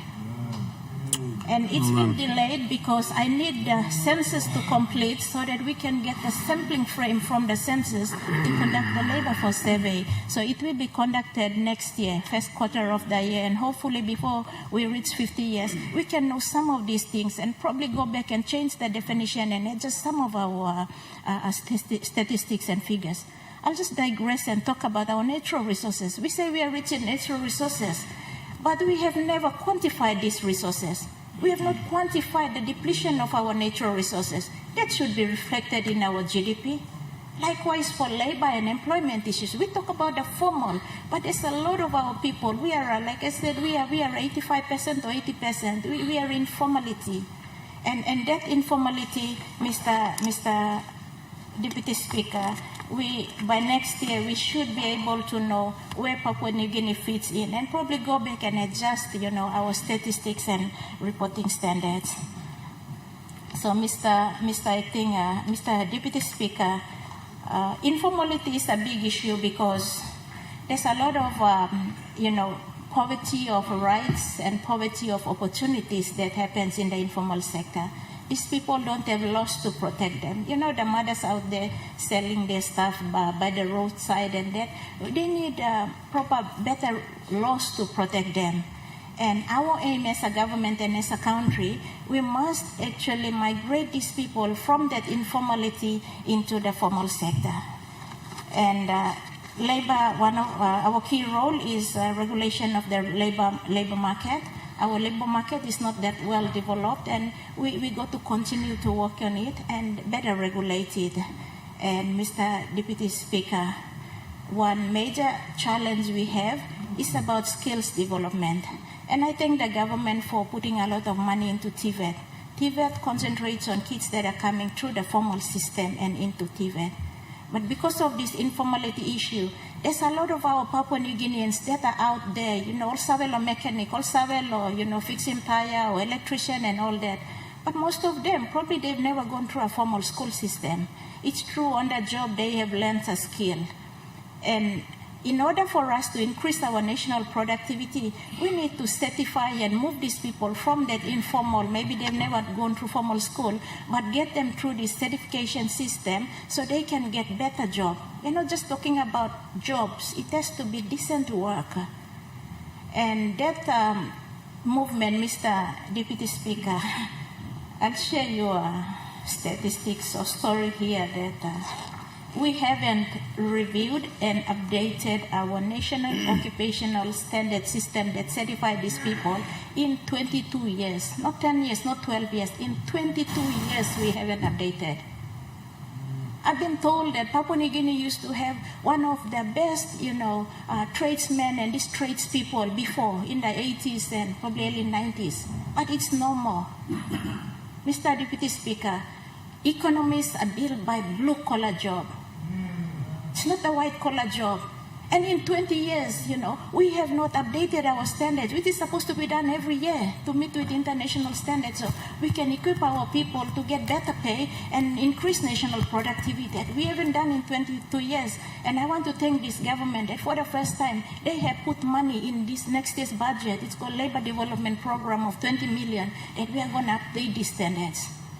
Once we update this standard, then we can be able to certify and help our people through the system into the formal system, increase our national productivity. That should be our aim, and people can have better jobs. So that updating of NOS is very important. We will be undertaking to do that for next year. So, Mr. Deputy Speaker, employment is a cross-cutting issue. It's not the government that creates a lot of employment, it's the private sector. And in Papua New Guinea, we have some very good opportunities in our rural areas, where there is land, where there are people there. And focusing on the rural area, in programs like Connect PNG, to open up the rural area, that is the way to go, so we can get more people into what we call a form of work called own use production. They may not be employed, but they have to be, categorized into that own use production, and we need to, our economic statistics need to take that into account. So, Mr. Deputy Speaker, let me provide some current statistics on employment. This comes from the Bank of Papua New Guinea's Employment Index, which is published in its quarterly economic bulletin, and it's available on the website of public domain. According to BPN's Employment Index for June quarter 2024, total employment in the formal private sector grew by 2.9%. Through the year, from June 2003 to 2024, driven by strong growth in the mineral sector employment. This is a modest growth, Mr. Deputy Speaker, performance compared to fairly strong growth of 2.6% for the corresponding period in 2023. As we move towards final investment decisions for the next major research projects, we can expect a boost to employment. Employment in the non-mineral sector grew by 2.1% over the year to June 2024, compared to a growth of 2.3% in the corresponding period in 2023, reflecting increased employment in all sectors, apart from the sectors of retail, wholesale, and construction. Employment in the construction sector worryingly declined by 14%, but this compares to a larger decline of 24% in the corresponding period in 2023. So there's actually been an improvement. Retail and wholesale has been impacted by the 10 January civil unrest this year. I wish to especially commend those affected companies that have maintained their workforce during this challenging time.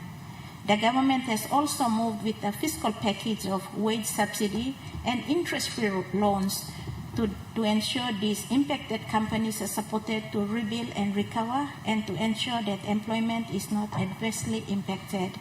Mr. Deputy Speaker, employment in the mineral sector increased by 10.9% compared to a growth of 18% in the corresponding period. Achieving uninterrupted production of Porgera gold mine will further boost direct employment and indirect employment through the supply chain in the non-mining sector. But we recognize the urgent need to address and break the human tragedy within the project footprint in Porgera. The 2025 national budget, with its focus on law and order, peace and justice, will go a long way in this process of healing and restoration in Porgera. Mr. Deputy Speaker, the government's focus on non-resource sector remains steadfast.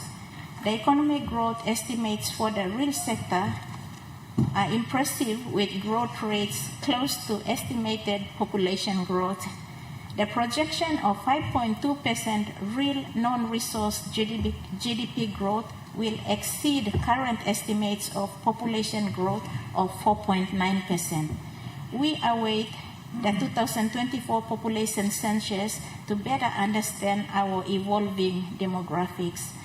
Mr. Deputy Speaker, the Bank of Papua New Guinea, in its most recent monetary policy statement in September, indicated that businesses are operating in a high-cost environment. This, of course, is off the back of the civil unrest of 10 January.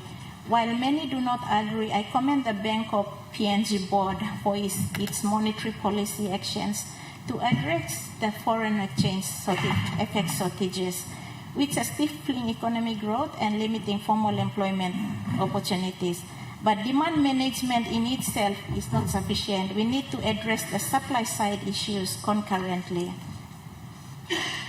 Let me touch on the employment growth over this term of Parliament.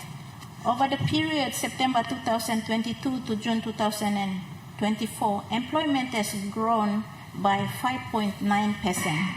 This has primarily been due to strong growth in the mineral sector of 29.1%, with supporting growth of 3.9% in the non-mineral sector. The economic growth in real non-resource GDP of over 4% that the Treasurer spoke of is boosting employment, where we see employment growth of just under 4% for this term of Parliament. Mr. Speaker, these are real achievements, and we need to support the Treasurer and the Prime Minister in implementing the 13-year fiscal plan. With that, I thank the Honourable House for your attention. Thank you. The Honourable Member with Finsafen. Thank you, Mr.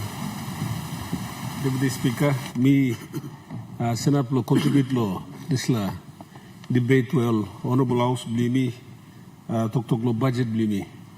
Mr. Deputy Speaker, I think plenty good pla speaker si talk finish on both sides. one them shadow treasurer blimi na all minister member governor.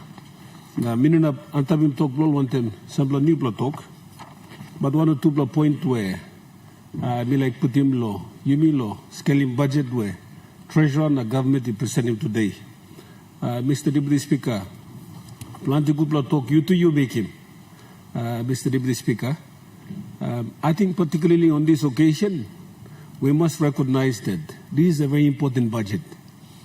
Why? Because this budget will now take us into what will be our 50-year anniversary as a country. We might have never been in the first budget when our country took independence, but to live through a period where we'll be able to see one chapter of our country close and open to the new. It's quite a junction for us to be able to be and contribute. And then our leader can shepherd him. You meet as government. Now, me take him simple a comment where shadow treasurer and all opposition we make him. These are comments that you as government must take him. Only God will never get anything wrong. Government or any government in this world at one stage will not fully assume everything that is correct. So I think at this juncture, me like appreciate him, all our comments on both sides. Mr. Deputy Speaker, I think Treasurer, me like commend him you. This sixth budget, apart from the supplementary budget where you may have him so far. And plenty of leaders, some very senior leaders in our Laos, we all been structuring a framework where you can guide in budget, blimi. Kind of Vision 2050, you can say Pukai stop, Prime Minister, some leaders lay sit down yet stop. While we arrive at this point where we go 50-year anniversary next year. That is why I think it is very crucial for us to really examine what this budget means to us as a country. Because next year, most of the lessons and the statements that we've made here are some things that I think we can learn from when we turn 50 next year as we open up to a new chapter in our country's history. We commend him, Planning Minister too, where present him the PIP budget. We got one or two contributions, Mr. Deputy Speaker. We commend him, government. One,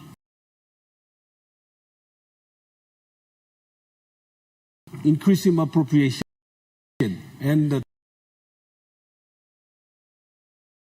team lo budget them securing accidented law and order. You may look him plant leader or son will make him planning talk law and order.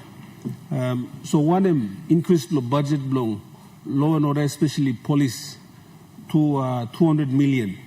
That is commendable. Issue blame one when that funding is given. Now in big task them stop the police minister and the police commissioner to administer that, given the many challenges you make at long police. Me look him increase long ARPLO sectors of some CIS. You may look him defense too. You get capacity building, lo defense too, assisting work long police staff. Even though I'm no strap lo work long defense law assisting police in terms of some of this work, but given the capacity constraints, you make a defense way assist him. Police blame one point we look him into the budget, plan to committee this make him next year we predict him 4.5% growth through assumption. Plenty of budget you miss making, you miss survey. You miss build him on assumptions. The revenue will come in, this project will take off. Most of them are assumptions. But when you look at statistics, it's good to see some of the facts, the numbers that we have. And planet time you miss a debate with GDP. Yes, GDP am same sampler. Color na picture blow growth inside the country, but amo good pla picture am sakam lo HDI. Human Development Index, so you got lo country, yeah. We're showing not just the economic growth, but social growth, education status, health status as a country. And that's the particular point where me like bring him lo debate, Time you look him HDI record, you mean like time alignment setting Vision 2050. We hoped that we would be in the top 50. Now, after 49 years, where are we? the current statement presented by Planning Minister talks on the statistics that is presented is that PNG we are ranked 154. Excuse me, 154 out of 193. Now that is not a new statistics that's under the Mara Peroso government, nor the O'Neill government. It has been a major challenge ever since we became independent as a country. That's the major challenge, in my view, that we have, which is how do we improve on that HDI number, or or grading YUMI. Plant economic number or some GDP, growth, nominal growth. I'm saying one strata, blue economy, but HDI am capturing everything was a some country. Access to clean water, or mama go lausik tabuk sim pigini. That's the child maternity rates. Mama pigini stop go 1 year, MDI, access to vaccination. The HDI component shows that, and we are still tracking behind. That's why I'm encouraged to see some of the major interventions that government is putting towards health, education. Mr. Deputy Speaker, you may planting member come lem, you may select to build a mouse in the school. And I can see, time people member come, people across the money blow, building classroom, and it's not wrong to compete for resources because population explosion demands that we must build more. But at the same time, you may need to appreciate yourself. That constraint, Mr. Speaker, this leviums are put him low, recurrent budget blimina.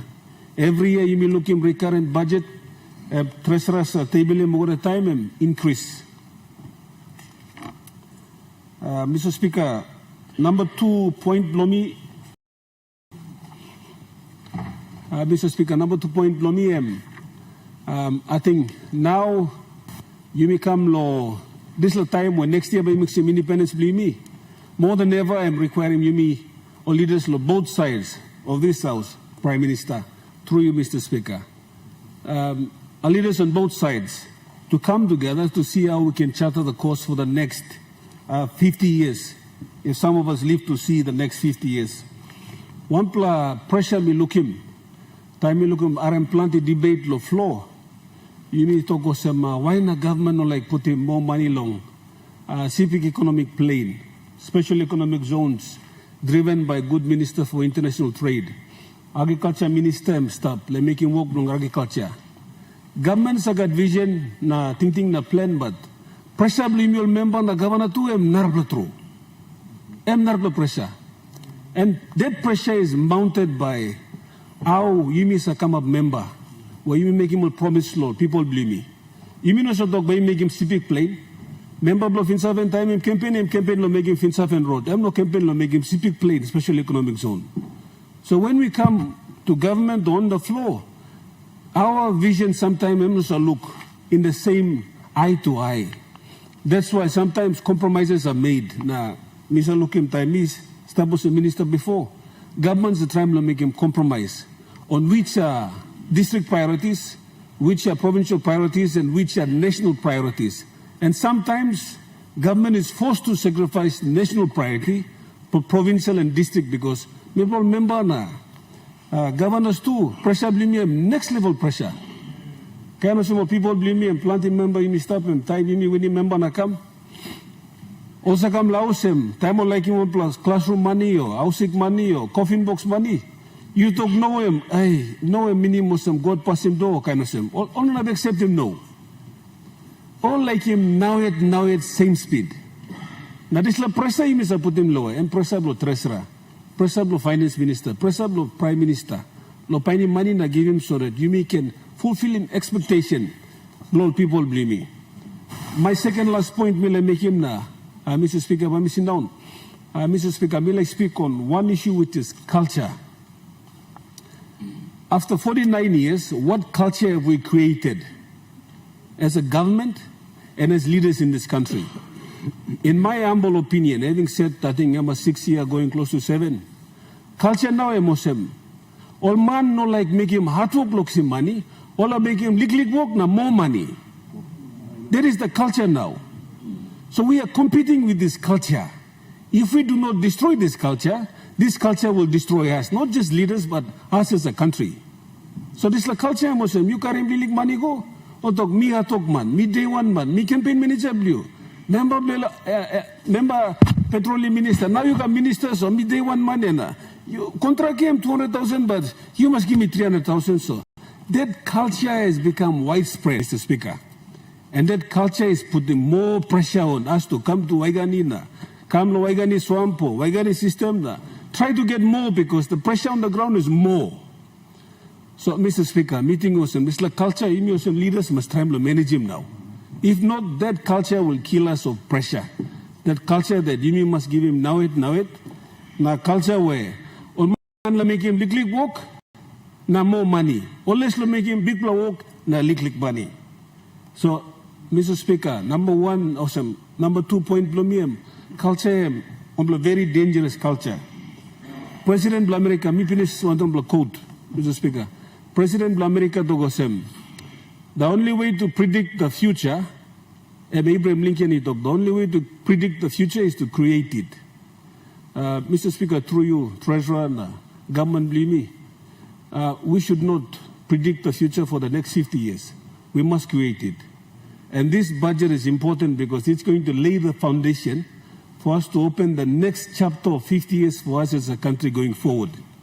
So I think the government will structure in this budget, challenges the implementation step. Me like call the government that you must set him up, national monitoring and authority, where you been promised to set him up. Now this must monitor him, walk through, come up or come up. Now walk come up. Why give him this district or province money time walk come up? Even Mr. Speaker, sorry, you know me with the same law too. Even God is not fair sometimes. Where God is killing talent, na give him. Some man am looking was look at him good and rouse him. Then give him man will look at him good. So suppose some district na province will make him work. Government must cut on formula law, give him also that all can push him. Why do we all need to be held back in the name of equality just because they're eating money and some of us are working? So that too government must take into account. If some provinces, districts are working and utilizing value for money on the ground, give him all more, na let him all go. Instead of me all back, na dog no. You may whether must give him same money. You may whether must go same time. We are holding them back when they are showing incredible ability to transparently manage their own resources that you may whether seem equally. So this lab contribution blumi law debate blimi me commend him treasurer na government blimi or NEC cabinet members all opposition brother were stop to him. Sampla mi blo stop lab, mi blo stop blab, na mi blo stop lo namel so. Time passing budget now I think me echo him is a sentiment that whatever belongs to our people, give it to them. Treasurer, I think through your petroleum minister, you sinan los la so. You must give him all people na Christmas time or amamas na. Mr. Deputy Speaker, I think next year time you go 50th anniversary. Sampla po iminoga road works minister no stop. Sampla iminoga road. Imi must cut road na. Sampla inoga dausi cut transport minister. Baim sampla boat give him. Commerce minister sampla SME program stop na. Imi ogeta mas amamas na gonsulo 50th anniversary blimi. Sampla noga belevi na cross na. No me no kisim, no chuabe no kisim, oh this lairi no kisim no. All of us has to be happy on the occasion of our 50th. So politics be bygone. Next year we all have to celebrate when we turn 50th and let's make it fair to all of us. Thank you, Mr. Speaker. This is a contribution to me. Honorable Minister Blong, Rural na Economic Development. How will you put this long?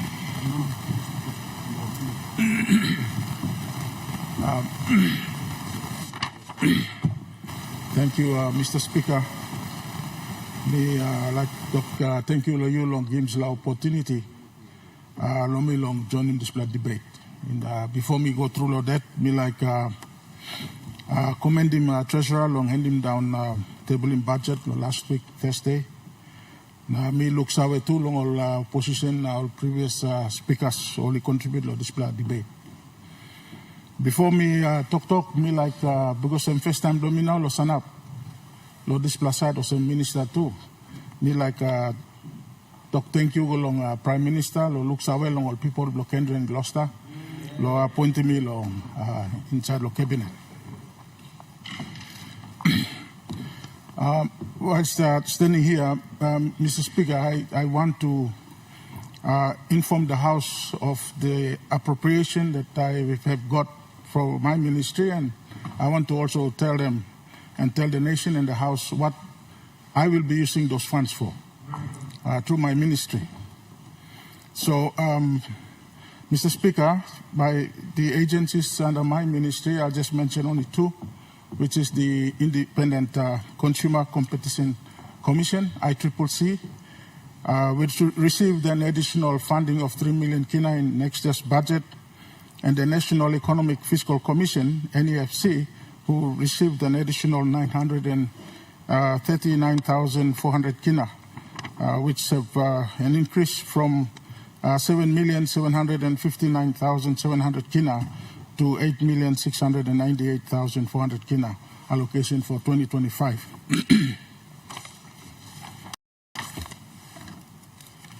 Mr. Speaker, with the additional funding, the ICCC, as part of its economic regulatory oversight of declared industries and entities like the state-owned enterprises, including price control and monitoring of declared goods and services, plans to undertake pricing and regulatory reviews of the following in 2025. And I think, Mr. Speaker, you may talk long inflationary impact na pressures around the country na important also me mas talk lo display work to display agency where I'm responsible long price surveillance inside the country.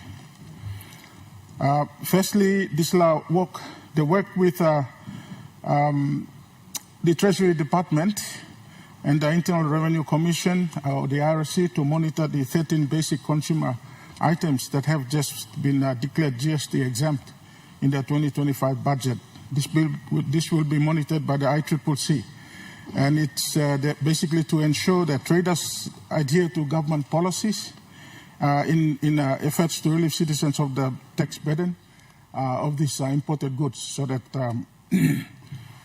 excuse me, so that our people are charged the price of these goods, taking into account government's policies through its budget in exempting GST. The second thing, Mr. Speaker, is the stevedoring and handling review that the ICCC will now commence on. The pricing review for particularly stevedoring and handling services in early 2025. This should lead to a significant reduction in the rates and charges imposed by the stevedoring and handling businesses at declared ports throughout the country. Mr. Speaker, this is important, and we expect that through this review, it should lead to a reduction in the high-cost structure in our country that often find their way into the final prices of goods sold in our local shops, causing inflation. Three, the ICCC will also proceed to undertake further review of PMV and taxi fares in the cities and around the country in 2025 due to overwhelming concerns raised by the general public about the fares charged. Milek Toksawe 2, also ICCC will also undertake an actual review of the motor vehicle insurance compulsory third-party regulatory contract, which is now up for review in 2025. This will review by a look at MVIL's capital expenditure plans for the regulatory period to determine whether the premium solely charging that MVIL charges is consistent with its price path that was determined during the review of 2023. Mr. Speaker, the ICCC by Luglook also conduct a review into the oil palm industry.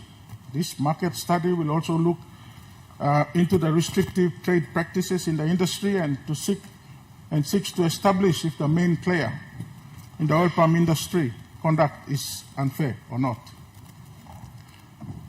Furthermore, Mr. Speaker, a market study into the financial services sector will focus on cross or common ownership or shareholdings in the sector and its impact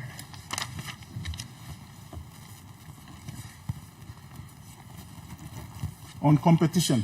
The aim of this review is to establish whether competition is working within the financial sector as a result of the changes in market dynamics.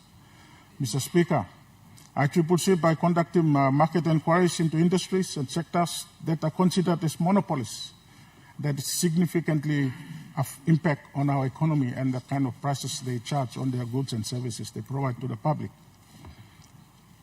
So, Mr. Speaker, the other priorities and programs for the ICCC for 2025 also includes undertaking a proposed study into looking at the possibility of establishing the viability of whether the state can intervene or be involved in the import and supply of rice in the domestic PNG market as an additional player in the industry, with the sole objective of keeping price as a basic food item in Papua New Guinea low.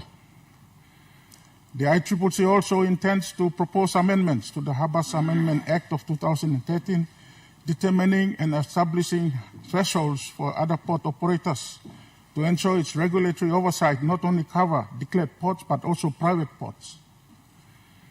As a result of many consumer complaints that the ICCC has received relating to fees that are being overcharged on consumer goods as a result of them using private ports around the country. The ICCC will undertake price surveillance, especially of retail and wholesalers, in the next 7 provinces to establish and expose the criminal practices of price gouging. Mr. Speaker, let me go through some numbers, statistics, just to inform the Honorable House of the extent of this problem. In November of 2022, the total defaulting traders, those that have added extra costs to and they cannot justify those costs to the goods they sell to the public, and the total defaulting traders in 2022, November, where infringement notices was issued by the ICCC to them, numbered 326 in total. The total defaulting traders that were persecuted was 94, and the balance were settled out of court through the appeal process. In April of this year, the total defaulting traders that were issued infringement notices was around 269. These are people who have deliberately increased their prices in the products to the public. The total defaulting traders listed for possible persecution in 2025 are 196. And there are 71 more traders that have not yet been covered in 7 provinces. Now, legally, one will enable the ICCC to complete those 7 provinces and then so that we can have a nationwide coverage. Mr. Speaker, the issue of price gouging is a criminal act. And since COVID-19 came up, the incidences of price gouging, traders taking advantage, has inflated prices, causing spikes in inflationary pressures around the country. Mr. Speaker, with the extra $3 million that funding, the ICCC is ready to conduct its mandatory responsibility to the people and government of Papua New Guinea as its foremost economic regulator in the country. Mr. Speaker, another important constitutional agency that comes under my ministerial oversight as well is the National Economic Fiscal Commission. The NEFC has been involved in establishing cost of services delivery in Papua New Guinea. The NEFC, through this, seeks to establish the bare minimum cost of services for provincial, district, and local level governments.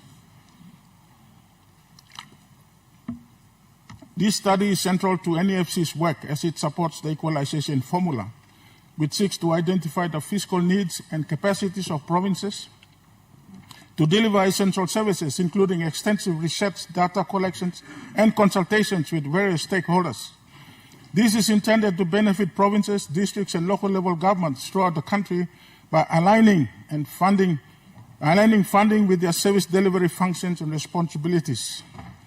In this exercise, the remote, rural, and isolated districts should be given a bit more or compensated a bit higher than those relatively, those districts that are close, or urban districts.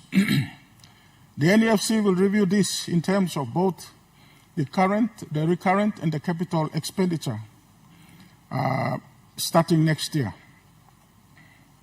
with the money given. Mr. Speaker, Cabinet has approved the Intergovernmental Financing Arrangements Review, or IGFA, to proceed. The development of best practices within the framework of an intergovernmental fiscal strategy is expected to result from this review in shaping a modern and equitable fiscal system that will support subnational administrations in Papua New Guinea. This is a major financial decentralization reform program that would also include the reviewing and the delivering on the issue of block grants, which the Governors' Conference of 2023 have recommended.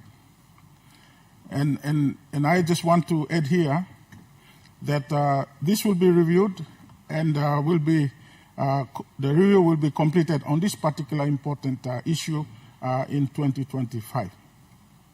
Mr. Speaker, the additional funding that has been appropriated to the NAFC will further assist in undertaking further legislative reviews and reforms. In 2025, NAFC will prioritize legislative reviews to align the country's fiscal laws with the policies and principles underpinning decentralization. They will also undertake the ABG, the Autonomous Bougainville Government Cost of Service Delivery, a program that they've been working on as part of the GSB meetings and consultations.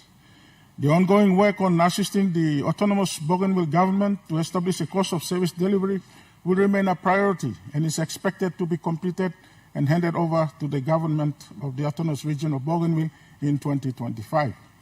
This work is expected to assist Bougainville in approaching delivery of its basic services in a cost-effective manner. Mr. Speaker, without taking up much time, as Minister responsible for these two important agencies, both the NEFC and ICCC have growing responsibilities and challenges. And so with the additional funding, I want to record my appreciation to the government and through this budget that they have given additional funding to these two important entities to complete their important functions. As we all, like everyone else, I would have wished for more, but that's okay, Mr. Speaker. This is enough to enable them to carry out their lawful responsibilities to protect our consumers and our people and protect the nation's interest. Mr. Speaker, the successful implementation of the 2025 national budget is up to all of us. For those responsible for managing the budget and cash flows and agencies that have a core mandate and fundamental duty and responsibility to carry them out. And I implore everyone to wholeheartedly support and facilitate the execution of the 2025 national budget, ensuring that its objectives are met to propel Papua New Guinea towards a brighter and more prosperous future. Thank you, Mr. Speaker. The Honourable Governor of Ugal. Thank you, Speaker. Long Luk Save, for this side. Na milak walking talk. 5 points to solve. First point, I'm budget strategy. Na discipline. Secondly, I'm sampler where it's of national interest, which we must support. Thirdly, my observations on the acts and the processes which government that I believe must follow in relation to the laws governing a budget action. And lastly, I want to touch a bit on the province, on Gulf Province.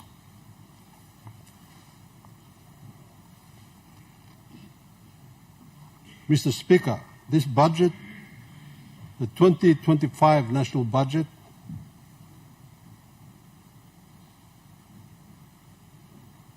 is presented at a pivotal moment in our history. It is ambitious, it is expansive. It's an expansionary budget, and it represents our hope for a stronger, more connected and prosperous nation. I thank the Honourable Prime Minister for his leadership and commend my thumbs. The Honourable Treasurer for presenting a vision for Papua New Guinea's future. However, Mr. Speaker, we must do more than simply applaud the budget. We must critically examine it, ask the questions that are necessary, and ensure that every line item delivers for our people. Ambition without discipline, Mr. Speaker, will fail us, and rhetoric without action will betray the trust of those we represent. We cannot, Mr. Speaker, keep on blaming the other guy. We have been in government for over 5 or 6 years, and we must take some responsibility ourselves. So to that extent, our national debt stands over 60 billion, nearly half of our economic output. This is a very sobering figure. Over 60 billion kina lodina. The Treasurer assures us that we are on a path to a surplus budget by 2027. But we must ask, how realistic is this target? And what specific measures are in place to ensure that we reach it? We cannot ignore the reality that every kina borrowed must one day be repaid, and repaid with interest. Without a clear plan, this debt will weigh heavily on our children and their children. It will stifle our progress and diminish our sovereignty. To address this challenge, we need a comprehensive debt management strategy. This strategy should prioritize paying down high interest rate loans while renegotiating existing debt for more favorable terms. At the same time, we must focus on increasing revenue, broadening the tax base, formalizing the informal economy, and strengthening enforcement mechanisms. We can ensure that compliance is improved without overburdening our people. Equally important is reducing unnecessary spending. For example, tens of millions are spent annually on non-essential expenditures like hire cars, rental leases for offices. This is simply unacceptable. That money must be redirected towards critical areas such as education, healthcare, and infrastructure. These steps will not eliminate our debt overnight, but they will set us on a sustainable path. This is about restoring confidence in our fiscal management and our future. Mr. Speaker, I support the government on law and order, and the focus of this budget is on that. Law and order remains one of the most pressing challenges in our country. The Royal Papua New Guinea Constabulary, which has been here for over 100 years, plays an essential role in maintaining peace and security. However, despite significant budget increases culminate in 438 million kina this year. The anticipated improvements have not materialized. This raises serious concerns about how the resources are managed and utilized within the police. Many frontline officers lack basic equipment such as uniforms and shoes, and police stations and accommodations are in disrepair. Essential resources such as desks, computers, and vehicles are often unavailable, leaving officers ill-equipped to perform their duties. This situation not only affects morale, but also undermines operational efficiency. Despite logging a high volume of cases, only about 1% leads to arrests and prosecutions, a clear indication of systemic inefficiencies. There's also a stark disparity in resource distribution. Grassroots officers, Mr. Speaker, are left struggling with personal finances to carry out their work. Some of them have to photocopy 15 files, and they do it out of their own pockets. While some senior officials enjoy multiple vehicles, wear pristine uniforms and modern equipment without delivering the corresponding improvements in policy and outcomes. The government must prioritize these disparities. Enhanced oversight is needed to ensure that funds are allocated and spent equitably. Regular audits and reviews must hold the management accountable. Moreover, we must invest in better training for officers, improve command and control structures, and ensure involvement in policy and strategies to build trust and improve safety outcomes. The safety and security of our people are paramount, and it's time to move from increased spending or funding increases to effective reforms and results. At this juncture, I want to remind the government that please pay the security forces that are operating on Pogramite. They have not been paid their allowances. The families are digging deeper in their own pockets to support them. So please pay up. Mr. Speaker, creating jobs is the responsibility of any government. Without employment, our people cannot thrive. Our economy cannot grow. And while this budget speaks of economic growth around 4% next year, we must ensure that this growth translates into meaningful opportunities for our citizens. Our local industries are suffering, such as tea production. They are under threat from cheap imports.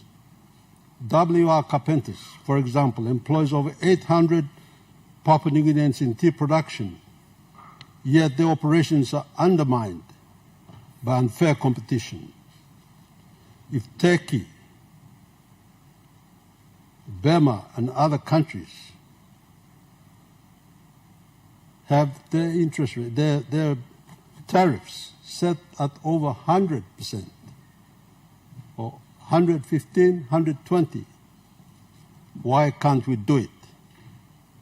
By increasing tariffs on cheap imports, we can protect local jobs and encourage domestic growth. At the same time, we must invest in value-added industries such as forestry, downstream processing, fish processing, and coffee roasting. These sectors not only create jobs, but also increase the value of our exports and save us forex, contributing to economic growth. Additionally, expanding technical and vocational training programs will equip our young people with the skills for emerging industries, giving them the tools to succeed in a rapidly changing economy. Creating jobs is not just about statistics, Mr. Speaker. It is about hope and opportunity. It is about giving every Papua New Guinean the chance to build a better future. Mr. Speaker, the rising cost of daily struggle of food is a daily struggle for many families. Staples like rice, flour, and cooking oil are becoming increasingly unaffordable. This is unacceptable in a country of ours where we have such a potential. To ease the burden, we must reduce taxes on essential foods. At the same time, we should invest in local agriculture to reduce reliance on imports and stabilize prices.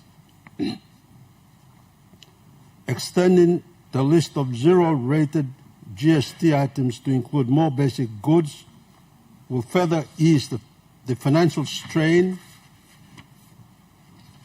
and food security must be both about availability and affordability. These measures will ensure that no family in Papua New Guinea goes hungry. The Connect PNG program, Mr. Speaker, is one of the most ambitious infrastructure initiatives in our history. Its promise to link communities and create economic opportunities.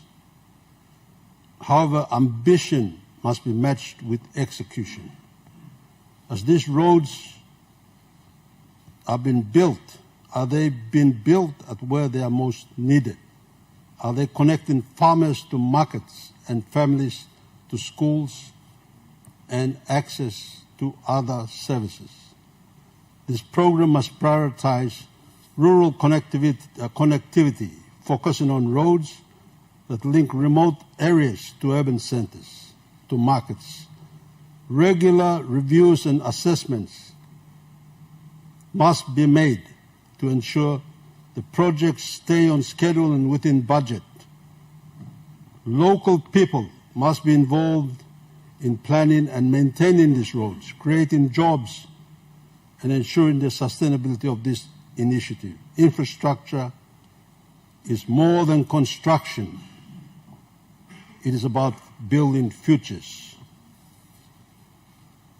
Mr. Speaker, I have reviewed the appropriation and taxation amendment bills. There's 11 of them. And there are procedural and constitutional questions that must be addressed.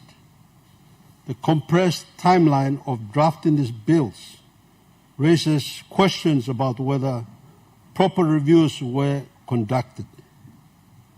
The bills especially have to comply with Section 13B1D of the Auditor General's Act, of the Attorney General's Act of 1989, and the First Legislative Council Act, Section 19, and I have to admit, Mr. Speaker, that there is a lack of compliance. Certificates of legal correctness, especially for the judiciary and for Parliament, is missing. And I would like to have a commitment from the Treasurer that he will check and ensure that these are in order before we pass these bills. Furthermore, Mr. Speaker, the discretionary power granted to the Ministry of Treasury Minister to reallocate unspent funds for donor grants are inconsistent with Section 209 of the Constitution. We have had this ongoing ongoing debate, and it is high time that Parliament retain its authority over appropriations, and the minister's role should focus on managing the contingency fund transparently. Accountability in the budget process is essential to maintaining the trust of our people. And here I want to support, Mr. Speaker, the comments on warranting, that there has to be checks and balances between the Secretary and the Minister. It must be put in place. Now I turn to my province. Mr. Speaker, I'd like to say that the allocations to my province is less by 60 million than last year. However, there are discrepancies that the Treasurer must look at. Firstly, you will note that in the PNG LNG, there are agreements where IDGs, BDGs, SSGs, and development levies are appropriated. Mr. Speaker, these are legally binding appropriations that government has to make every year because there are agreements that were reached with the landowners, with the provincial governments, and with the local level governments that are affected. I want the Treasurer to check and to make a commitment that the agreements in the PNG LNG, the commitments in those agreements will continue to be met for all the provinces. Because if you see in the budget, they have not been committed this year. Secondly, Mr. Speaker,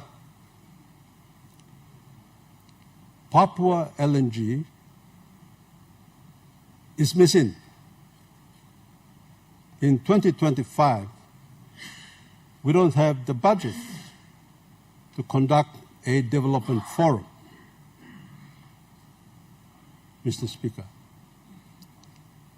So I want the Treasurer to also look at this oversight and ensure that in NEC they make a special appropriation out of the funds that are in contingency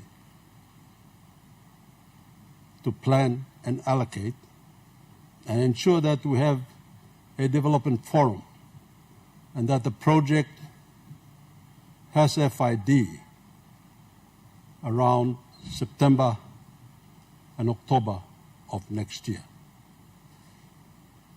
Lastly, Mr. Speaker, I commend the Marape-Rosso government for the direct interventions of 28 million kina and 10 million kina in the various DSIP interventions that I've seen in districts, both in Gulf and right throughout the whole country.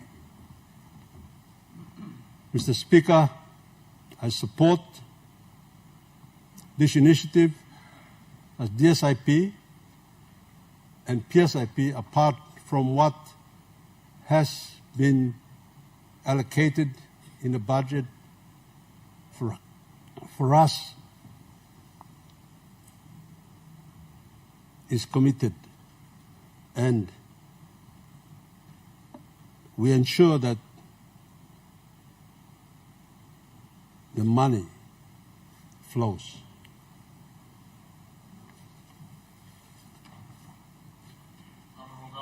Yes, And time live long. Discussing budget now and finish. This budget is more than a financial plan, Mr. Speaker. It is a social contract with the people of Papua New Guinea, a commitment to build a stronger, fairer, and more inclusive nation. But this commitment is only as strong as the actions we take to implement. Treasurer, Tans, please, by the first week of January. Honorable Governor, you finishing discussion play now. You must give the funds to all of us in the provinces, in the agencies. Only then you will make it happen. Honorable Thank Minister you, of Mr. Speaker. Transport and Civil Aviation. Thank you, Speaker. I'll give me opportunity, Lomi. Lo talk or debate legally on top of budget, lo 2025, but more specifically from a transport sector responsibility and under my portfolio. Firstly, me like commending the Prime Minister, Marape Rozo government, the Treasurer, NEC members, the staff of all departments, secretaries, lo hard work beli yupla, lo bring in budget di kam lo this stage. Now we play staff of Parliament, lo give final nod na talk right longen. Me like talk thank you too long all of the speakers today. Lo sati tromoy, all ting ting na perspective belong all alternative views. It's healthy. You mean lo hari mo all kita. In that way, it'll help us to gauge how we're going to go forward in terms of best implementation process and procedures we're going to follow. We'd like to thank you too, Lord Shadow Treasurer, Lord Alternative Views, Blue, Lord Strong Inside, and thinking, Blue, how you perceive the budget to be. Many of us will have our own views, and thank you for your views. I would like to say this. There's never going to be a budget that's going to be perfect. Okay? There's never going to be a perfect budget. The budget requires all of us to participate in, to endorse, and as best we can, those who are responsible to manage the implementation side of it. So I'm somebody like talk me like walking. Misanablo here too na talk thank you lo Marape Rozo government because I need lo transport we were able to get the ADB KEDEP 2 project up and running. This is important for the country in terms of the 21 national airports. Today we signed another milestone achievement in relation to the National Airport Corporation for the Hoskins Airport upgrade there. Me like to thank you too, lo side long the Australian government, long TSSP, long all technical advices, lo support you me, lo side lo transport, help you me lo finding some technical advice on how to get things done, and of course the necessary support and funding that comes with it. Me like sanapla here too na talk thank you. Thank you, Igor Prime Minister. The commitment belong in. Anilo transport is a critical sector. To connect PNG is not just by road. Connect PNG is also air and it's also maritime. Now, I like to thank you, Lo Prime Minister Lo Disla, Lo acknowledging Disla. Now, through long NEC decision, we were able to give talk right long National Shipping Services program, where I hope that we're going to get the funding necessary to roll it out for next year. 100 million is allocated. Lo supporting all maritime province, lo buy more ship, no ferries, to minimize the exposure that our people go through on banana boats in bad weathers and piracy and all that other negative stuff. Me like to thank you too Igolo PM as well, who supports, and NEC has given the endorsement along supporting rural jetties. Okay, lo come up lo or rural areas, especially lo side lo maritime. Okay, where only been allocated on the 50 million. I hope I can roll that out next year, and we can get some much needed jetties along the coast, so our people can, dock their boat properly in a safe environment, and also, commute from place to place with ease. All right, so this latu me like to thank you longen. Just some really outstanding the soul, me just like addressing the soul. PM, we need to finish Wapenamanda terminal, antap long Wabek, long Enga province, and one really outstanding that we need to sort out. And I know you're fully aware of it, my good Prime Minister and Treasurer.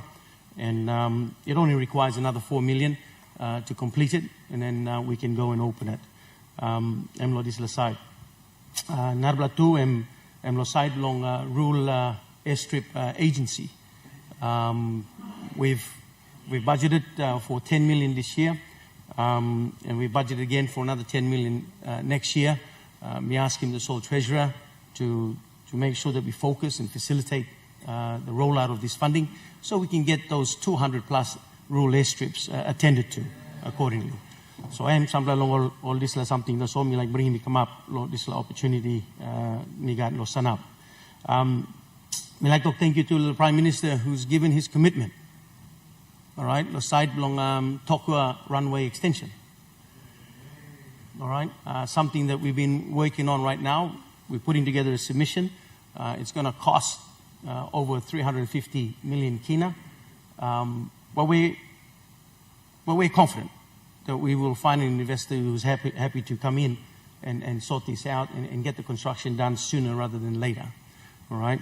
The additional one as well is the Hagen overlay to allow Hagen runway to be a little thicker, so the new fleet of aircraft coming through with New Guinea don't have any issue landing up in Hagen, and more importantly, we can get the 737 up at Hagen. So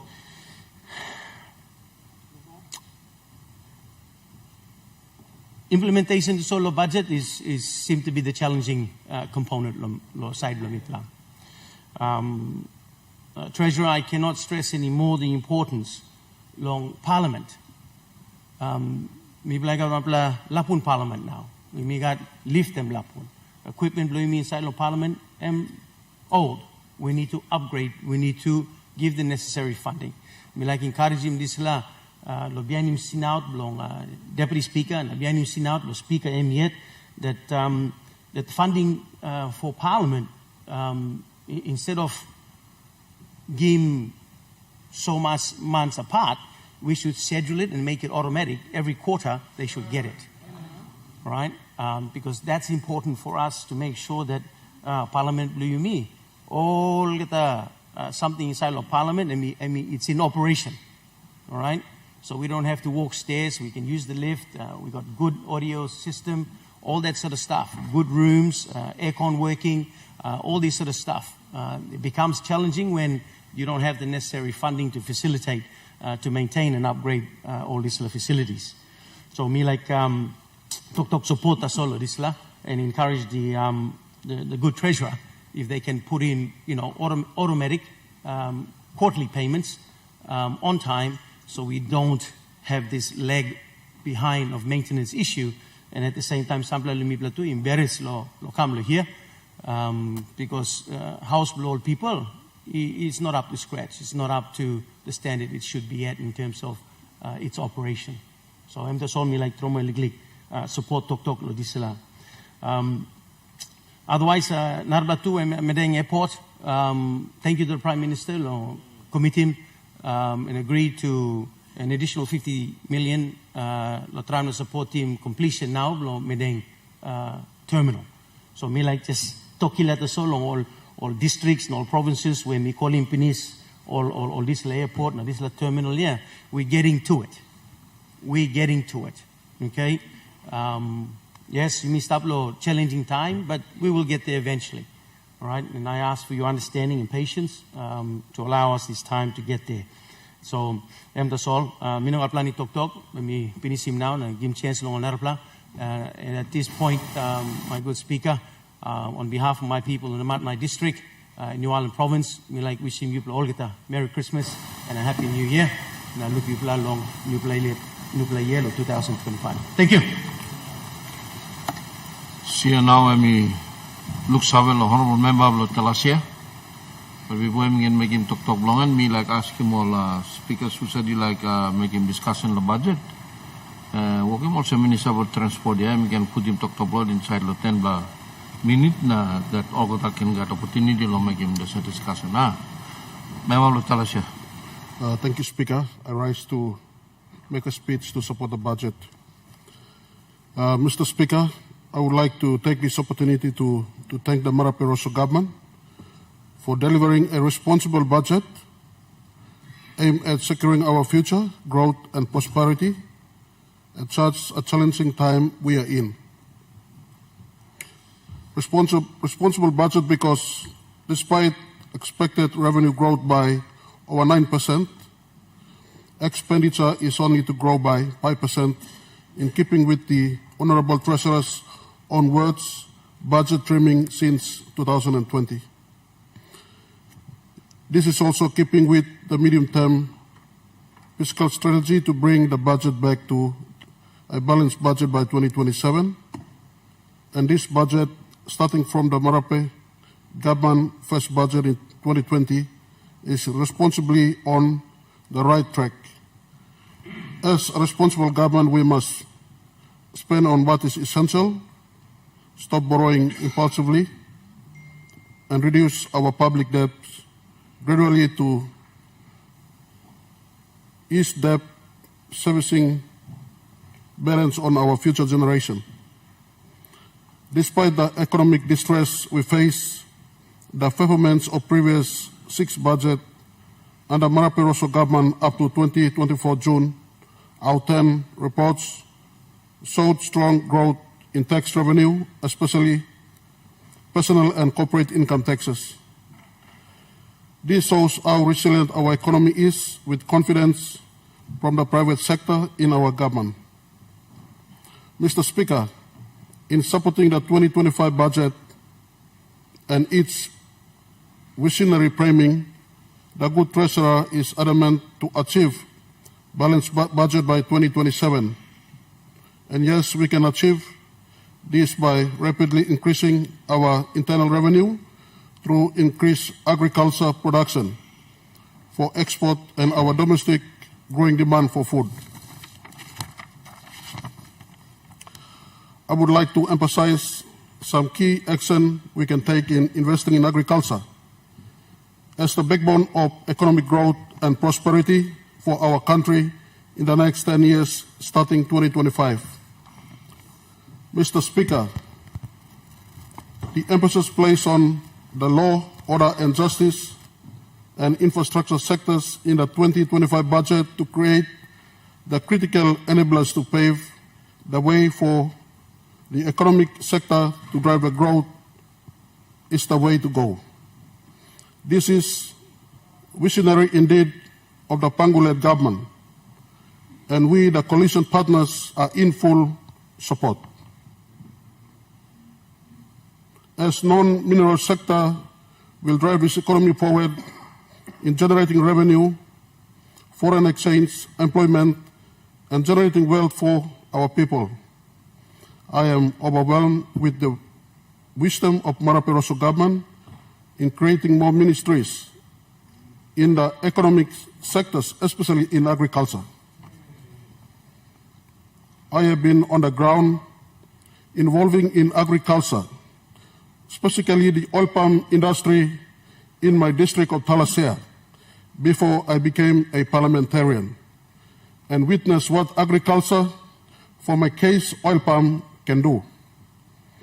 In response to the government's agenda to increase revenue and exports from agriculture, the Talasea district is all focused to pursue this agenda. We have over 12,000 hectares of producing oil palm land and targeting another 12,000 hectares through our incorporated land groups, process to increase production significantly. Currently, with the 3 mills and 1 oil processor in our district, increased production will put pressure on the mills with fresh fruit buns decaying while waiting. Mr. Speaker, as per these budget directives, when we at provincial and district level start to invest in key enablers such as land development, transport, infrastructure, electricity, water supply, law and order, etc. Agriculture production is certain to double or even quadruple in the next 5 years. We must also invest in downstream processing, like the case for the 3 mills and 1 processor I mentioned in my district, to avoid production bottlenecks and wastage. Mr. Speaker, before I sum up my commendation remarks on this budget, I would like to highlight and recommend to the Marape Rosso government one of the key programs from the coalition I represent in the government that can reform agriculture, especially the 3 crops in our country. To complement the Connect PNG program, the government needs to invest 1 billion kina every year under an agriculture green wealth program to fund the specific investment in the 3 crops development over 5 years for: number 1, rehabilitation of rundown plantation using appropriate business and management models. Number 2, establishment of large-scale cash crop farming under incorporated land groups with independent management arrangement. Number 3, building commodity-specific factories and downstream facilities for value adding for specific niche markets. Number 4, all processed commodities to be exported directly by each commodity boards. Number 5, the government to increase investment in structural bottlenecks, impediments, etc. Number 6, industry players to strive for value adding or downstream activities, upholding quality and standards through incentives. Number 7, streamlining of export license for the 3 crops so that only dominant players or only commodity boards operate. And finally, promoting production and marketing modalities, cost effectiveness and marketing efficiency through appropriate business models such as private-public partnership or joint venture. With this, Mr. Speaker, I congratulate the government for a well-thought-out money plan for 2025. Thank you. The Honourable Member for Hiri Kayari. Thank you, Honourable Speaker, for recognizing the people of Hiri to address this House on this special occasion of the budget debate for 2025. And I thank all members of this Honourable House this afternoon for sitting through the day to debate and to consider these very important matters of state. Mr. Speaker, I also join my colleague MPs on honourable gentlemen and lady on this side of the House who have gone before me to address or offer critical analysis of the budget papers this morning. I take particular note of the debate by the Deputy Opposition Leader and Shadow Treasurer, Honourable James Namane, the Governor for East Sepik Province, and the former Prime Minister. And, Mr. Speaker, I take particular note of debate by the Honourable Sir Pukatemu of Abau District and the Deputy Speaker this afternoon. And more importantly, Mr. Speaker, I take a leaf out of the speech by the Deputy Speaker on two very important points. Number one, I take particular note of his sentiments in relation to the mode of distribution, the mode of structuring the budget. And I take particular note, in fact, of his comments in respect of the Melanesian way, that the Melanesian way is blind of any division, but cognizant of the spread of the country and the needs of the nation. The spirit of the Constitution is truly the pronouncement of the Melanesian way, and that is equitable distribution of our nation's wealth in managing the affairs of this independent state of ours. Mr. Speaker, that would be the backdrop of my debate this afternoon. I want to flag that for the time being. More importantly also, he made a very important remark in relation to the accommodation or appropriation for Parliament in the 2025 budget. And the work of the Parliament is not so much into infrastructure in the House, the nice microphones and the possible PowerPoints you'll be putting on the ports or the lifts. But I think more importantly also is the work of the committees of this attached to this Honourable House.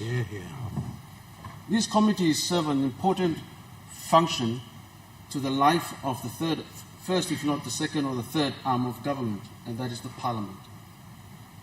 The work of the committees cannot be understated, Mr. Speaker, and all the various aspects in terms of legislation, the Public Accounts Committee, of course, and in fact there are special parliamentary committees established for gender-based violence, and even law and order, and land reform.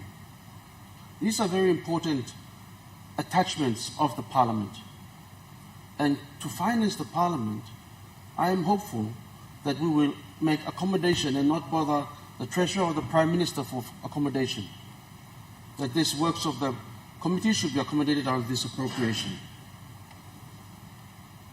But coming back very quickly, Mr. Speaker, to the budget itself, I make very short remarks and interventions I propose, and I'm hopeful that the good ministers of state relevant to each of these subjects will take note in the implementation and rollout of this important budget for 2025.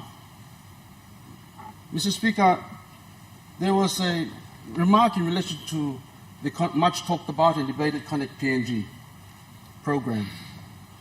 I will reserve all comments and the rhetoric. But what's important for the people of Iriquari is this. Honourable Sir Puka Temu made a remark in relation to his part of the Magiawe Rehabilitation Program, a program which is underpinned by a contract executed in or about May of 2021 to the value of approximately 120 million kina. And that is, from Bautama to parts of, I believe, stretching into Rigo, it is given to Kana Construction. So, Speaker, that road has come to a complete stop in construction. So the section of road between Barakau and Gaire has been carved out, shaven clean, and there's been no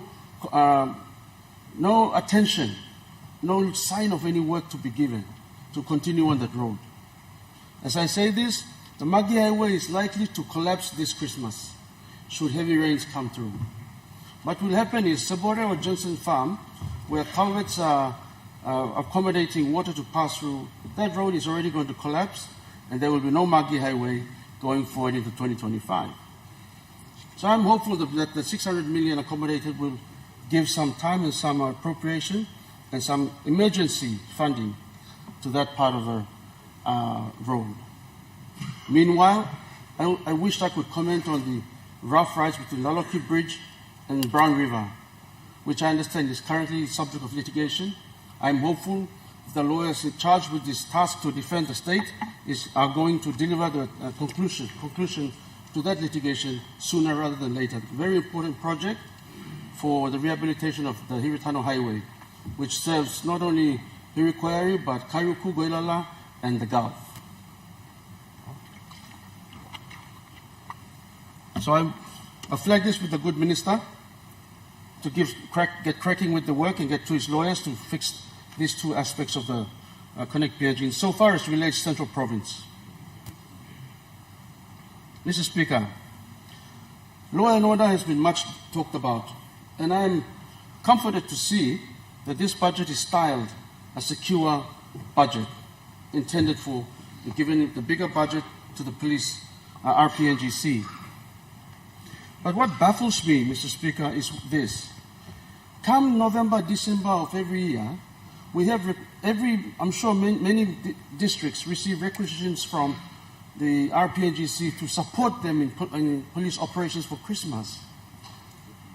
That is a bit of a concern. When we have the bigger budget for this agency, the same agency is looking for money from members of parliament or districts. Districts who do not even have appropriation or allocation, because much of their program during the year on law and order is already expended.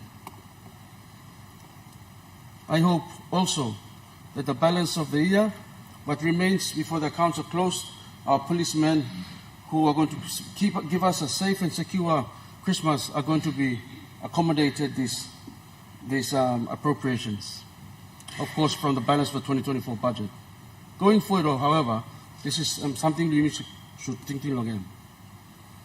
A very important intervention I see in the speech by the good Minister for Planning, Honorable Sir Ano Pala, today. There's a whole host of these very good programs, but one that catches my eye is one very close to my heart, and that is the issue of land ownership or land formalization and the interventions that budget for 120 million. But it seems it's a bit more specific to certain projects. Yesterday or week before, just a couple of days ago, the Honorable Minister for Administrative Services presented a very important paper in this House. Pity I could not support that paper or debate on it.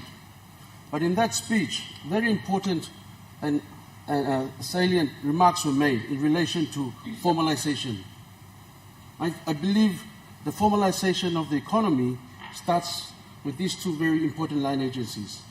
I'm hopeful that we will align the aspect of customary land formalization and the work undertaken by the NID office to encapsulate the clans of this country and interface them into the formal economy. And while we're talking about expenditure, very little is said about revenue for the country. And only yesterday, a very important project was mentioned, and that is the Cocoa Lands Sugar Project, which is estimated, which requires and has an appetite about 40,000 hectares of land. And this sugar, Papua New Guinea, if we have gold, if we have cocoa, copra, if we have all this wealth of resources, I want to say here that sugar is indigenous to this country. Sugar and bloyumi is not an introduced crop. It's indigenous to Papua New Guinea. So we shouldn't look very far. Hopefully there is some accommodation. This is a potential project that looks at about $500 million US of investment. Something worth thinking. Before I sit down, Mr. Speaker, today is a very sad day for the people of Hirikwari. It's a very, very sad day for people of Hirikwari because I had a look at the budget books. Buka na itandega na imba mona, Mr. Speaker. 7 new districts this government set up. And in 2023, there was no accommodation or appropriation for new districts. So the Mariporoso government learned of that slight, possibly oversight. Correct my choice of words if I misfire. So it made good in the 2024 budget by providing 35 million for 7 new districts. We also had discussions with the good minister for provincial local government to work together towards structuring the appropriation of these funds and implementation of it. Today is very, very sad for me and my people of Iroquois, 60,000 of them. Because these budget books that are going to be made law today spells out in there that we will be getting zero appropriation for 2025. I don't know. Because apparently, somebody said, because the expenditure says 35 million was drawn down. Tasulusa kising disla 5 million lo hilo kwere mi plano sabe. Because you know come lo account lo mi plan. Damn now. Lagu account tada account na sevara. Sevara bena. The same time, this budget book say you are not going to get for 2025 because oi money sorry report line. You have not reported on the 5 million we purportedly gave you. This is a serious indictment on my leadership and the choice of the people of Iroquois who sent me to this house. I'm not sure if it's a typographical error, by neglect, or on purpose. But we seem to have been singled out. The district that provides power and water to the city, that provides land. The good book says, do unto others what you would want them to do unto you. We may have differing opinions on policy.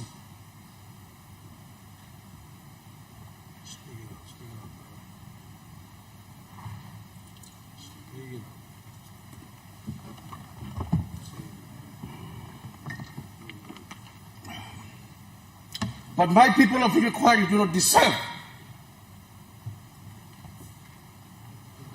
to be put on the law that we will not be given 5 million kina. And 5 million, some of you get 20, 30, 40 million in project allocations, legal project, pet projects. We're trying to build a district. Talk more. Sit down. You wait. Sit down. You wait. I'm not done. I'm going to come to you. It's good for you too. The budget books also have a problem in it. We have a point of order. So, Honorable Minister, what is your point of order? Thank you, Mr. Speaker. I just want to correct a good member on his air. In the 24 budget, there was no 35 million kina. 24 budget, there was no 35 million kina allocated, but there is a 35 million kina allocated in the 2025 budget for the new districts. Thank you. You must be discussing. Honorable Member for Koyari. Mr. Speaker, I will maintain a question. The point of order can be noted.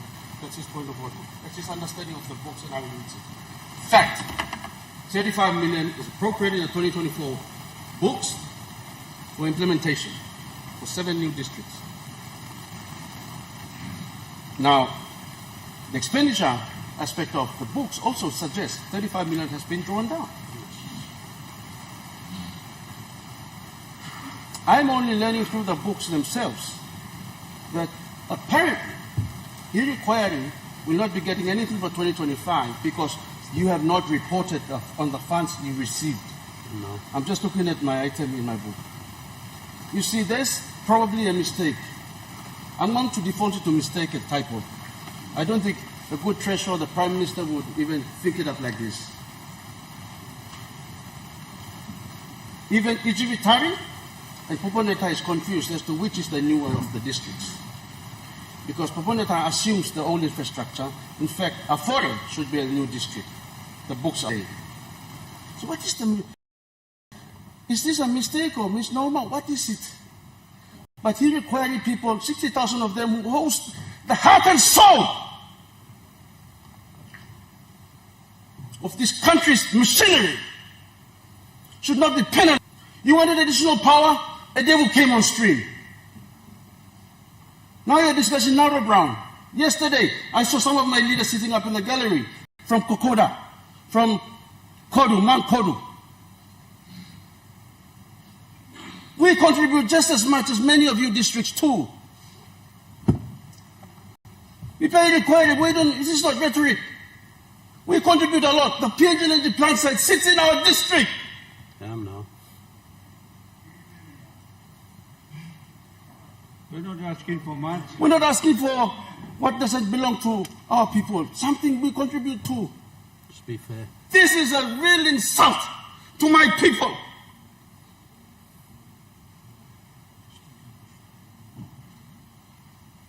You contribute coffee, me too, we contribute coffee.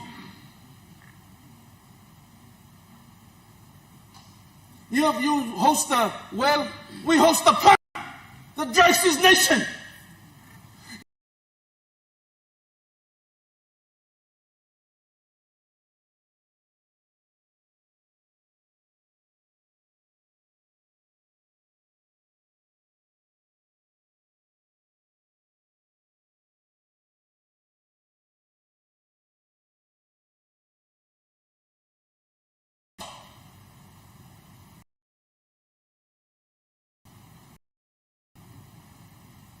I don't see collect PNG money be pushed into Central Province. I don't see real innovation in promoting Kokoda. My mother's in my father's from Mankoyari still put bags on their shoulders and walk. Governor, good governor for NCD walks it. My good governor for Central walked it too. I walked it too. I don't think I can do it again. A lot of Mankoyari people settle in the settlements because they can't go back. It's a dreadful tourism thing. In the name of tourism, we suffer stuff. And now you penalize us this way. I hope common sense will prevail, some rectification will be done, and will be restored. Right God can bless you, bless him. Thank you. Yeah.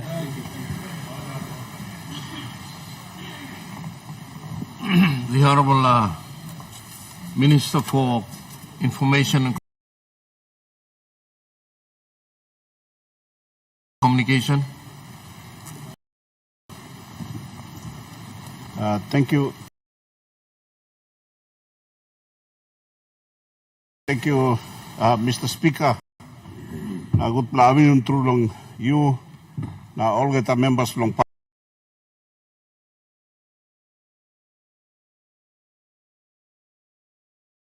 Parliament. Now all people belong unicam long display time.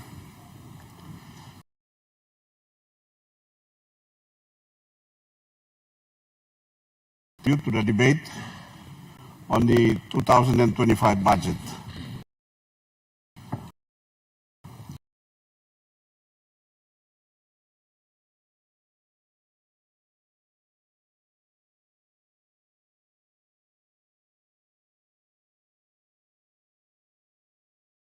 The people of South Bougainville, and also in my capacity as the Minister for ICT. Mr. Speaker, I want to in our districts. My district's priorities are aligned with the Maraperoso government's development plan, and it is pleasing to note that 2025 budget places priority on infrastructure development and law and order. These are strategic priorities. Through infrastructure and connectivity, our people will be economically empowered and be self-reliant and can contribute meaningfully to the national economy, and at the same time instilling a sense of security and law and order that will build investor confidence, both foreign and domestic investors, to invest in our country.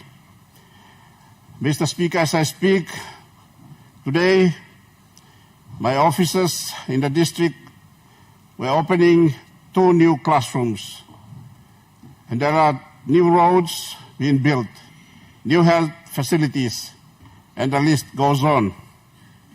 A new state-of-the-art market will soon be built in Buin for our mothers to sell their products and produces.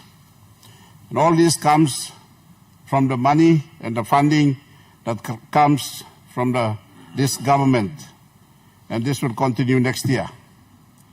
Mr. Speaker, let me now turn to the ICT sector, which currently consists of the digital infrastructure, digitalization, cybersecurity, and information subsectors. The MTDP4 clearly articulates the ICT sector priorities. In fact, the ICT sector is cross-cutting. However, as captured in the MTDP4 of the 12 strategic priority areas, the ICT and digital transformation sector is captured as follows.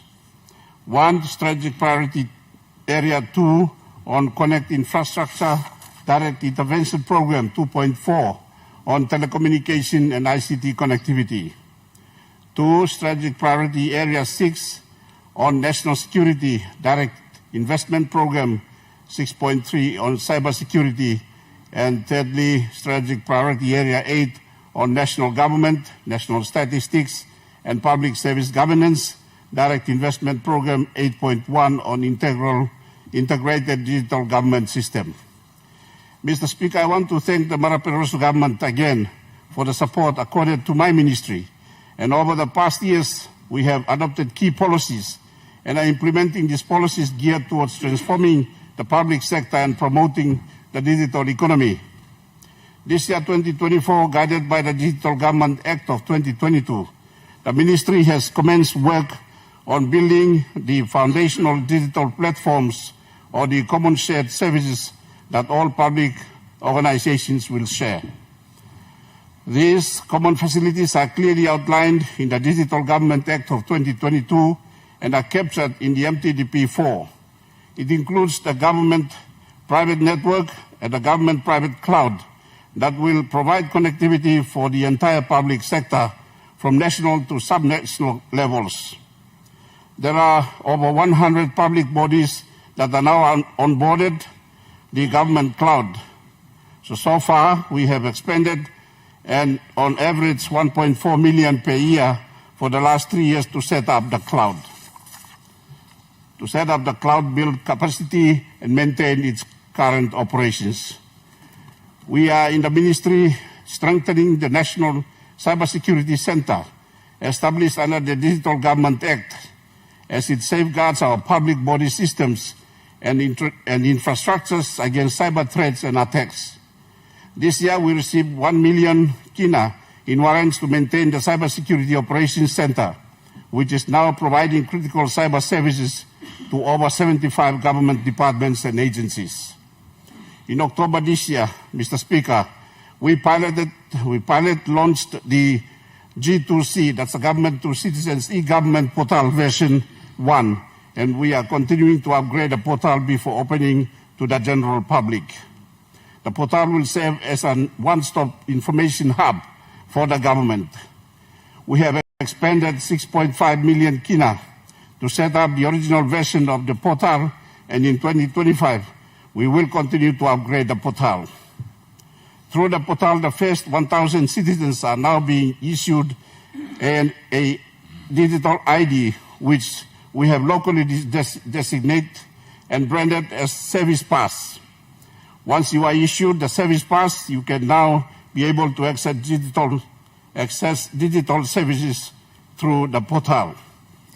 Mr. Speaker, consistent with the MTDP4, our implementation is guided by the government technology stack that was adopted as the implementation framework. The framework aligns key investments in digital government using common reusable technologies, including shared infrastructure, government cloud, digital identity, secure data exchange platform, and digital payments. These common reusable technologies will support public organizations to deliver services more effectively, and that includes... Chair, interrupting you, Pastor. Are you discussing the budget or you will walk a ministerial statement? Iti mi og tok lo budget. All right. Ito lo one something mi blawokim. And budget. So, milarim you discussing, but no, me from the chair meeting you will walk a ministerial statement. I'm close to finish now. All right. Thank you. Thank you, Speaker. Now me Paul no.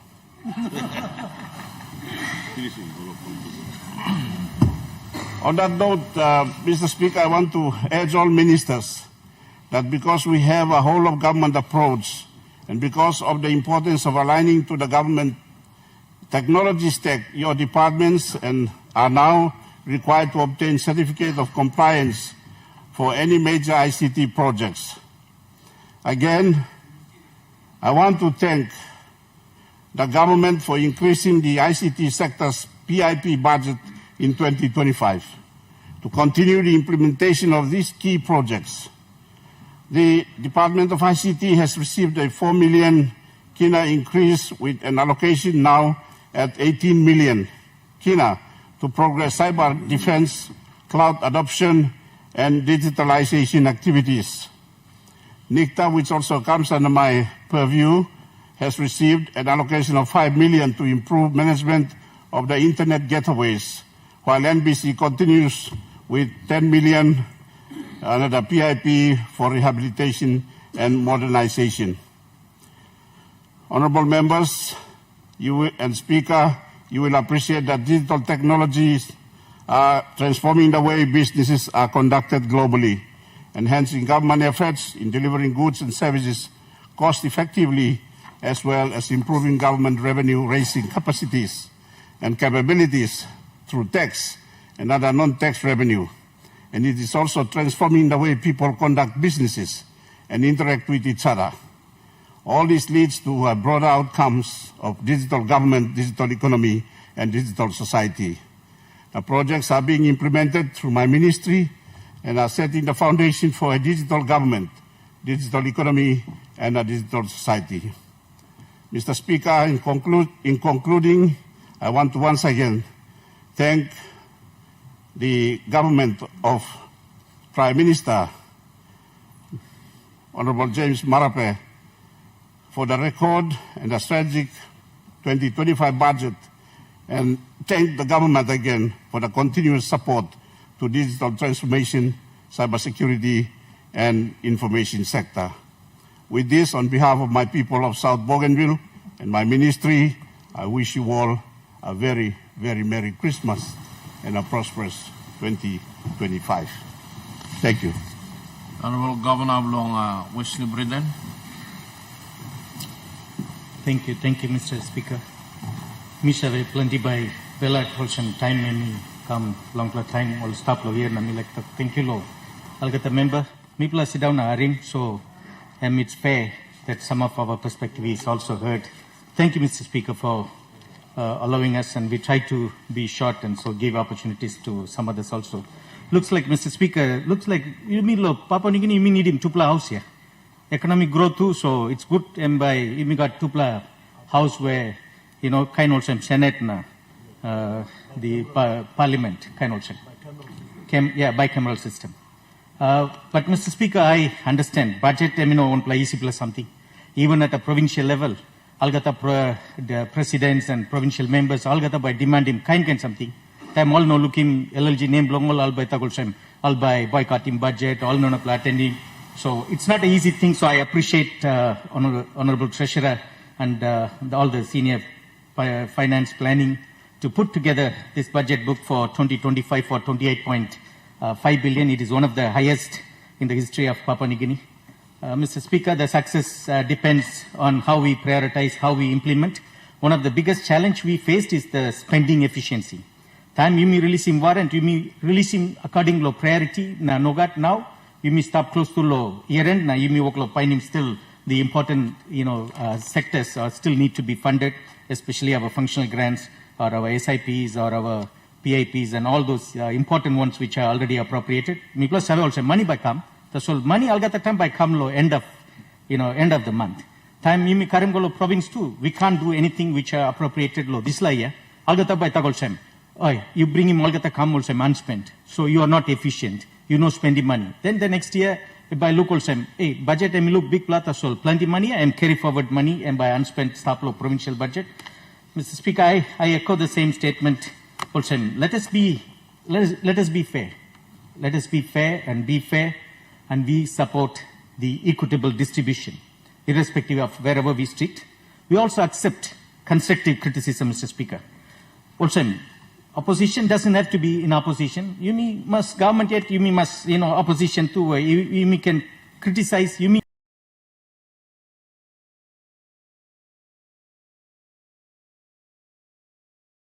whatever we appropriated in our 2024 budget. I also thank the lifesaver like IMF, the lifesaver like Government of Australia, for their support even at this time, giving towards like almost closure of our financial books for this 2024. So we are expecting funds from IMF and Government of Australia for their generous support, because, Mr. Speaker, there is nothing wrong for us to borrow money. And these are concessional loans where it is like lower interest. But it is how we spend this money, Mr. Speaker, that's what it matters. Where exactly we invest. We're investing so much billions of kina into roads which sometimes leads nowhere. I appreciate the fact that we must connect. We must connect the rural parts of Papua New Guinea. But before we connect to, where the village where it's only 50 or 100 people there, we also fund the economical road. The road which actually can generate income. We also invest in a project or road or, which gives the rate of returns.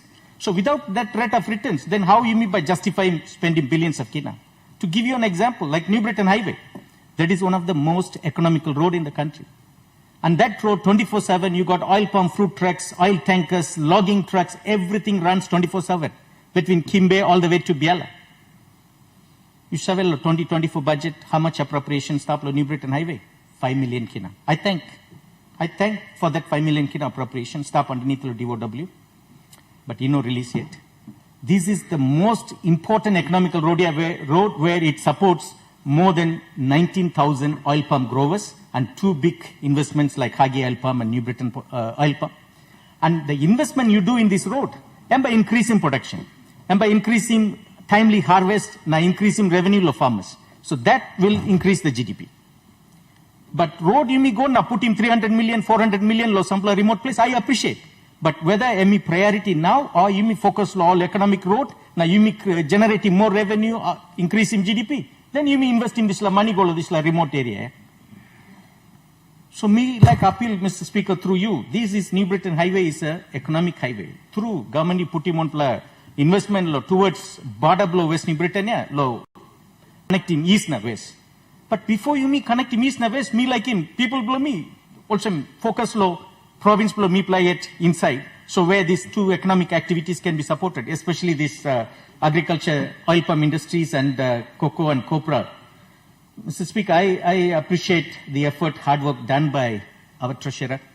I mean, in contrary to a lot of misconception about the support coming from, this IMF program and all, many times when we say, Speaker, $500 million just to do the right thing, in a sense, you just do merit-based appointment or timely reporting of accounts, the ADB is happy. And they were giving $500 million. That is like more than 2 billion kina, just to do the right thing. Likewise, the treasury is now getting this much support. I'm surprised that in Asia Pacific, there are 4 IMF programs running concurrently. But they are saying PNG is in the top. PNG met all the requirements and PNG qualified, to successfully completing this program and getting these funds. Again, how do we really apply these funds we are, getting from IMF, getting from Australian government? I thank the Australian government, for the first time, they are giving direct money for budget support. When we say Australia, it's always about, we getting some grants. But this is a direct budget support where we invest it wisely so we can grow. Mr. Speaker, another big concern is we always talk about this public debt to GDP. The public debt means it's whatever the debts which the state gives guarantee. Whatever the other debts which the state did not give guarantee and the businesses give guarantee, that is where we must also be very, very careful. It's good. You mean by refleeting Manuguni, you mean by, funding all these things. But this business must be able to service this loan, not the state. We can give some additional support, 200 million, 300 million or whatever. But the income should be generated by the businesses because, Mr. Speaker, plenty time. You go to cabinet. Submission by come. All by Tagoshen. Suppose you may invest in this kind of money, this business and by service him this loan. No can worry low. Put him this how much 300 million or 1 billion or whatever. But that is far from the truth. Time project complete. I mean, not generating. Then you mean by transferring this now come low state. then I'm by state by kisim heavy. So it's time where before you me just agree lo give him state guarantee, you me must check him. Now two, time you me like give him state guarantee lo narapla company. You me must give him lo company lo you me it. Suppose PPL like invest him, okay, you me give him state guarantee lo PPL. Let PPL, won the project. So that something come up also state asset. Rather than asset lo narapla. Mr. Speaker, this concept of BOT, it got big concern. It as attractive as it sounds, where put him on money. The returns, all togolsem, after 30 years, you buy kissing this kind money. After 30 years, me no think plenty by stuff. 30 years is one generation time. Plenty, lo, you mean no around. Now, you mean no savel to lo one kind condition where this la asset by stuff. Now, you mean no savel to also one income you mean by generating na this la. So, you mean must need look this la, Mr. Speaker. Mr. Speaker, and also, we cannot, like I think one of the honorable member were mentioning, we cannot simultaneously develop all the 96 districts or all the 21 provinces or our autonomous region. You may identify provinces na districts where you got economic activity stop long. Then you may by putting key investments lo this lahap. You may talk lo, you may all gata man white man like go lo Bali Island, yeah? Bali lo Indonesia. So one player, whatever, Islamic country, plenty months still like go to Bali because all give him this importance also, one play important tourism destination, na government lo Indonesia, invest in this la, so make him also this la, one play attractive tourism destination. Likewise, you may identify him, Kokopo, Walindi, one all this la important tourism location, yeah, Kokoda. So you may invest. Now you may create him also, because we can't invest in everywhere. So you may identify him key economic potential, Sampla province, Gutpla agriculture, Sampla mining or Narapla activity or tourism. So that you may invest this like kind now we may talk big money, 100 million, 200 million state equity funding kind. So you may invest this like kind industry or this like kind district or provinces. Then you may by generating income. Rather than you may by wasting money spread him too thin. Time you spread him too thin by no got one plenty time Mr. also money stop. Bien minister decide also. No got big money 50 million taso. Larim me burkim in goal 2 million one member na this la kainya. Creative one impact. So point below me, Mr. Speaker, we have to focus on economic districts and economic provinces. Now you may invest. Now you may build him conducive environment law, support him this agriculture activity or mining activity or oil and gas activity. Now so you may increase in production and thereby you may can increase in this GDP. And also, Mr. Speaker, budget should also address all the future challenges, especially place below you, place below me. And we are vulnerable to this climatic change.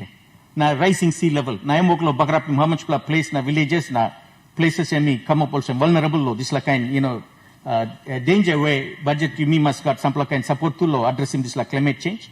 Now accountability na transparency of this budget too very very important, Mr. Speaker, because this is a money plan for the whole country. So this accountability and transparency we must maintain at all time. You must support him all also equitably. Not equitably, but fairly. Mr. Speaker, sorry through me, rush, so we can give him. Mr. Speaker, this, the provincial perspective too, Mr. Speaker.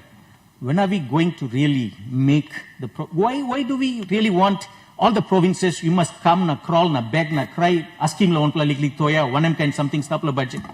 Because why are we so afraid of making, the districts or provinces, to be self-empowered? To generate its own revenue. Even we use sometimes law to stop somebody generating revenue in the province. So, because if you really want to develop, unless otherwise, a district or province, develop, even if two provinces developed economically well, I think PNG and grow finish. Can also example blow Bali na Indonesia. Bali generating how much plus thousands of billions of revenue, thousands of millions of people, tourists are flocking in. So we need to support this capacity law, province na district law generating revenue. Now you may identify this key provinces na district law supporting all law generating additional industries na this law. Mr. Speaker, working together with national government and provincial government is very very important. It's not about power and all those things. It's about when we empower the province, the entire country becoming be empowered. So it's like, suppose me like talk projects. Yes, me like him plenty stop budget to finish. Kimbe provincial hospital stop, na district hospitals we need it. We need our Kimbe Kendrian Road, We need our Thalassia Ring Road. Thank you, Minister. Minister, you come now, you launch him this road. One time Thalassia member. Me thank him you na, you me continue na. Because Minister, this road yeah, also tagolsem, me pla gemani mol.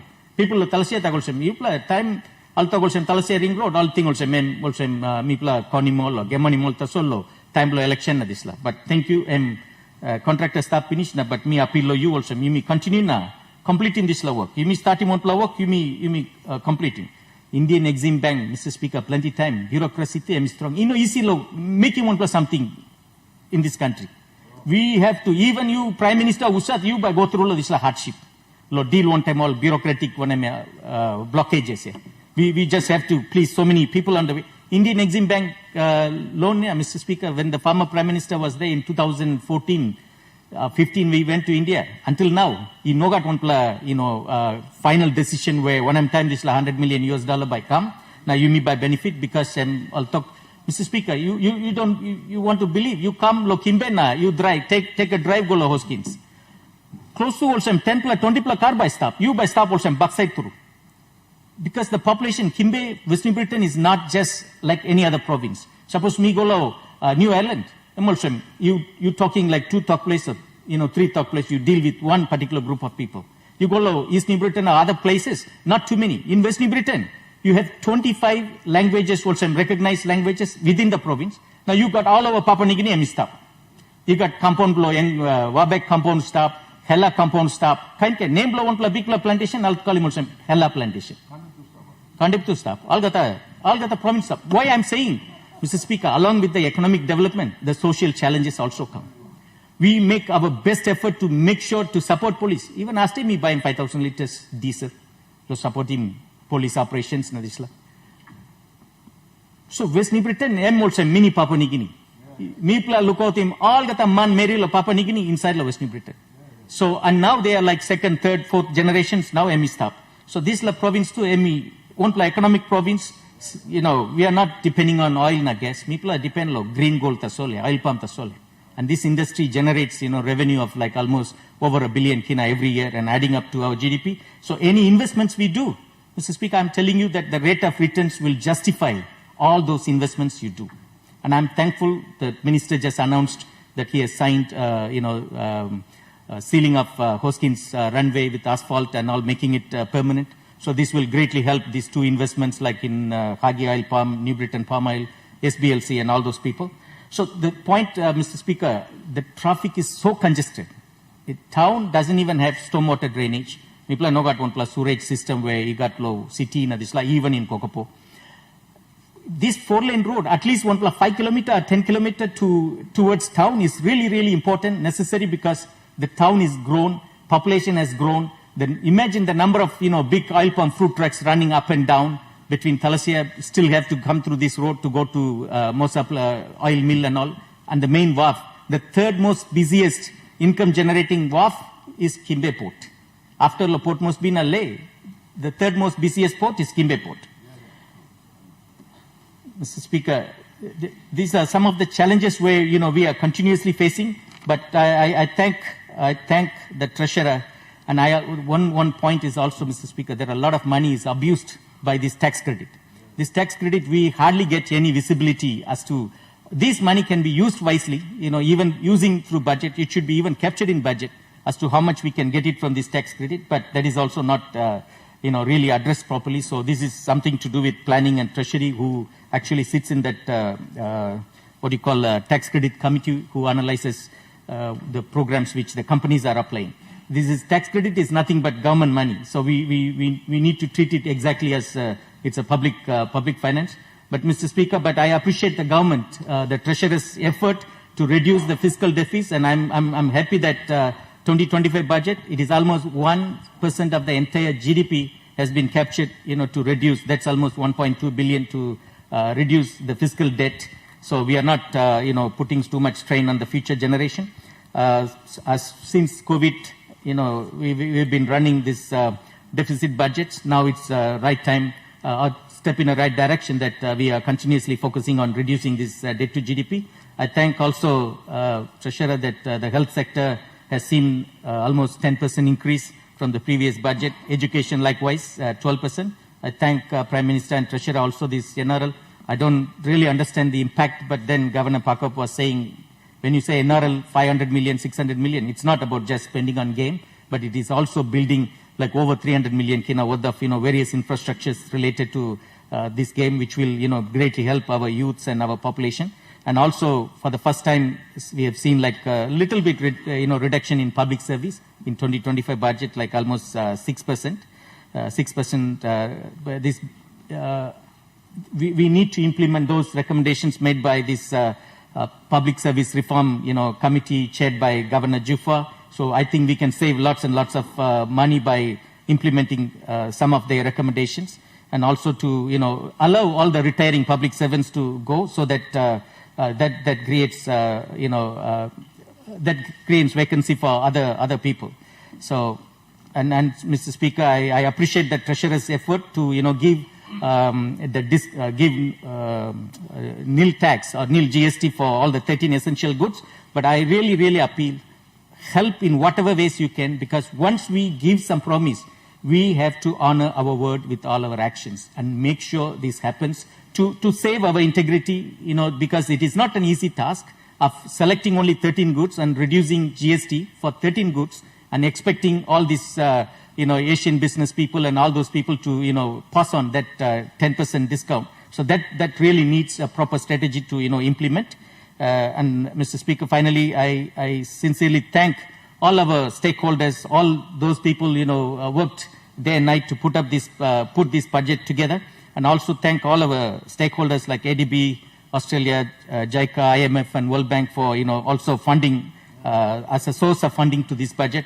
I wish successful implementation for this budget. Thank you, Mr. Speaker. Honourable Minister of Trade and Investment.